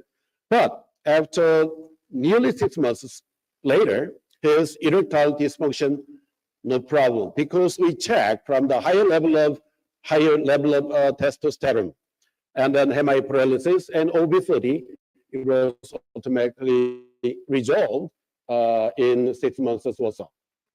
So, right before the COVID-19, there was a conference in Jabalpur, India. It was Dr. Jain and Dr. Ashishi, and then they reported about the successful story at the NDID Jabalpur conference. Thank you. Okay, thank you very much for the presentation. We have time for 1 or 2 questions. Let me ask you, I mean, those are very impressive results, but has this been published in a peer-reviewed journal, or do you plan on publishing with more detail? Yeah. You have? Yeah, we did. Yeah, we have. We have nearly more than 10 published papers, international papers, journals, I mean. Okay. Any questions? Yes, we have one question here. No, it's actually a comment. Thanks for enlightening us. The organizers have made a note of this and are quickly changing the lunch menu to include this. So, thank you. We can't wait. Okay, so our final talk of the conference, I think, right, is Professor Manoria, who is a cardiologist from Bhopal. Very well published, and I think everyone here knows him, has been a speaker at many international conferences, and will be speaking today about prevention of heart failure in diabetes.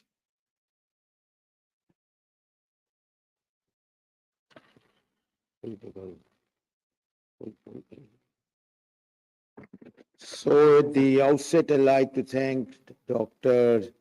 Manoj Chawla and Dr. Purvi Chawla for inviting me to this wonderful 11th World Congress on Prevention of Diabetes and its Complication.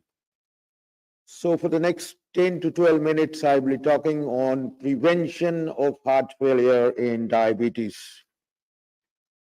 All of us must realize that heart failure is a deadly disease.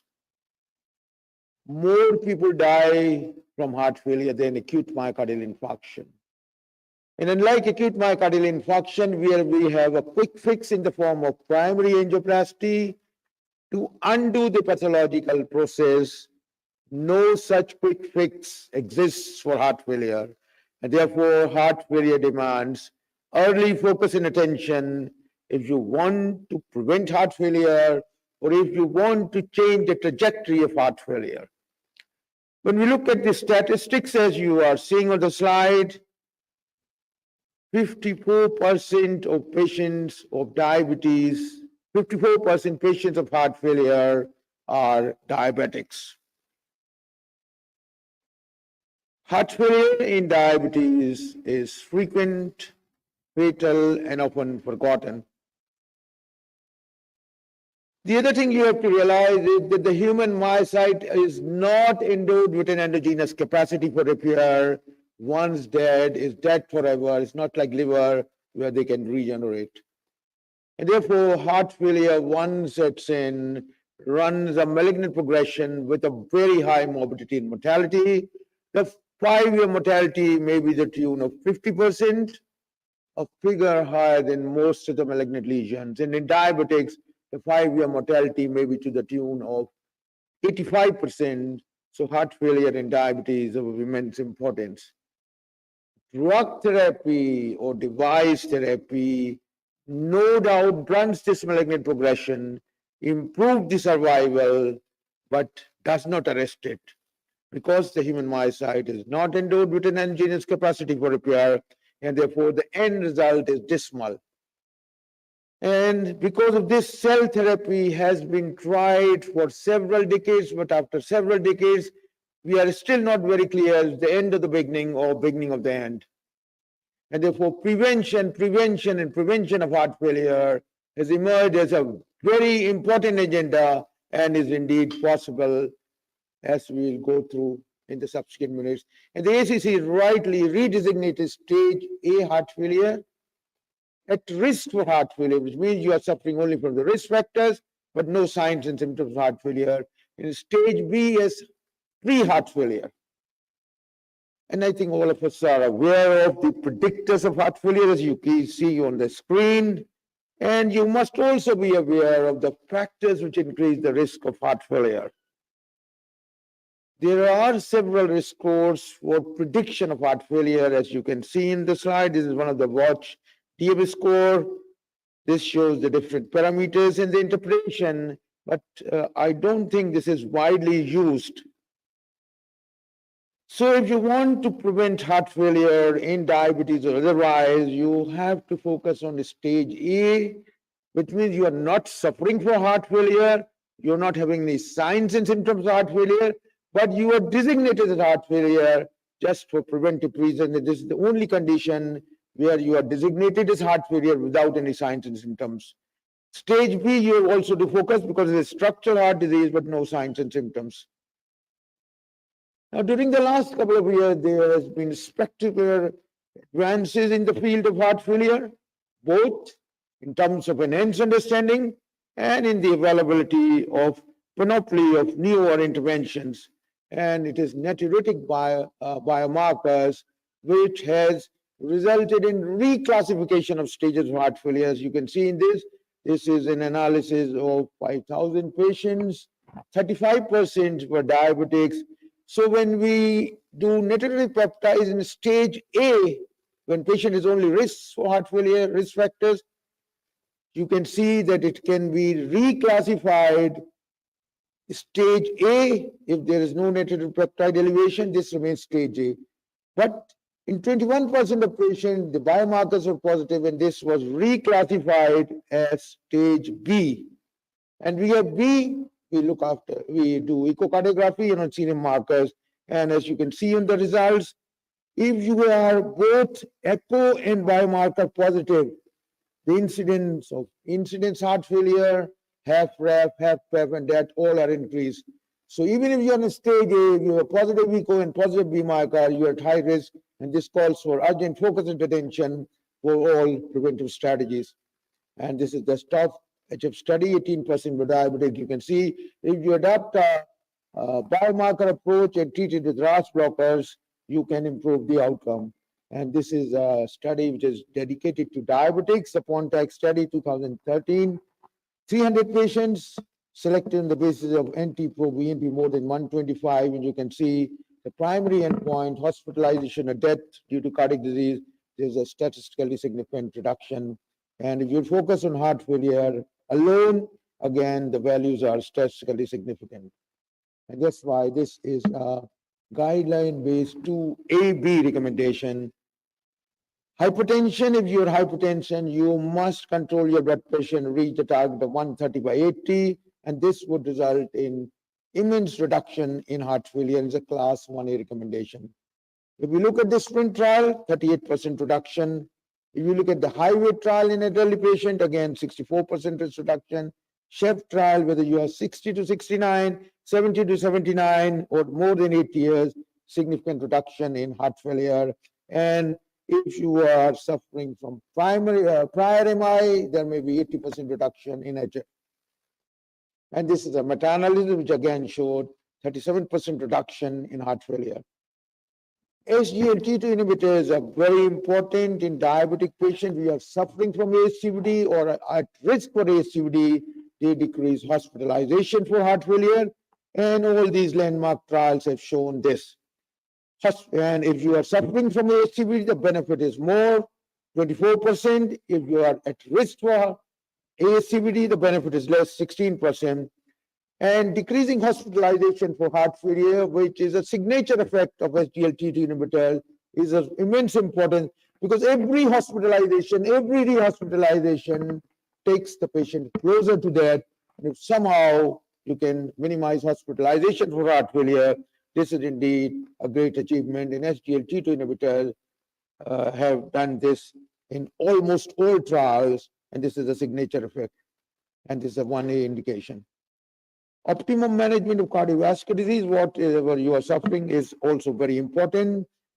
And in patients who are suffering from cancer, more people are dying because of cardiotoxicity than because of cancer. And therefore, it's very important to monitor these patients who are subjected to cancer therapy. And anthracyclines tops the list, followed by alkylating agent cyclophosphamide and many other agents, as you can see. And all patients who are given cancer chemotherapy, they must have a baseline, not only ejection fraction, but GLS, and subsequently, because it is a GLS, global longitudinal strain, which drops first even when the ejection fraction is normal. And if you provide beta blockers and RAS blockers, you can improve the outcome of these patients. And of course, genetic or inherited cardiomyopathy, you should have genetic screening, whether it's hypertrophic or genetic dilated cardiomyopathy or arrhythmia of right ventricular dysplasia. And healthy lifestyle, I think we are talking right from the morning, very, very important, and is shown in all these slides. Diet also plays a very, whether it's a Mediterranean diet or with a DASH diet, is also very beneficial. Now, when we look at the stage B heart failure, which implies that you have a structural heart disease, which can be measured by various echocardiographic parameters, you have increased filling pressures, or you have increased biomarkers, not due to any other cause, then this is categorized as stage B heart failure. And You can see if you have asymptomatic left ventricular dysfunction, the outcome is good, the survival is comparatively better than if you have mild, moderate, severe systolic dysfunction or even systolic heart failure. So you can slow down the trajectory and improve survival of left ventricular dysfunction even when it is asymptomatic, that is stage B, by appropriate drug therapy, and this must be done even if the patient is asymptomatic. RAS blockers play a very important role, class 1A indication, if ejection fraction less than 40. SAVE trial showed immense benefit. You can see 19% reduction in mortality.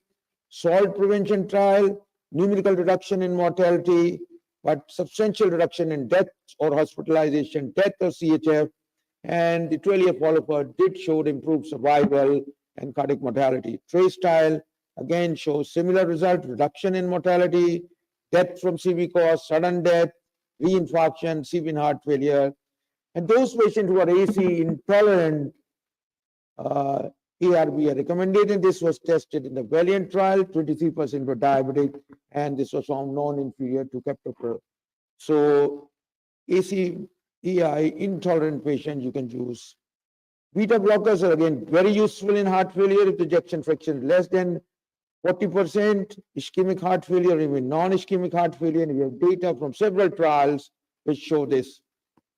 Statins are to be used only if the patient is suffering from an atherosclerotic cardiovascular disease.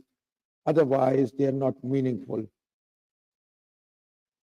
ICD is for those patients post-MI, 40 years, you have 40 days, you have optimized drug therapy because we have now a drug revolution in heart failure. All the 4 foundational drugs, they improve the outcome.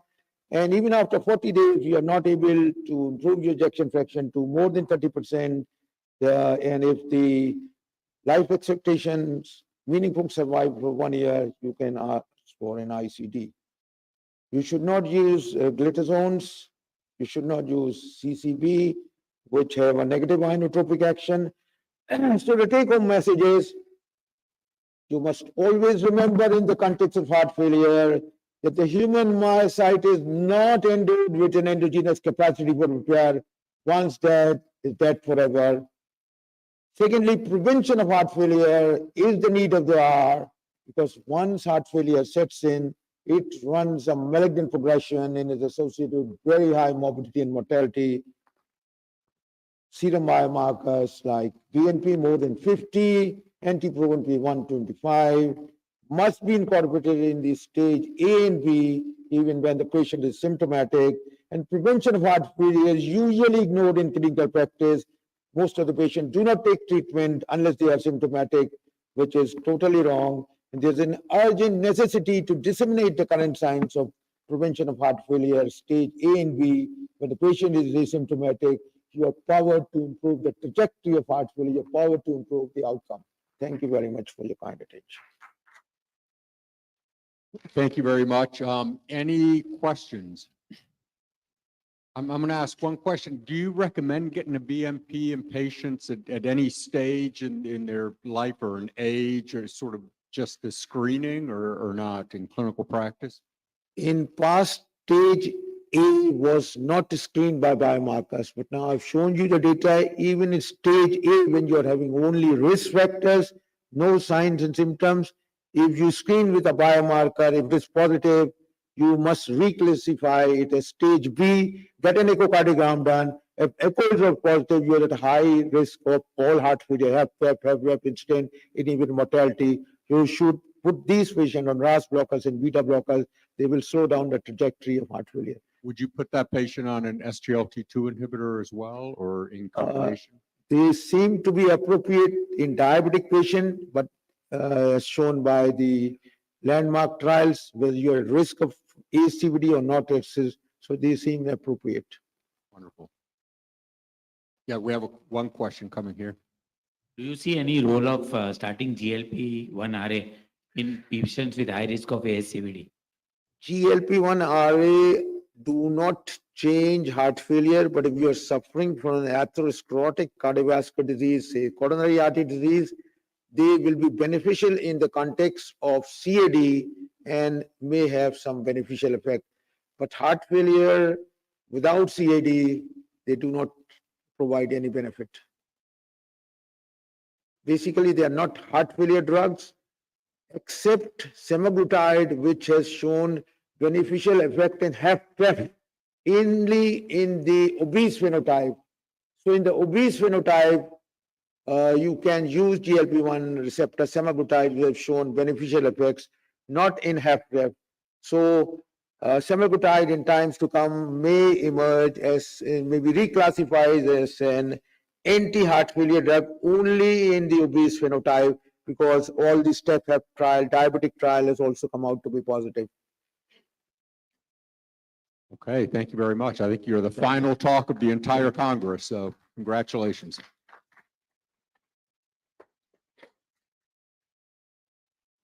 And with that, we will close the session. Thank you.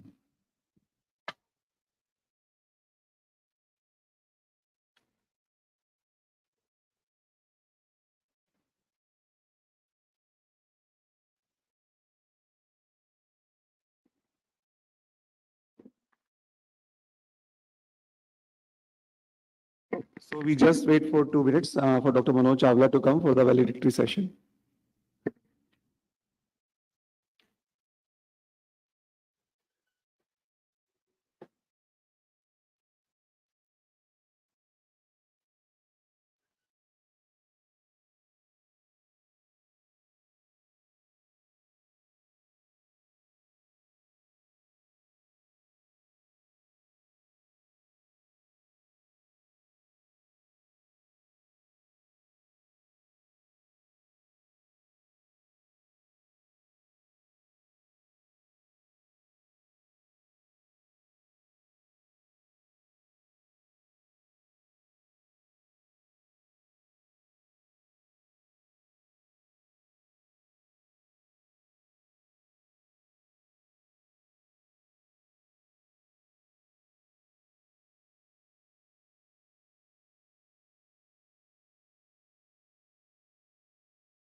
So the inaugural function will be conducted in the Chennai Hall. So all of you are requested to kindly proceed to the Chennai Hall for the inauguration. Yes. All the speakers, they can have a valedictory, valedictory function.